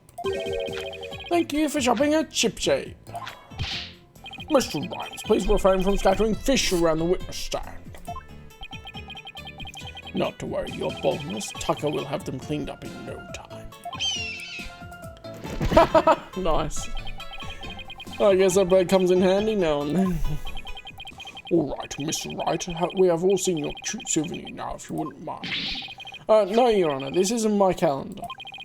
It was originally the witness's, but it came into the possession of a certain young lady. Well, what? Mr. Rhymes and this young lady first met each other in the food prep room. After a mishap, the calendars got switched around. They ran into each other at about 10:10 in the food prep room. So clearly the witness was not in the staff room. In other words, there's no way he could have heard the noise in the pool room upstairs. Ah! What's this? This is the first I'm hearing about any calendar. That's because Mr. Rhymes and Pearls. We're keeping it a secret. You lied to me. This transgression will not go unpunished. Ah! So, Mr. Rhymes, you didn't hear the noise of the equipment falling after all, did you? Okay, I admit it. I didn't hear the noise in the orca room myself. But somebody told me about it. Who told you about it? It was, unless you tell the truth, Mr. Rhymes, I can't say what. I'm sure you know how sad that would make Miss Buckler.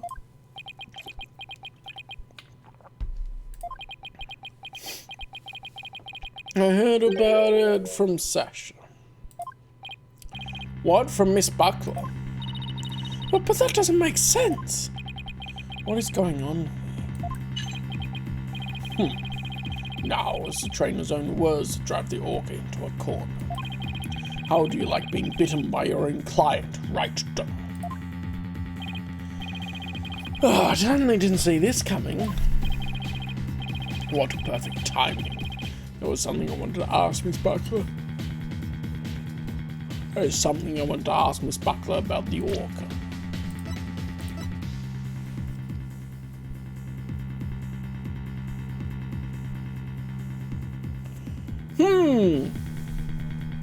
So,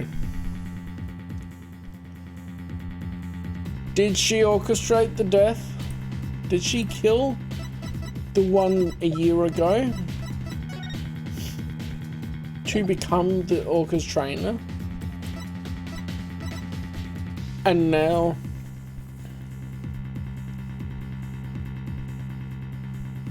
But she's kind of a client. Okay, let's see where this goes. Well, because the other trainer died, there will be a position open. It's suicide, that's the answer. Okay. We'll see. The prosecution calls the trainer, Miss Sasha Buckler, to the stand. Yes, I suppose it would be a good idea to hear what the Orca's trainer has to say. I don't know what Sasha is going to say, but I'll just have to meet it head on, whatever it is. We'll now take a 20-minute recess while the witness is summoned. And you need someone else with Orla, don't you? To be continued. How much longer does this have to go, I wonder? I could finish it tonight. Then we'd be on to Spirit of Justice next. 21st of July, 21 to 11 in the morning. What is my voice doing right now? That's weird. I'm into too many voices. Mr. Wright, are you going to cross-examine Sasha? I still have to ask her about the noise from the stuff falling down. Her voice is going slightly. Mr. Wright. Mr. Rhymes, why did you lie? I didn't want Sasha to have to appear in court. I thought if anybody had to testify, I should be the one to do it for her.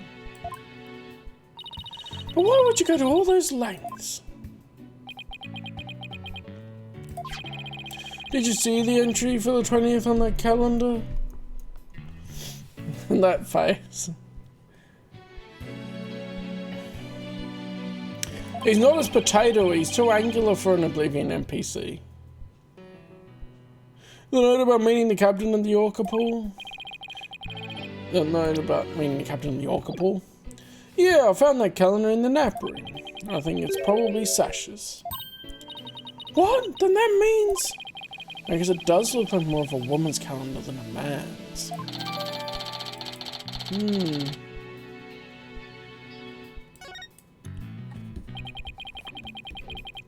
Oh, July is the 7th month. Yeah, it's still July. I didn't want suspicion to fall on Sasha. Mr. Wright, I gotta go back to the aquarium to look after the orca in Sasha's place.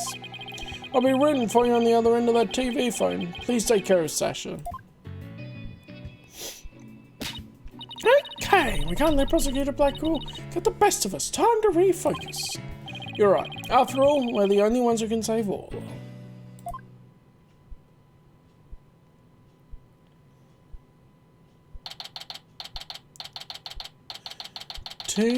11. Oh, we just gone back into court? Yep. The Phantom could have pretended to be Sasha for sure. Would have been neat if they could retroactively put her face into that final case. Well, why is it really go that far for her? Because he loves her. But does he love her because the Phantom has tricked him into falling in love with her? That's the other problem.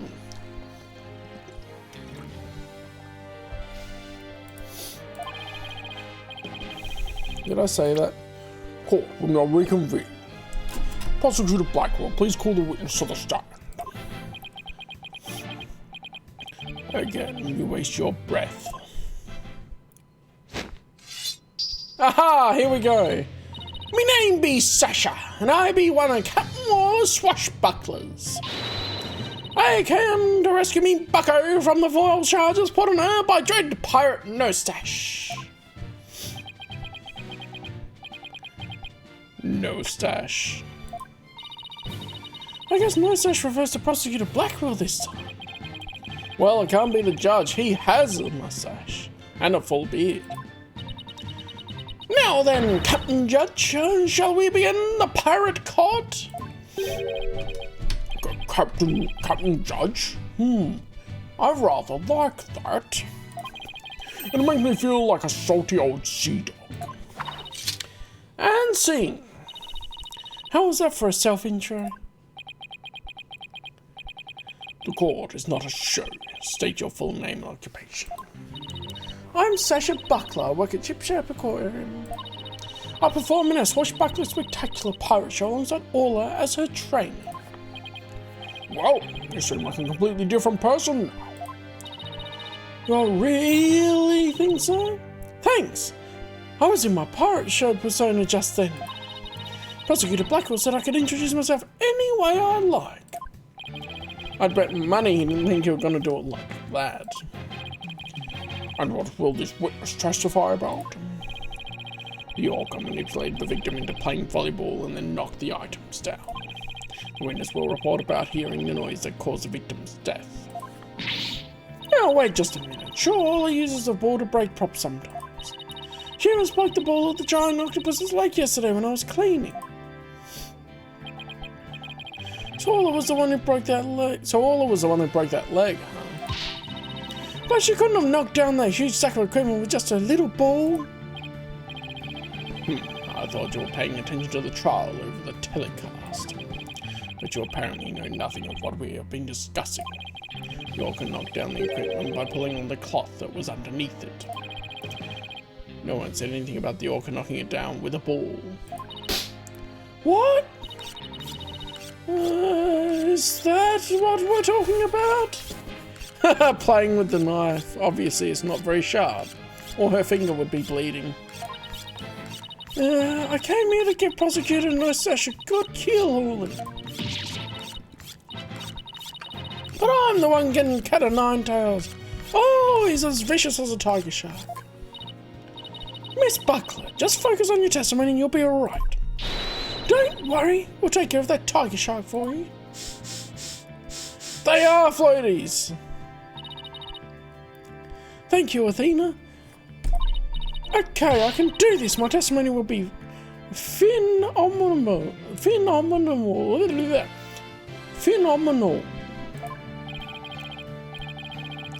Alright, Miss Buckler, please proceed with your testimony. Why does she wear floaties? That's my question. Does she wear floaties in the video? I gotta check this now. She does!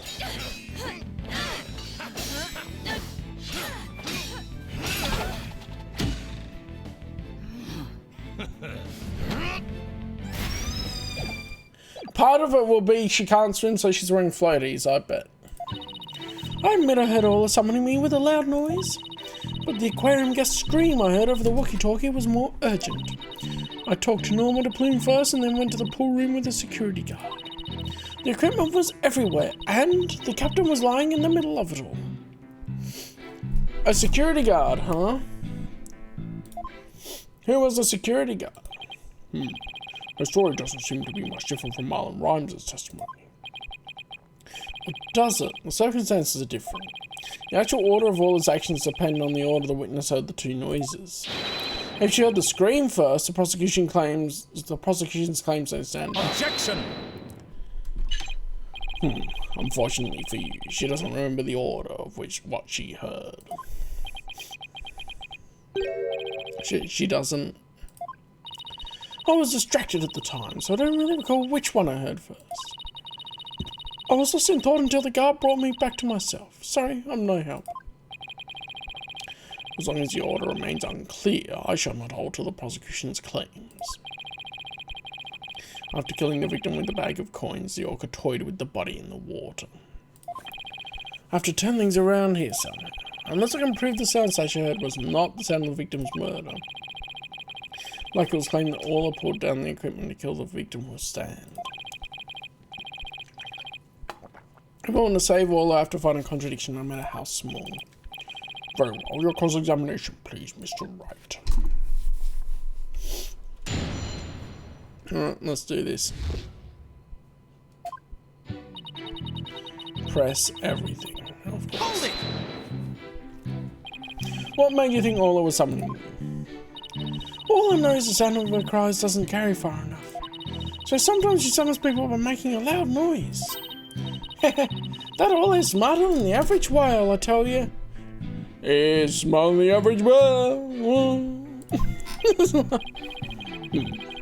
spectacle would not be bested in a battle of wits. Hold it! Wait a minute, which is the smartest one of all? Mirror, mirror on the wall, who's the smartest one of all? Widget! Okay, Widget actually said something again. Am I expected to enter truce into this? My kid is better than yours, a Palooza? Did you heed the summons of this very intelligent all immediately? I couldn't run away, although I was concerned about her, of course. Hold it! You heard Mr. Plume scream? That's right, I heard her through the walkie-talkie of a guard making his rounds. Ah! I can still hear it in my head. It was so loud, I thought it was a sea lion. Mr. Plume sort of reminds me of a sea lion, actually. Well, Mr. Plume sort of reminds me of a sea lion, actually. Yes, she does. I know, right? Ooh, I should call her Sea Lion Lady and see how she likes it. I guess Athena is still upset about being called Yellow Girl. What did you do after hearing the visitor scream? Yeah.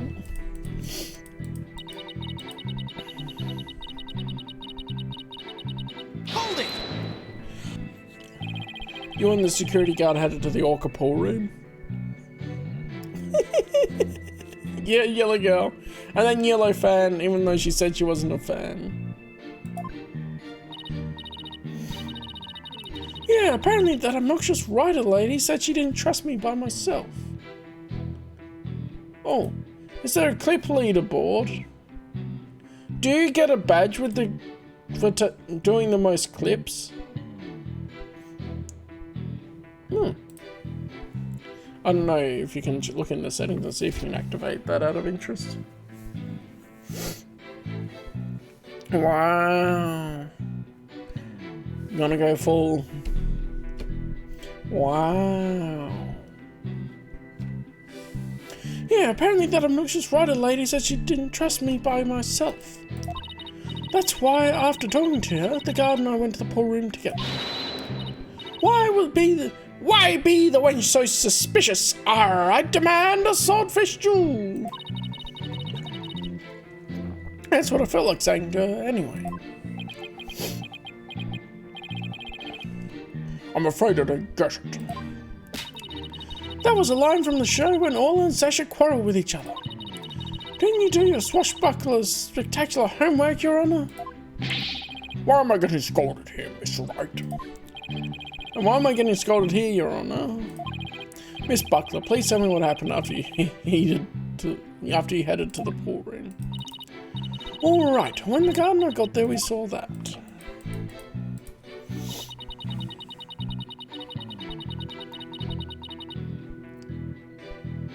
Yes, swashbuckler, steel samurai crossover, make it happen.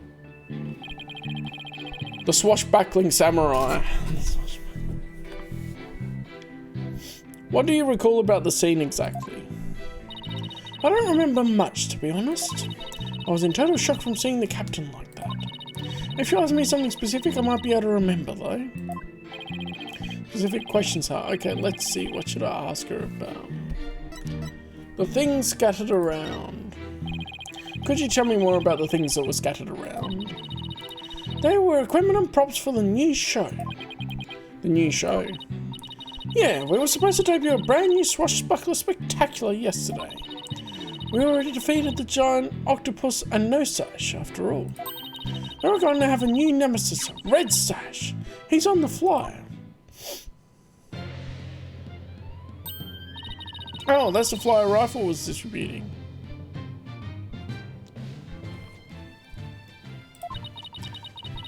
Who will obtain the gold coins hidden in the Skull Rock? Ooh, I wish it could be me. Leave it to you, Athena, to know all about it. Orla's even got some new tricks for the new show. Okay. So all the stuff that fell down was for the new show, is that it? That's right, a bunch of props and crates and other equipment stacked up. Your Honor, for the record, I'd like that information added to the witness's testimony. Very well. Miss Buckler, please append what you just said to your testimony. Sure thing.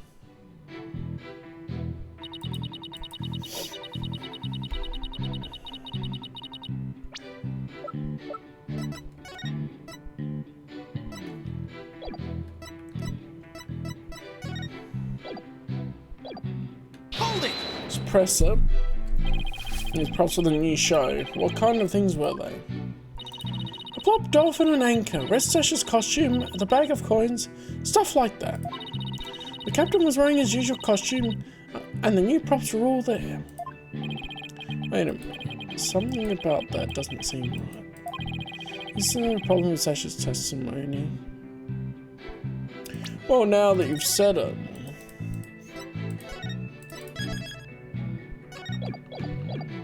Yes, there is. You say the captain was wearing his usual costume, but is that completely accurate? Come on, Phoenix, what are you nipping my testimony for? It's his job. Scarf. Didn't have the scarf when it was turned over. He didn't have that. Can't see his hands. Hold on. Let's see if we can figure this out a little earlier. Yeah, he has the walkie-talkie in the sheet. The eye patch.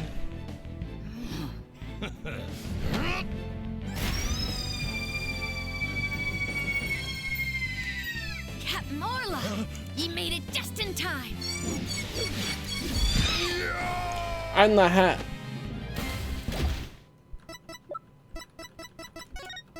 We haven't seen the hat there. We don't see him with the hat there. He does have the eye patch though, so it's not the eye patch. If we look at the body, we see that there's a discrepancy between that and your statement. You stated that the victim was wearing his usual costume, but you noticed that the victim was wearing a red scarf around his neck. Oh yeah, because the usual costume was before Red Stash. I imagine this red scarf was part of his costume for the new pirate show. Oh, you're right, it's written right here in the flyer for the new show. Featuring the dashing Red Stash with a fluttering red scarf. Although I have to say, it just looks like a red scarf was added to the old costume. Yeah, well, the captain was never one to spend much money on costumes. But, you know, the captain wasn't wearing that red scarf. But in this photo, I believe I see a red scarf. Yeah, but it's not wrapped around his neck, it's just draped on top of his neck. That red scarf was packed away with the rest of the new show's equipment. Huh. It must have fallen on top of the captain when the equipment fell down. Oh, I see. It looks like your discrepancy wasn't really a discrepancy after all. So the scarf doesn't have anything to do with the case, but there's something about the timing of the stuff falling that bothers me. Hold on, the timing of the stuff falling. The timing. Maybe my theory has been all wrong from the beginning. Maybe the bag of coins isn't the murder weapon. And so your last cross-examination ends in failure as well. You should know that such feeble slash will never hurt me. As I said, Yorker made the equipment full and then toyed with the body in the water. Objection! I'm sorry, Prosecutor Blackwell, but based on the circumstances of the scene, the defendant couldn't have dragged the body into the water after the equipment fell. And why, pray tell, is that? Oh, I'll tell you, alright. My theory has been all wrong, then I'll just have to fix it. Yes, Mr. Wright, please do tell the court. What indicates the body was not dragged into the water after the items fell? After the items fell, well, the scarf's there. Take that! The red scarf fell at the same time as the bag of coins. And if the body was dragged into the pool after the bag of coins fell, then the red scarf wouldn't still be on top of the body. See, I was saying it was after the plume saw him earlier. What? In other words, the victim was already dead when the equipment came crashing down. Therefore, the bag of coins that fell with the red scarf was not the murder weapon. Silence!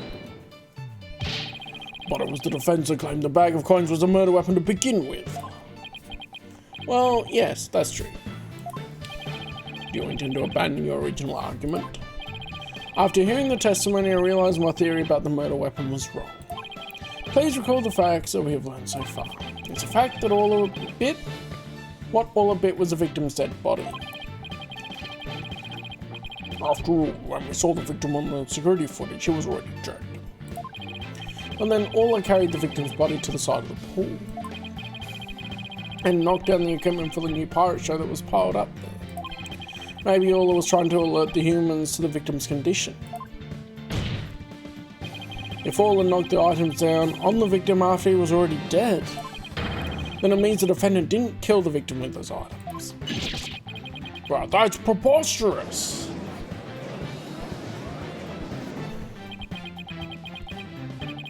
Even still, your argument is lacking. If neither the orchid's headbutting nor the bag of coins were the manner of death, then how do you propose the victim was killed? Good question. I'm not sure at this point, with what we have.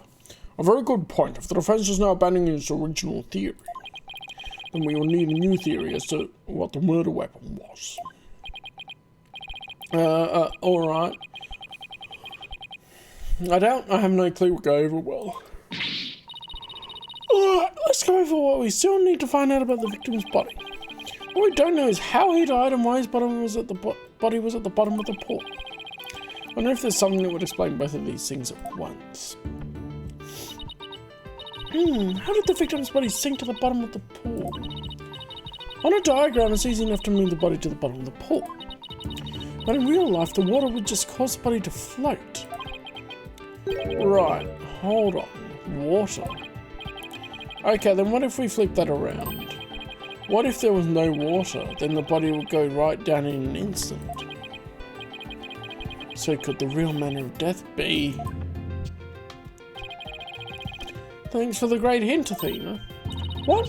I helped you and I didn't even know it? Your Honor, I think we know the real manner of the victim's death. I think we're doing this right. I expect a clear answer. Now then, what was the real manner of Jack Shipley's death? Oh, it's the manner of death that moved the victim to the bottom of the pool in an instant. Falling. Please take a look at this diagram of the orca pool. If there's no water in this pool, then it would be very easy to move the victim's body to the bottom of the pool. I'm wondering in what case the Orla wasn't in there then.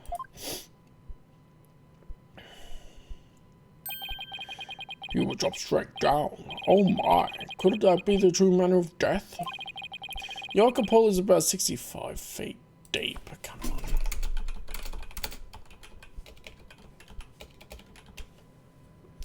19.8 meters, so about 20 meters.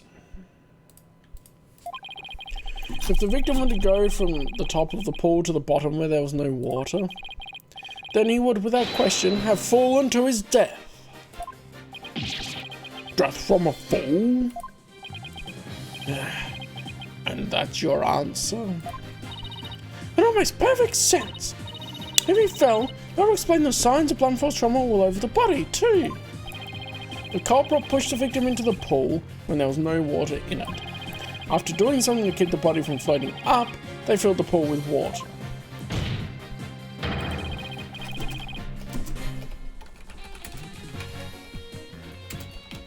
The pool water washed away any signs of blood so no one would realize that he fell.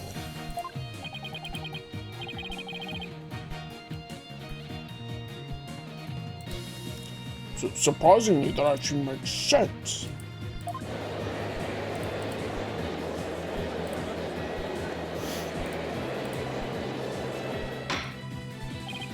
Order in the court. I'm just as surprised as you are, but I must have order. If falling was a manner of death, then does that mean the defendant's behavior?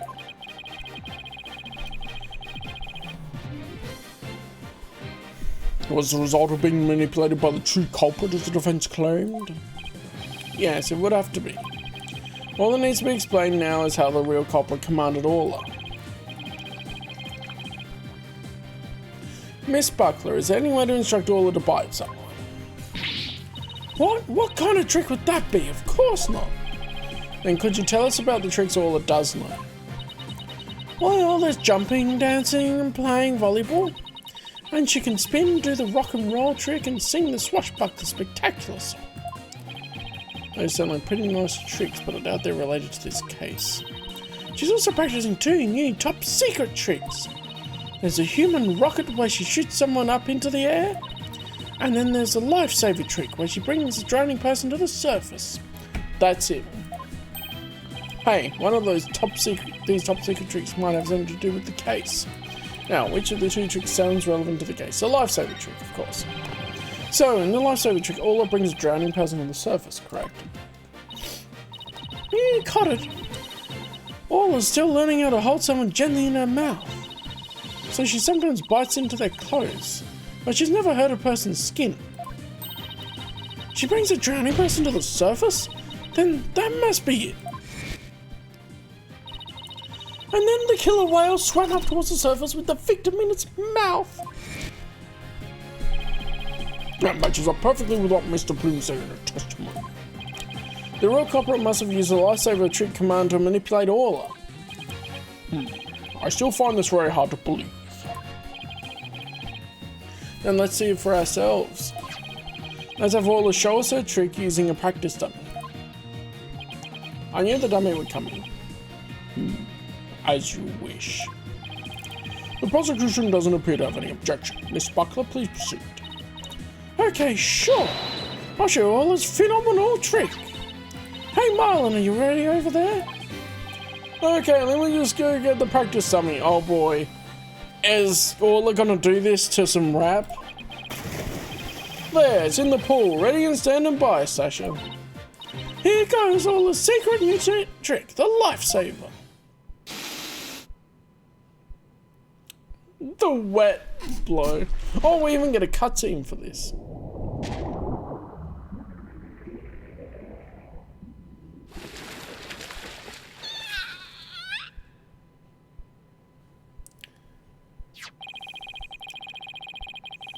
The clothes got torn up a little, but the dummy doesn't have any new marks on it. Nice one. Yeah, good girl, Orla. And there you have it, Orla's secret new trick. Wow, that orca is really something. A cute little thing like that wouldn't hurt anybody. Sounds like the gallery loved Orla's performance. That was great, that awesome trick captured everybody's heart. Ho ho ho, wonderful, I wish I could see more.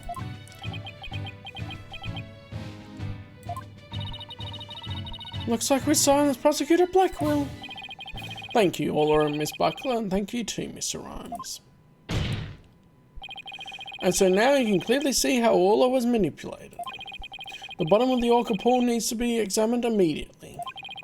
We might still find some evidence of the victim falling to his death. Prosecutor Blackwell, please have that taken care of at once.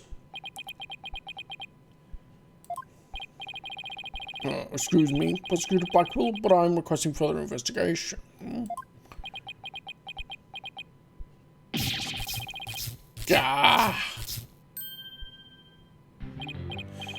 Just, Prosecutor Blackwell, you have to answer the judge the nice judge politely.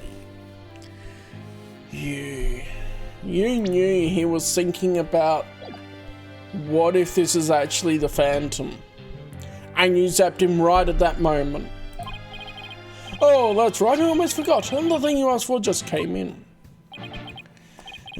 And you couldn't be bothered to think of a less violent way to deliver it. What did Prosecutor Blackwell ask for? I've been waiting for this. Oh, and what is that? An updated autopsy report. Yeah, thank you. Poor Blackwell getting bullied, I know. Why did it have to come now? During the recess, I ordered the body to be re-examined.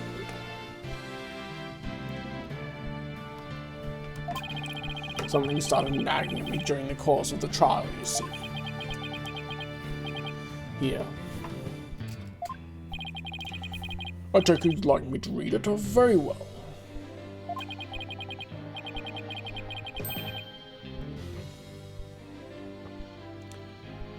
Oh, that's not good. Up to 14 dead from what Cam was saying earlier on the RPG.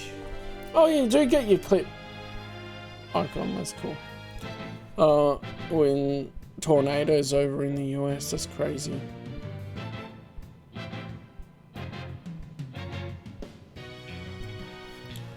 Cause of death. Thought to be from 65-foot fall. Ooh.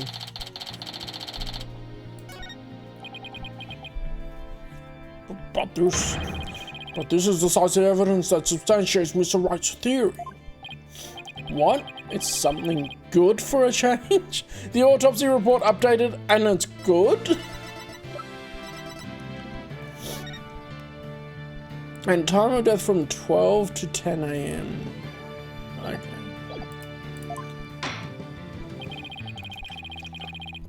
So midnight to 10 AM. If the manner of death was falling into an empty pool, the orca can't be responsible. It seems all his complete innocence has been proven. I suppose I can't deny that. This is fantastic! You did it, Mr. Wright! Prosecutor Blackwell isn't even trying to refute it. All is saved! Yeah. Is it really safe to celebrate? It would appear more investigation into this case is necessary, but first allow me to render my verdict. The court finds the defendant Aura Shipley not guilty. Let's go. So this special episode, is there more to it, or we've won the case?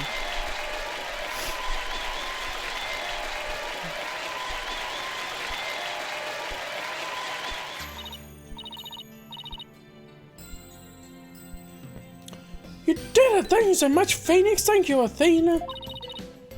Oh, and Marlon, thank you too. You're right, Sasha. Time to celebrate. Go on, eat up. Haha, lots of fish. Nice. Glad to see everybody so happy. And I'm absolutely thrilled about the verdict.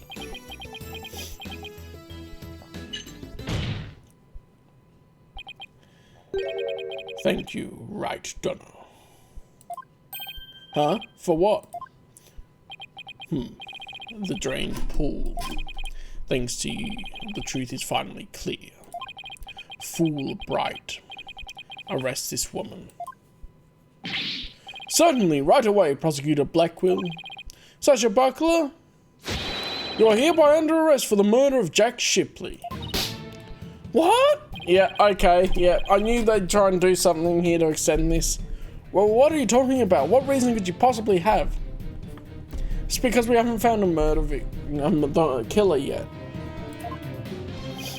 Come now, you must have had some idea in the back of your dull little mind. The true culprit manipulated the orca in order to have false charges brought upon her. And who is the only one with the ability to accomplish that? It can only be the orca's trainer.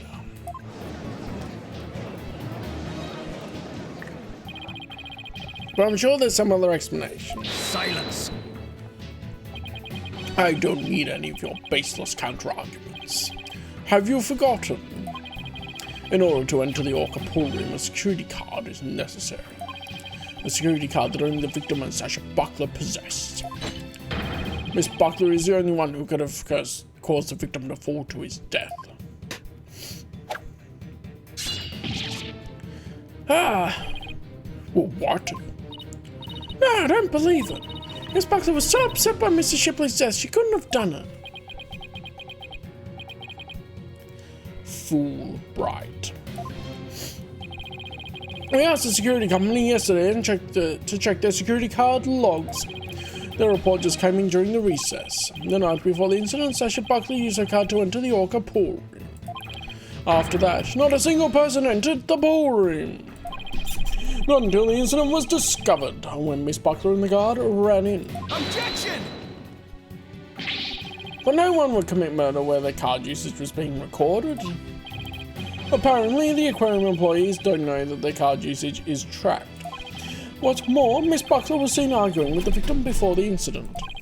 So, Miss Trainer, what were you arguing about? It was a private matter. But it wasn't anything I would kill him over, that's ridiculous. Miss Buckler is the only one who entered the room, and she knows how to command order.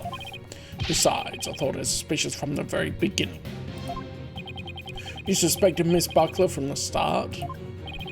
The Orca did tricks because someone commanded her to do so. Possibly someone with a heart so black as to make her own part of the murder weapon. The possibility the Orca killed the victim. The possibility a human manipulated the Orca. I looked into both. So he's suspected by Sasha and Orla all along. My gratitude to you, after all. You're the one who drew out that information about the lifesaver trick. The Orca you saved was an unwitting victim. A victim made to look like the weapon that killed Jack Shipley. No! Alright, come along then. Let's have a good long talk. Wait, I didn't kill the captain. I would never try to frame Orla. Why would I hurt the ones I love like that? Sasha! Phoenix, Athena, you gotta believe me,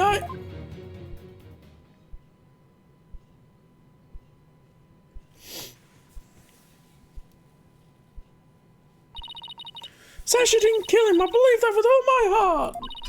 There's gotta be something we can do. I feel the same way. Could I have done something differently? But never in my wildest dreams did I imagine things turning out like this. It would appear that this case has taken on an entirely new aspect. But this trial is only concerned with the ruling on the defendant, Aura Shipley. So I'm afraid this concludes today's trial. Court is adjourned.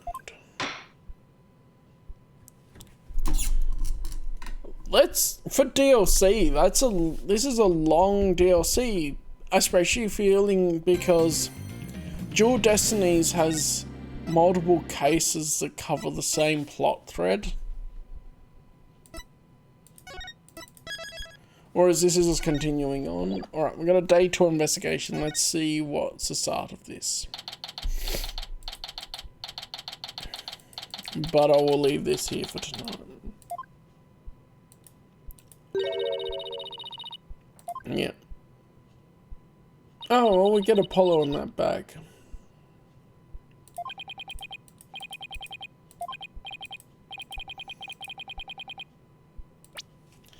Alright, that's probably gonna be it for tonight, for that. It's a good stopping point. And what's that? Oh, I can't even see that much. Hang on. I do like where that's going. Like it. They had to do something like, there's never been a case where we don't find out the killer. So they had to do something with that. Which is a big thing. But it did seem, we do need the day 2 investigation with that. So that's the way to turn it around. I guess we're shifting defendants to an actual defendant this time. Which is neat, like a person, not a whale. Well, that's been fun so far. Like, they've just so gone off the rails and gone with wacky ideas and had fun with it, which is fun. I almost feel like the cast is a bit too big, because it feels a little bit better when it's just like Phoenix and Athena, or Phoenix and Apollo, like focusing on 2 at once rather than trying to include everyone. It feels a little bit busy writing wise in hindsight, thinking about it. It's good. Yeah, have a good one, Hamster. I'm probably gonna have a little break and then have a look at a few videos, and then yeah, next week will be continuing on this, and then depending how long it takes, Spirit of Justice. I'll do all of the Apollo Justice Saves Attorney Trilogy together. I don't know if I'll go to Investigations or The Great Ace Attorney afterwards, or have a bit of a break in between.